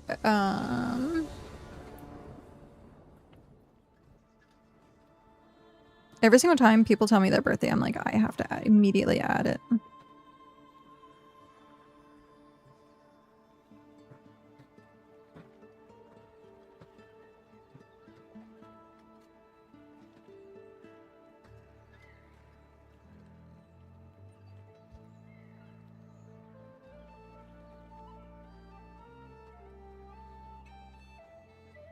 Yay! It's still your birthday in America? Oh, so it's the 11th.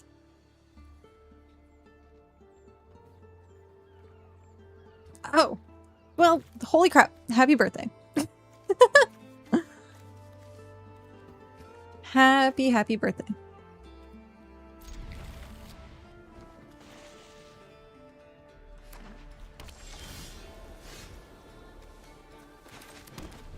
This is going to be a really slow start. I should have mulliganed, but I'll change it. Edit. Okay, still have. Save. Yay! We have it. I should have dropped black. Oh well. Oh man.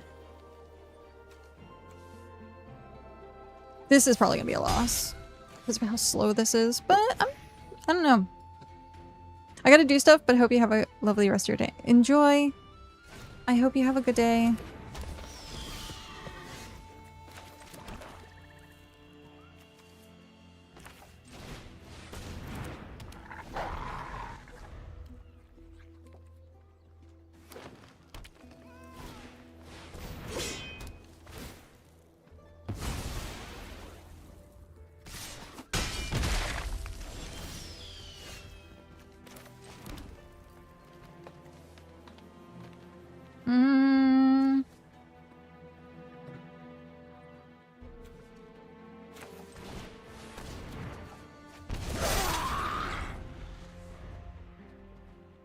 It's okay.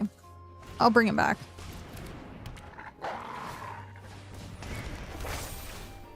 It's very interesting to see the fact that people are not playing the archetypes.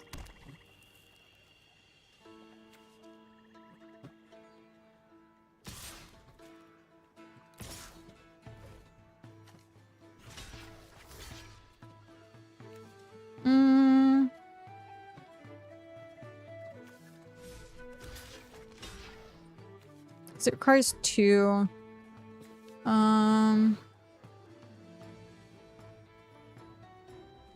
You don't have enough mana.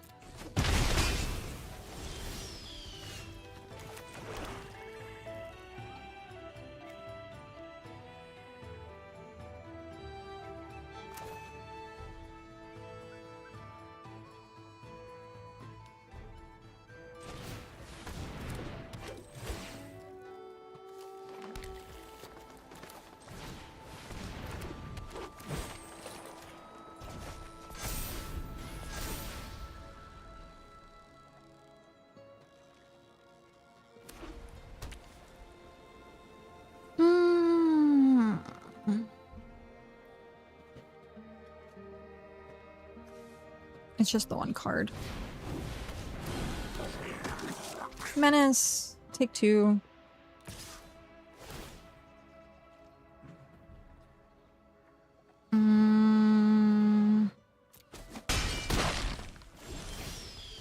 This is me getting really low.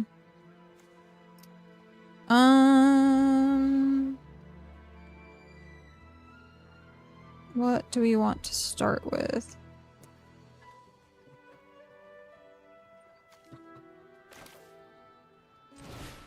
Start with this.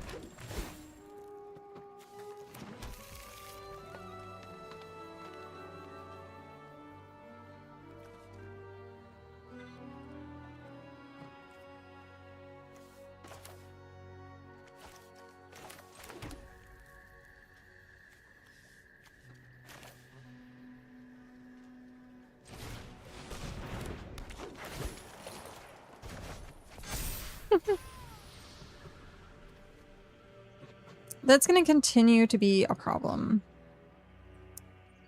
So I guess I'll block it next turn.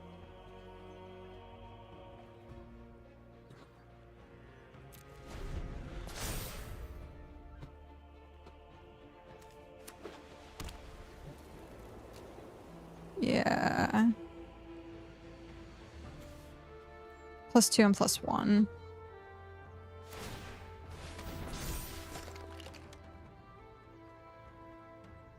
So...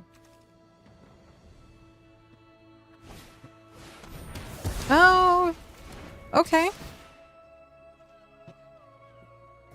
Well, there's that. So... That's gonna take... that's game.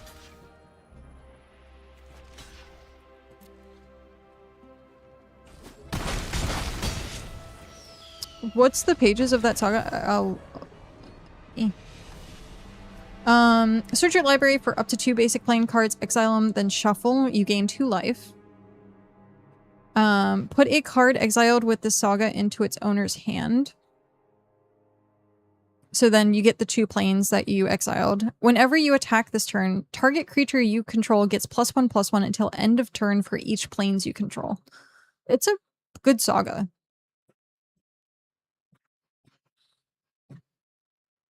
The board game made £2 million, about $2.6 million on Kickstarter. That's crazy how much a game like that can make money. Yeah. I mean, it's Cult of Lamb, and that, I mean, it has a cult following, as you will.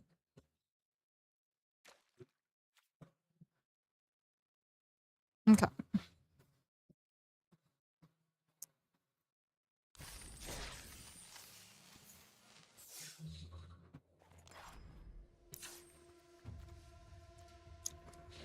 So let's see.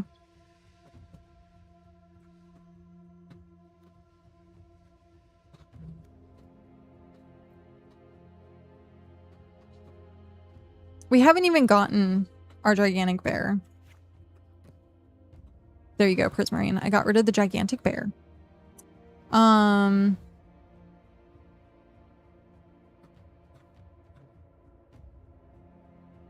We haven't even seen it. We can get the bat out pretty good.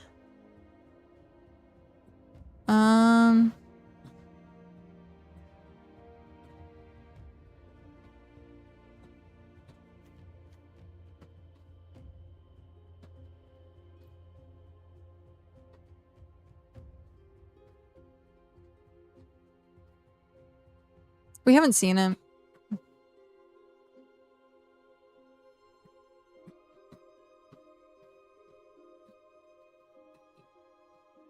Like, Golem, to lose 2 life, I don't know if it's actually worth it, but sacrifice an artifact or a creature.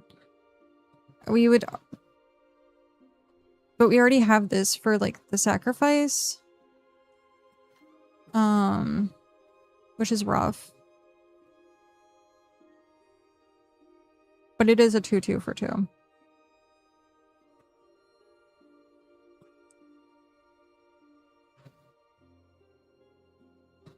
I'm kind of honestly sad they didn't make a Commander custom game mode on Arena. They have Brawl. Commander.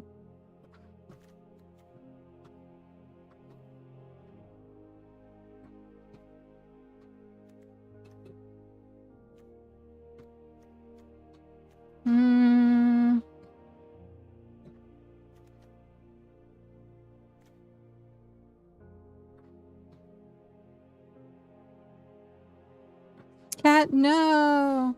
Yeah, but 100 cards. Isn't it 100 cards?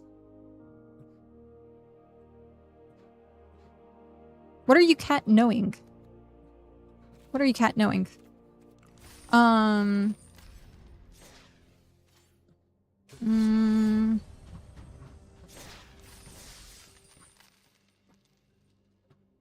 This week's Brawl will bring 100 card Brawl deck.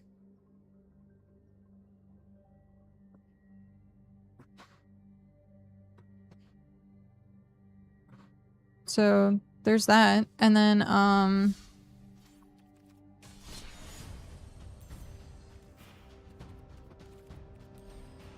Brawl, yeah.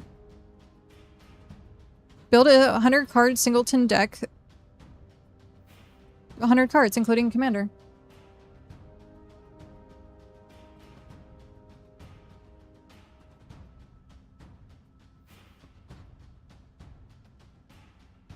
It's 100 cards. As far as I know, it's always been 100 cards.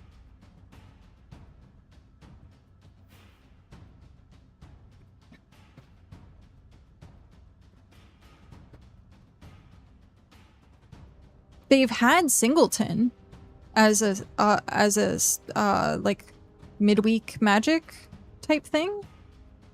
So they've had like Pauper, singleton, artisan, stuff like that. But yeah. What's the other modes on Brawl? Competitive and standard. Standard is, this is the standard 60 card. Standard Brawl is 60 cards. And then 100 cards and 100 cards. 60, like, this is only using standard cards, which is understandable why it's 60. And then competitive Brawl.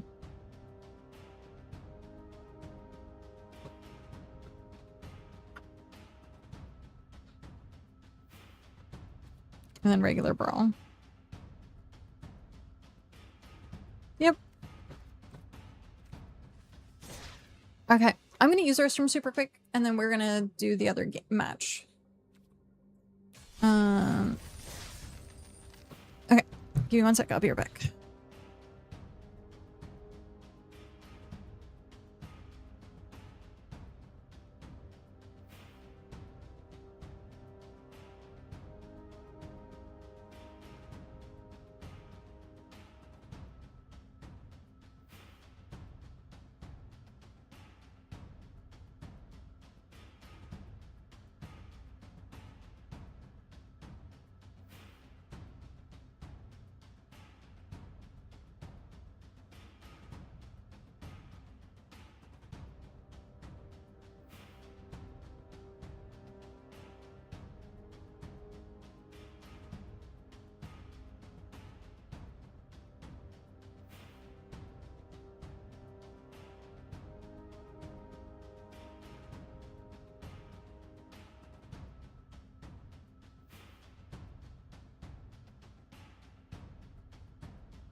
Okay, we're back.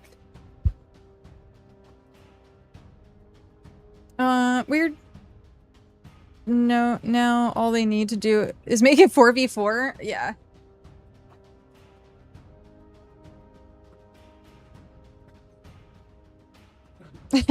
Words. Words is hard, okay? It's a motto around here.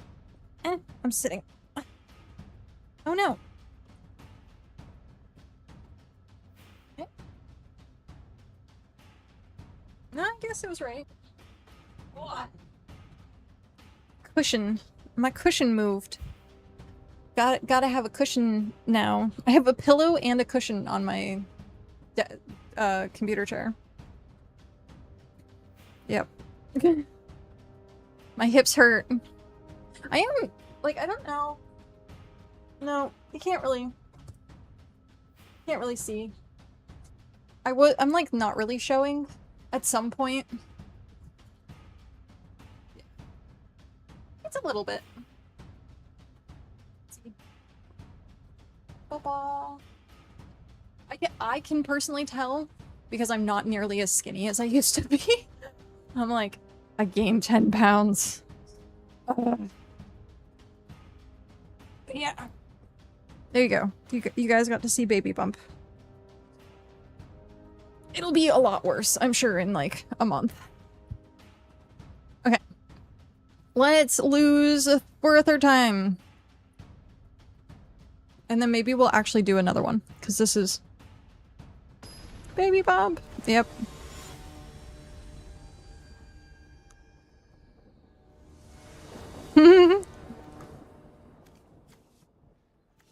Yeah, we'll keep this.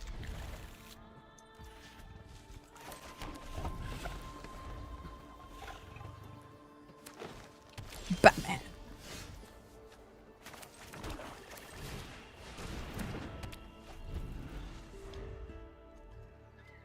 Grandkid soon. January. January.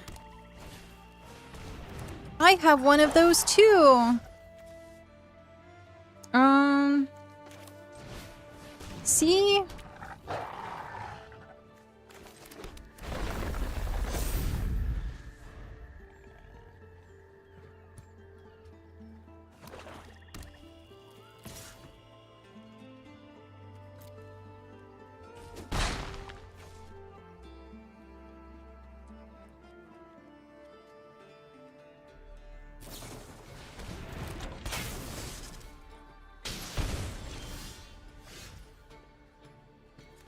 That's funny.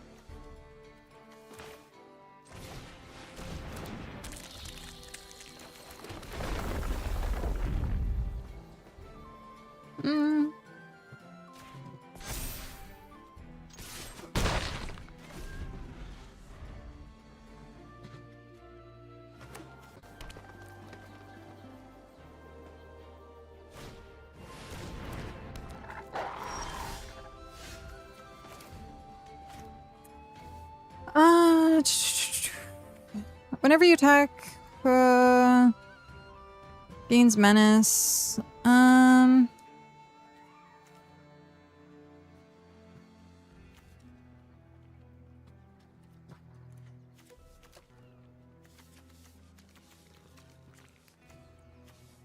Whee. Let's do.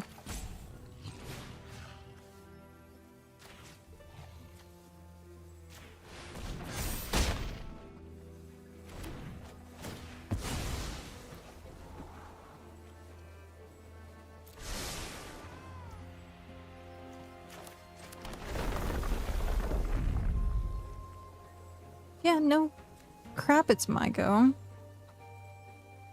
Oh.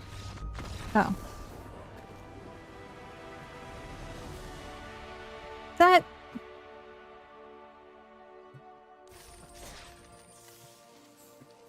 Okay, Batman. Okay. Thanks for the free win, but... sad face. So at this point, we've gotten our money's worth.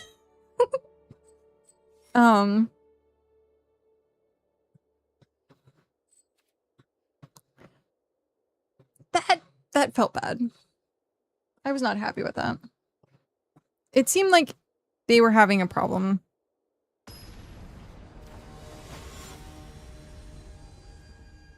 Magical thingy! We're going against a magical thingy. Yeah, we'll keep it.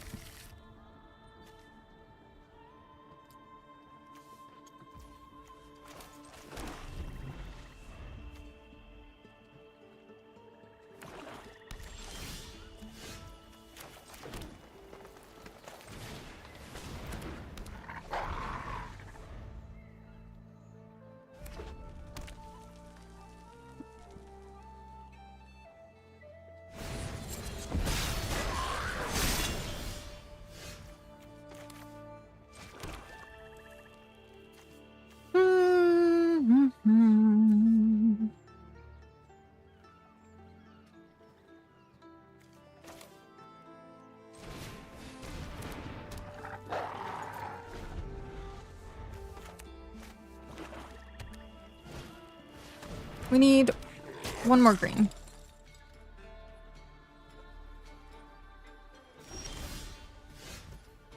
Or that.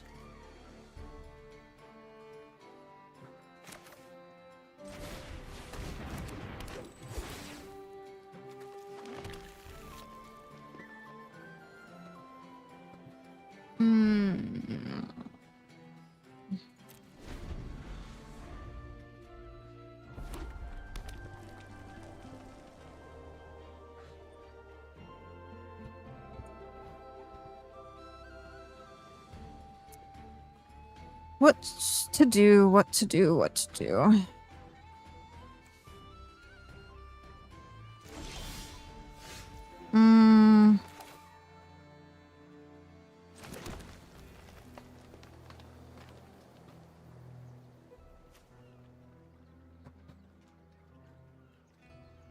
So...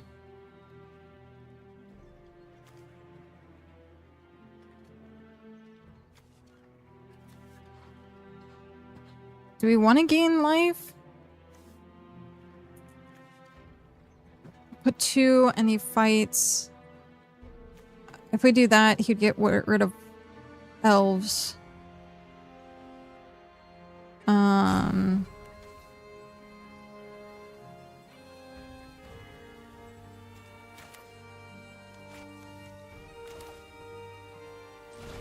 Let's just do this.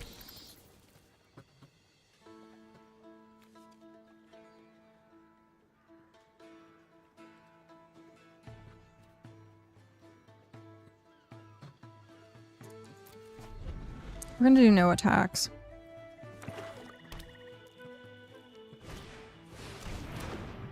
Ooh. Okay. That's a perfect target for what we were doing.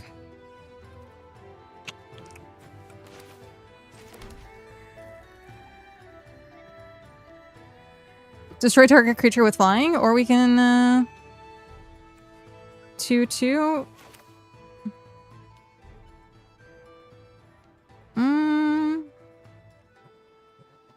The hexproof though?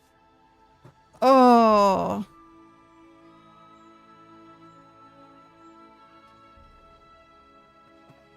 The problem is that's 2/2, which turns it into 4. I think the best way we're gonna do is literally destroy creature with flying. And then golem.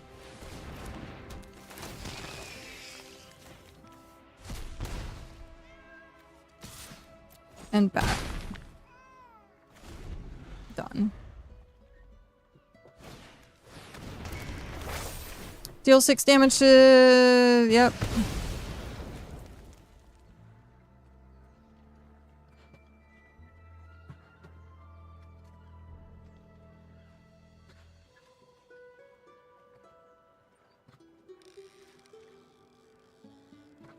So we need to bring it back.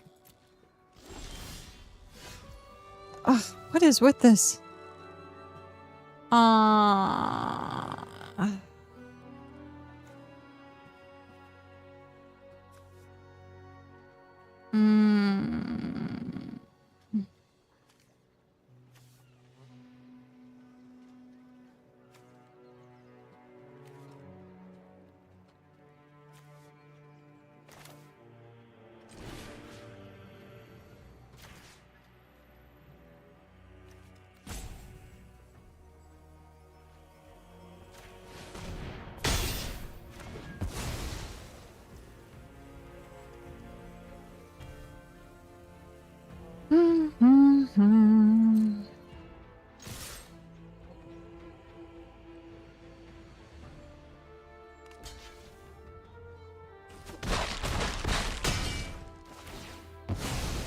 What elves? Yep. I played that completely wrong, but that's fine. I completely played that wrong.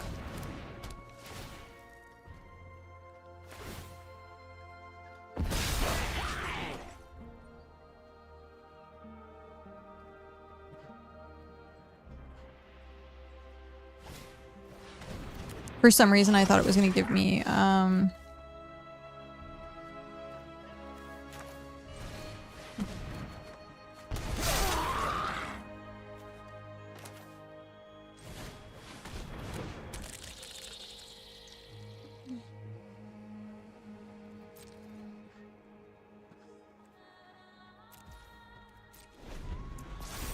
thought it was going to give me Ferocious, but it didn't. Because I put it on the wrong creature. But I was thinking of the elf, and the elf was going to die anyhow, so it was just a bad play. A completely bad play.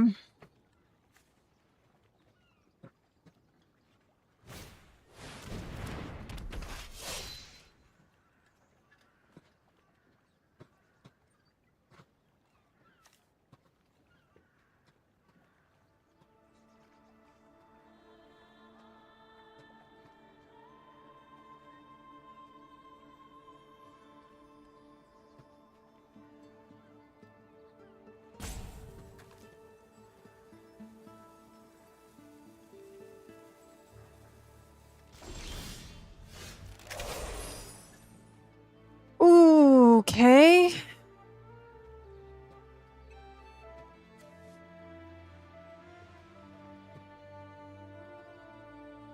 We have the mana.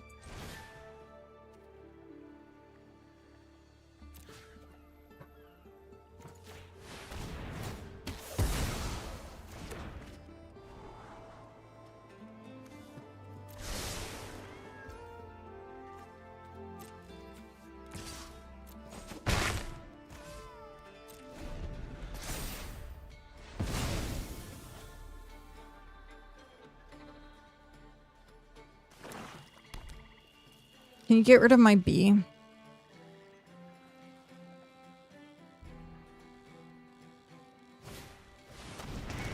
Yes, you can.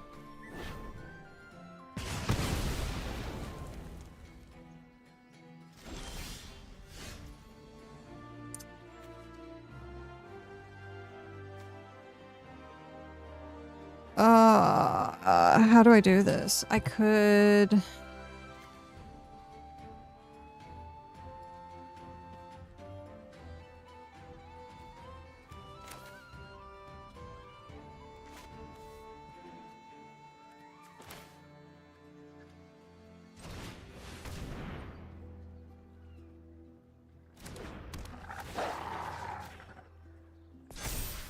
Okay.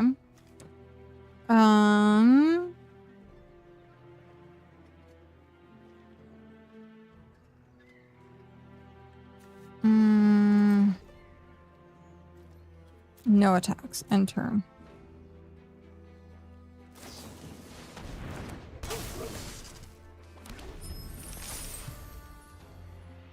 This is gonna be rough. That one play messed me up. That one single play messed me up.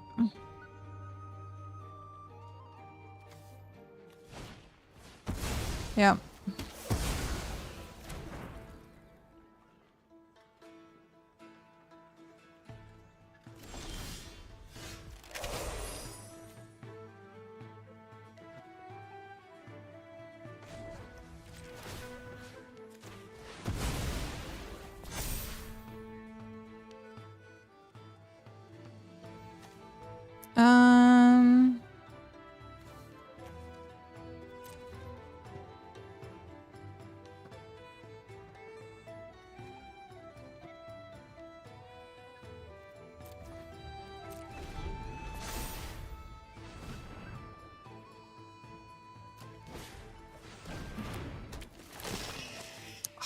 Shit.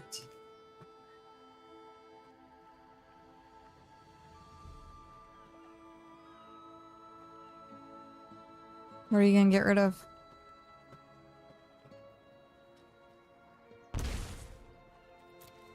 Okay. Fair.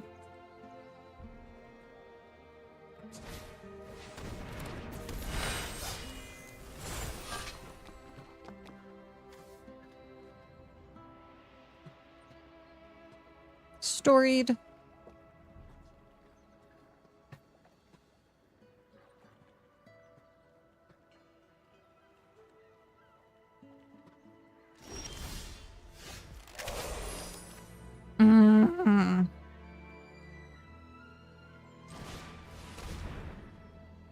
way too late.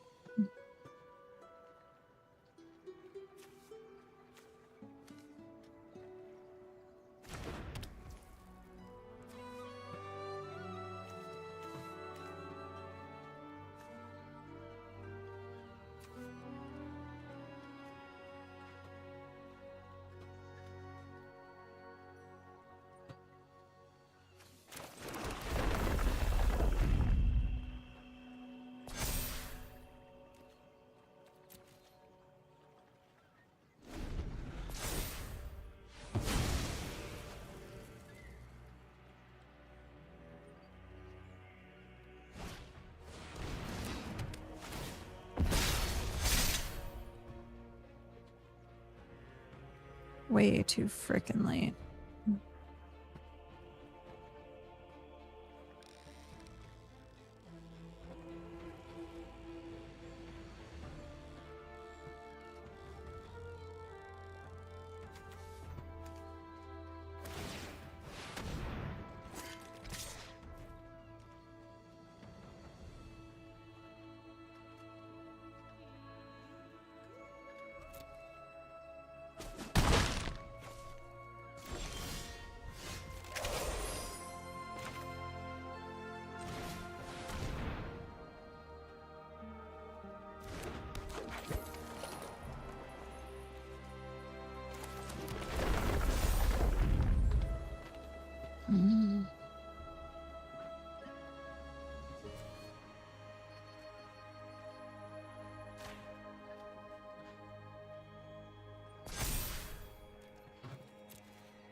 That life link.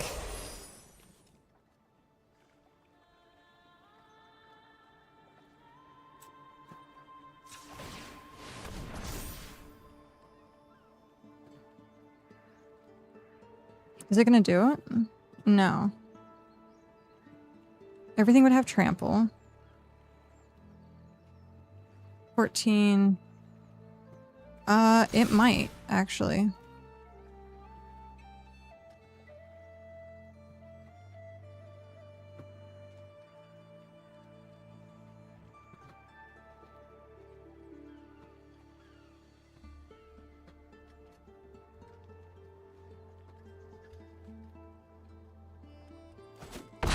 Yep. Oh. Patience.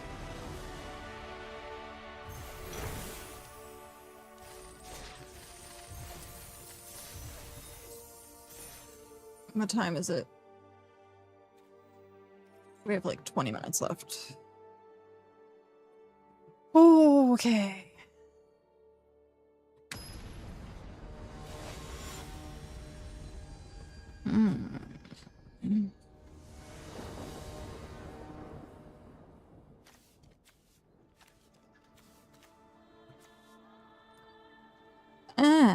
I don't...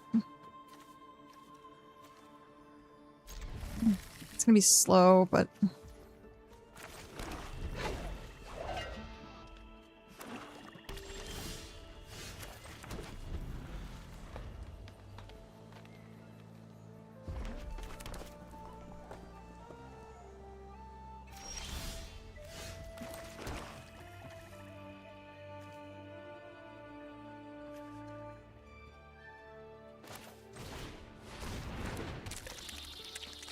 You got something for it?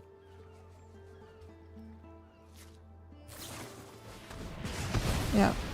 I should have played Rage into the Valley first.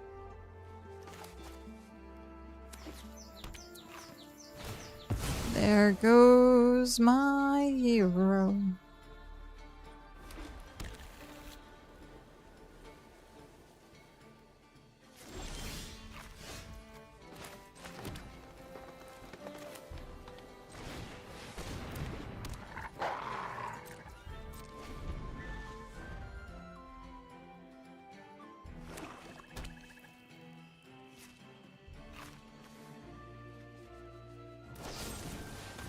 Oh my gosh.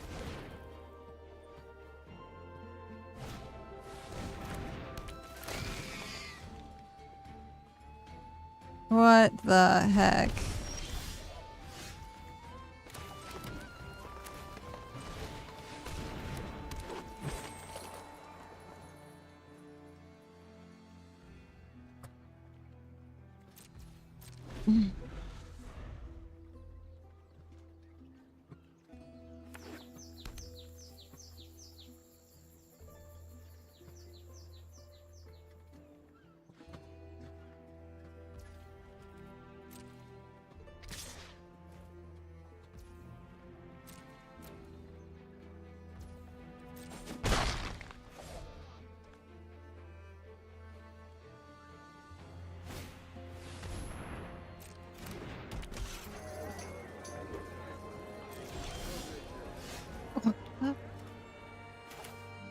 Jeez.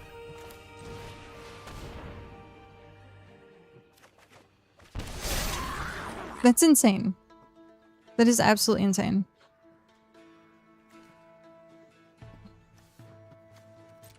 So much land.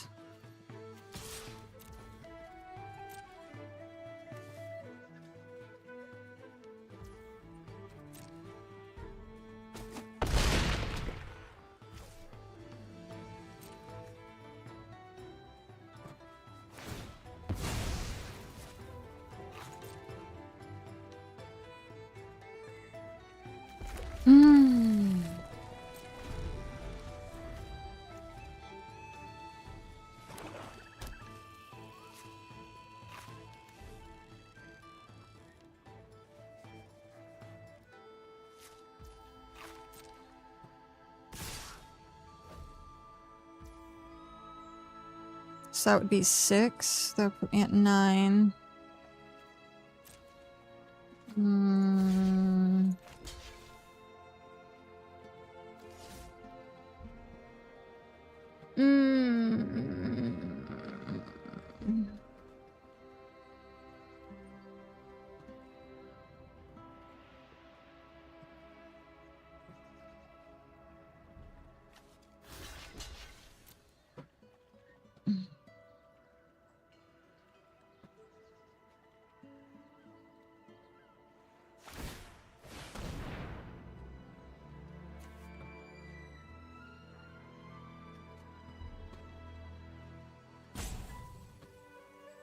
Do I save it? That would be 7.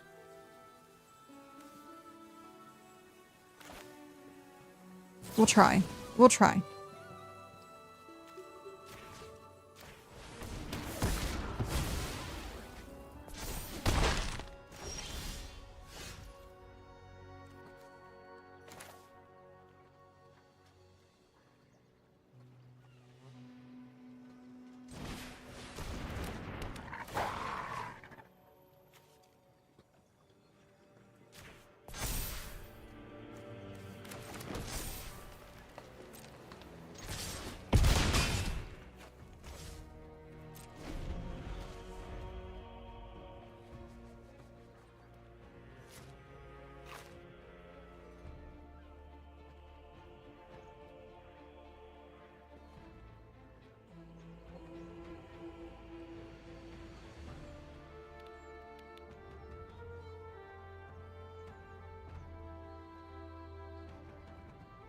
Play like one giant creature.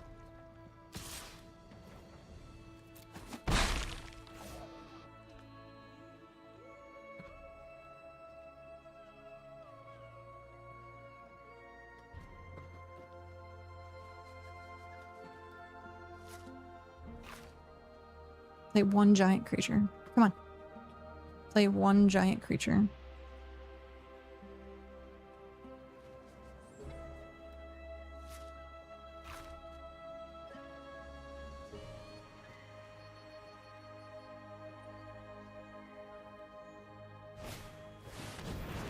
Perfect.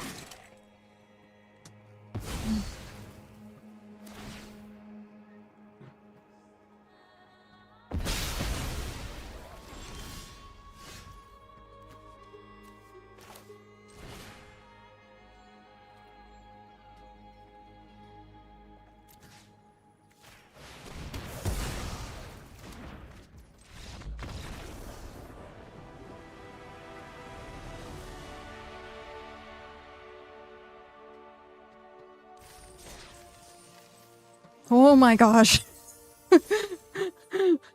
Oh my gosh. Okay. I'm like shaky.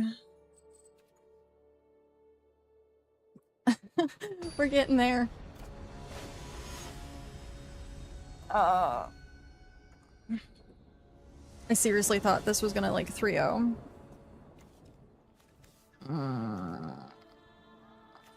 That's not good, but I can at least hunt her. Oh, no, never mind. I want to company so I can get it started.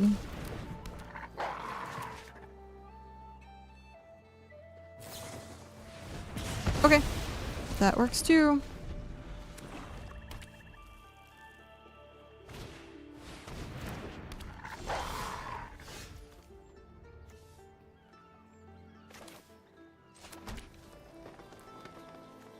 Whenever this is a creature, you may sacrifice an if you do put a number of +1 counters on the creature equal to the sacrificed.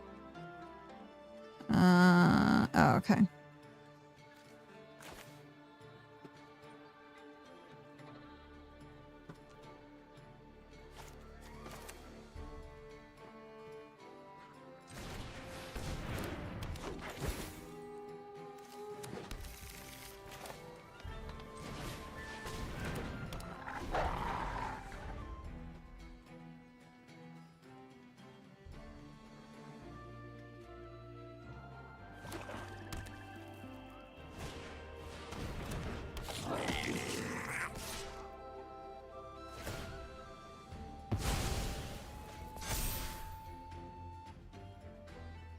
No blocks.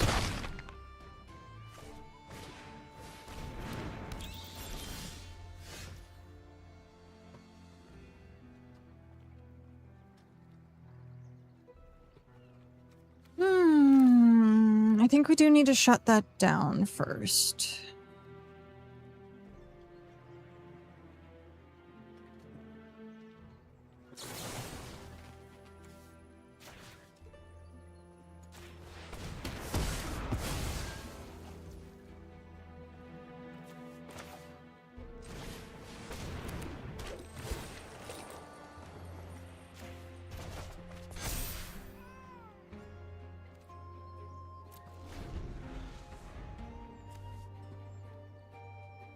I could have attacked and gotten 2, but nah, that's fine.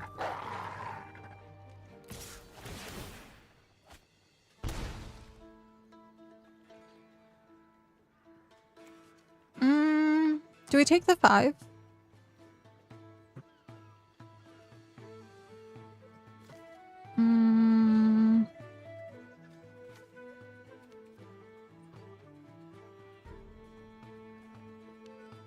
Or do we kill it? I think we take the 5.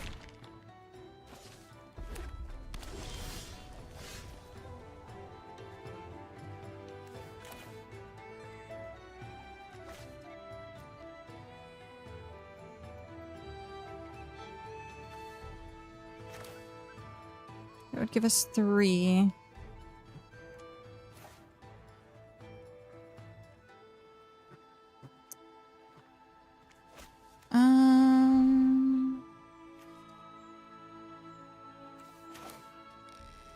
Or I just destroy that. I think we have to go this way.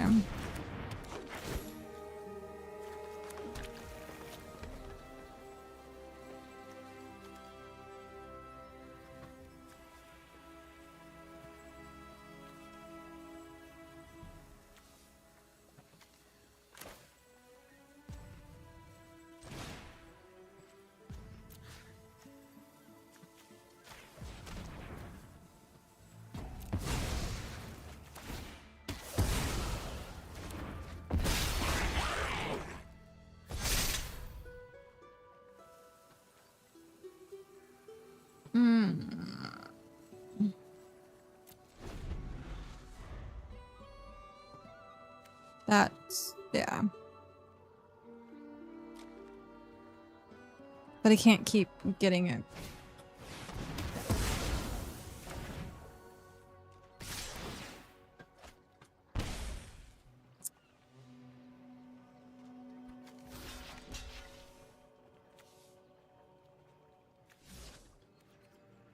Go down to 8? You know what? Sure.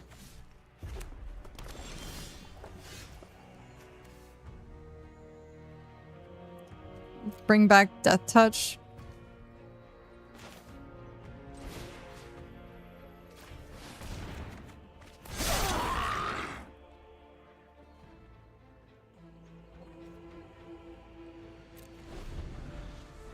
Oh, that sucks. Oh. I didn't notice I only had one swamp. That's game. Because I'd have to menace and then that would go through, so yeah. That's game. I didn't notice I only had the one swamp. Well, we only lost 600? So we got 9 packs for only 600? Yeah, that's how that works. That's the math on that. We paid 2,000 to enter.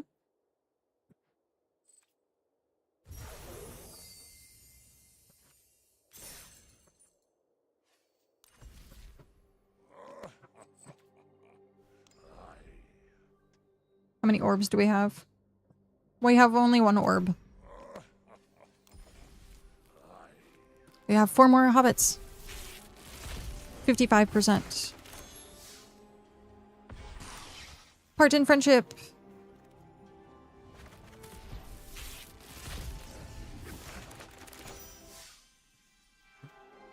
Thranduils. I always add an R at the end. Thranduils. Duels.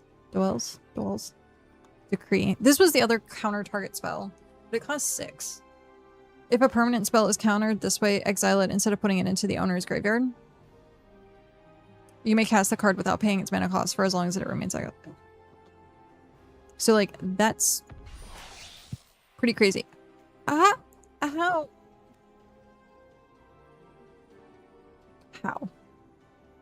How do we have more? Unless that is our 4th one. I could have sworn... I'm gonna have to go back in the VOD and be like, how many rolls did we get?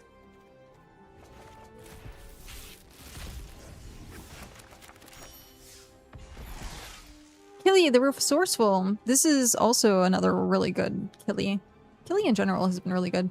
As long as you have Enduring Story, you may pay 0 rather than pay the equipped cost of the first equipped ability you activate each turn. Whenever another dwarf or equipment you control enters, draw a card. This ability triggers only once each turn. But still, that's... Burn, Tree of Infern. This is, we got hit with this. Yep. Unless they changed it, you can still get more than 4 copies of cards. It goes to Vault. Redacted! Hi, Redacted! Long time no see. I know! We just started streaming again this week. I had to take last week off because my sleep schedule was completely screwed up. But the Hobbit cards are out. It's exciting. We get to play with the Hobbit. But yeah, like, if you get the 5th copy of something, it goes to Vault. But I thought for rares and mythics, you were supposed to get gems if you got more than 4 copies. So maybe that was my 4th copy.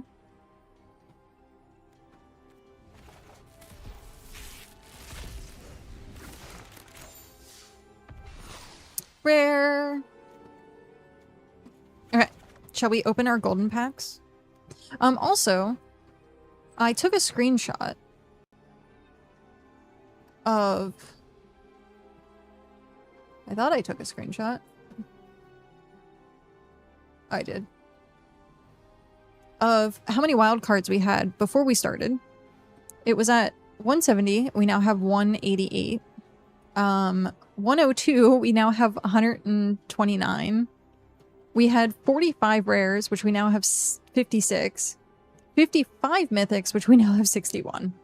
And our vault progress was 43%, and we're now at 61.9. So that actually gave us a lot of wild cards.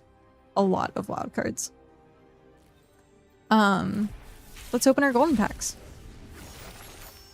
And then after we're done with this, we are going to have to find someone to raid because it is 5 o'clock.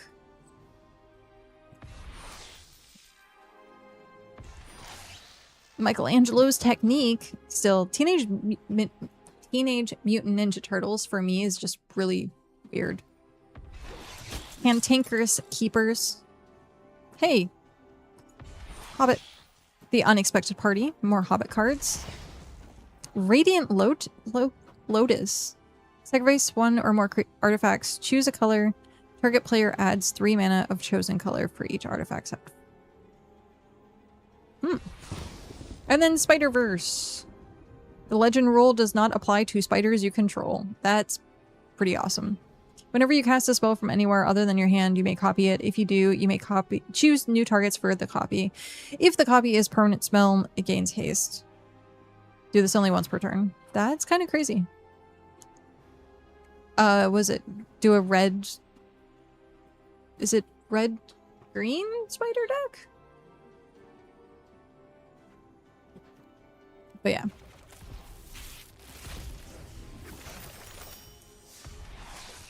Thrumming Hive Pull. Affinity for slivers. Oh. Slivers. Dawn's Truce. We got another Sting. 0-point ballad. Tom, Bert, and William. So at least we're getting some Hobbit cards out of this. King T'Challa. Black Panther. Nice.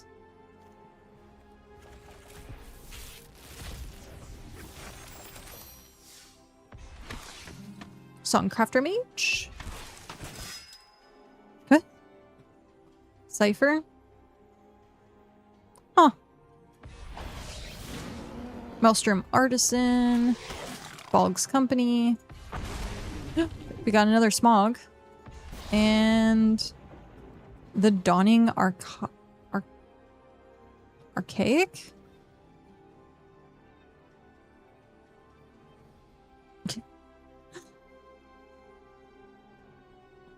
Interesting.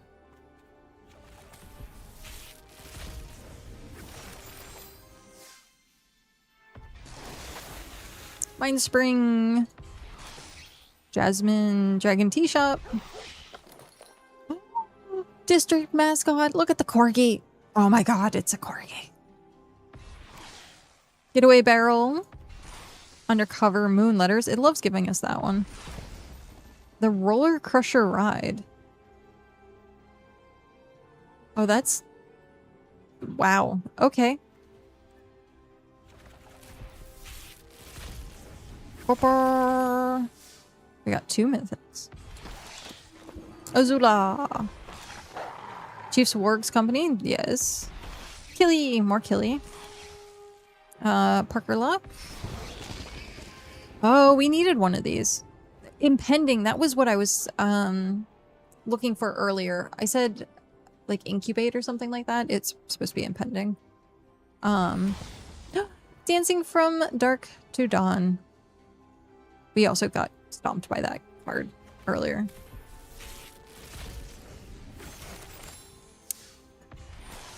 Esper Origins. Really good card. Iroh. The Great Goblin. More Smog. Decorum Dissertation. I remember seeing this in a deck. And then Draco Genesis. You may... Oh, this will be cool. You may cast dragon spells without paying their mana cost. I think this is going to be really great for the dragon deck. I want to make a dragon deck. So yeah, that was everything. Let's go through really quick. Collection. All of our new cards.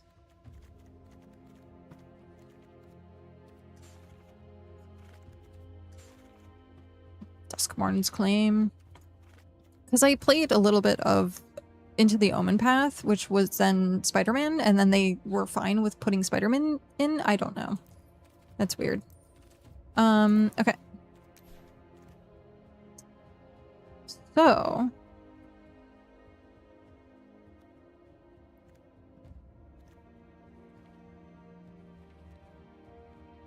we're missing inside information. What I think I might do is go through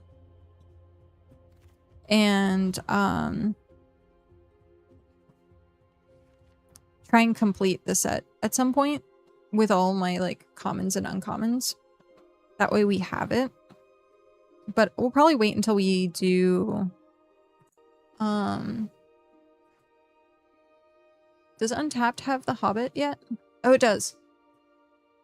Nice. We're at 57.7. So... oh, it doesn't tell you how many cards you're missing. Is there a way to see how many cards you're missing? Profile. Collection. These are just one-ofs, unfortunately. So... wait, collect times 4 of all the common cards? So I guess we have all the commons then? Because now it says collect 4. Which is interesting because it's 224 out of 240.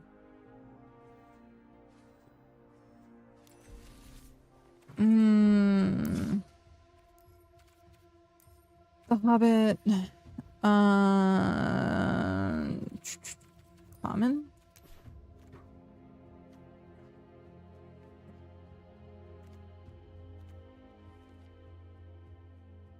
Do lands not count? I guess we have all of the commons. I'm guessing lands don't count towards...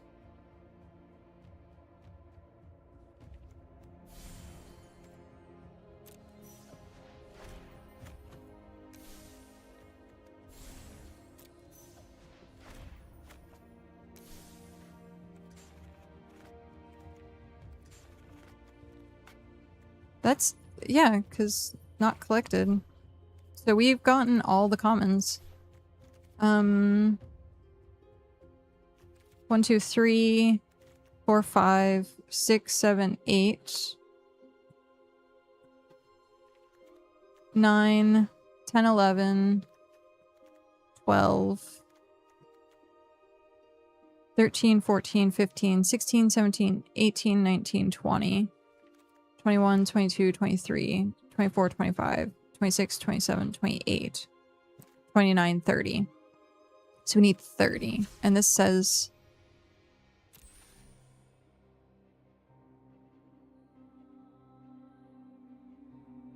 that we only need... oh.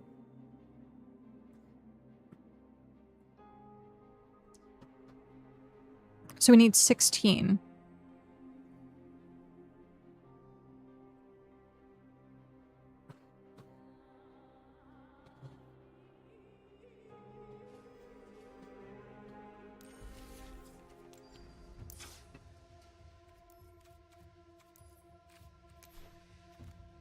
So that said we only need 16 of them.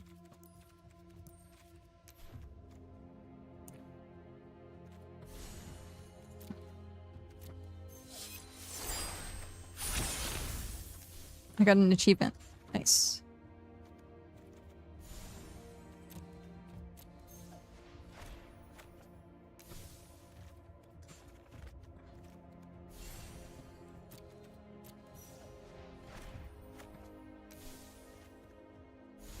Ah!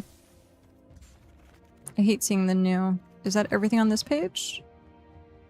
That's everything on this page. We only need one more of these.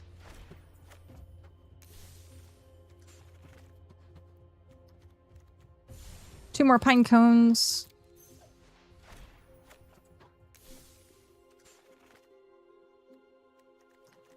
One more smog.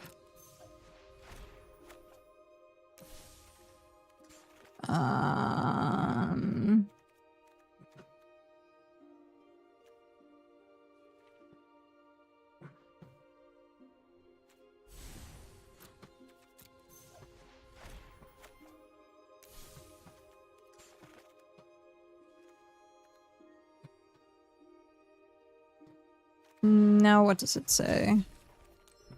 Oh no.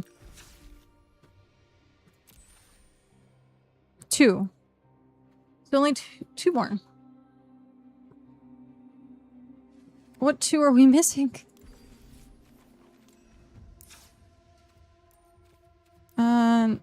Common, Hobbit.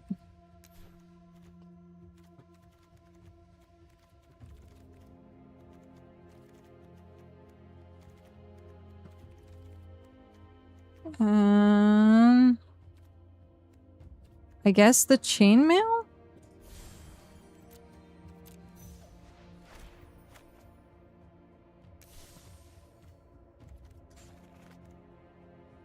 And then those are lands, so that should be it. Nice. Nice. Okay.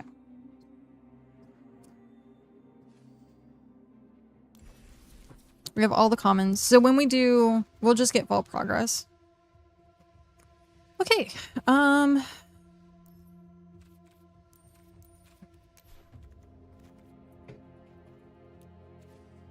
We do have 4 rolls. Okay. Achievement. Milestones. Crafty. Claim. And then profile, titles. Crafty. Alright. Well, with that, let's go find someone to raid. Who do we has online?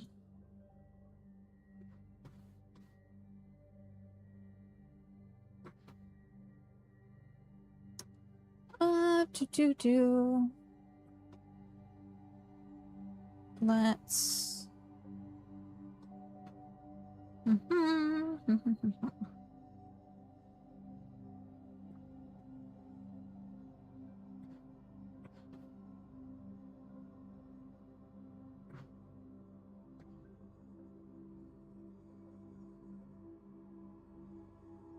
Good stream. Have a good night.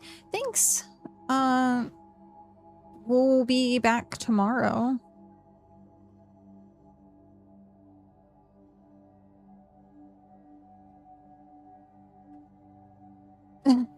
Sentinel Grey. This is someone who I haven't seen in a very long time. They're currently playing Warframe. This was another game that we really like, is Warframe. I haven't seen them stream in forever. They were someone I actually knew in real life when I was in Pennsylvania. So yeah, we'll say hi to them. They're playing Warframe. But thank you everyone for hanging out. I guess we still have some dailies to do. I'll do them off stream. But yeah, thanks for hanging out for the technical difficulties. Hopefully tomorrow we won't have to deal with as many, but I'm sure we still will. But yeah, I hope everyone has a good night. Your internet keeps going out? Oh geez. It still might be mine. Who knows? Who knows? But we'll be back tomorrow with more Hobbit. We'll see about maybe doing another sealed or like look at doing draft, and then we're at 55%. Actually maybe a little over 55. 57, something like that. What did it say we were at? Oh my gosh, I lost it. What the heck? Come on. Oh no, I wanted to see this really quick and it was like, this is not quick.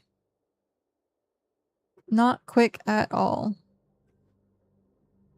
We're at 57.7, so maybe we can finish it.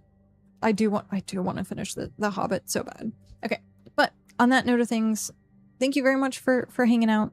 Thank you for all the love and support. And again, thank you for bearing with the technical difficulties earlier. I know you could be anywhere else, and the fact that you were willing to spend your time with me means a lot, especially when things were rough. So thank you. And yeah, I will start that raid. Let's get going. Raid Sentinel. Someone I haven't seen in a long time. So let's say hi. And with that, have a good night, everyone. I will see you later. Bye.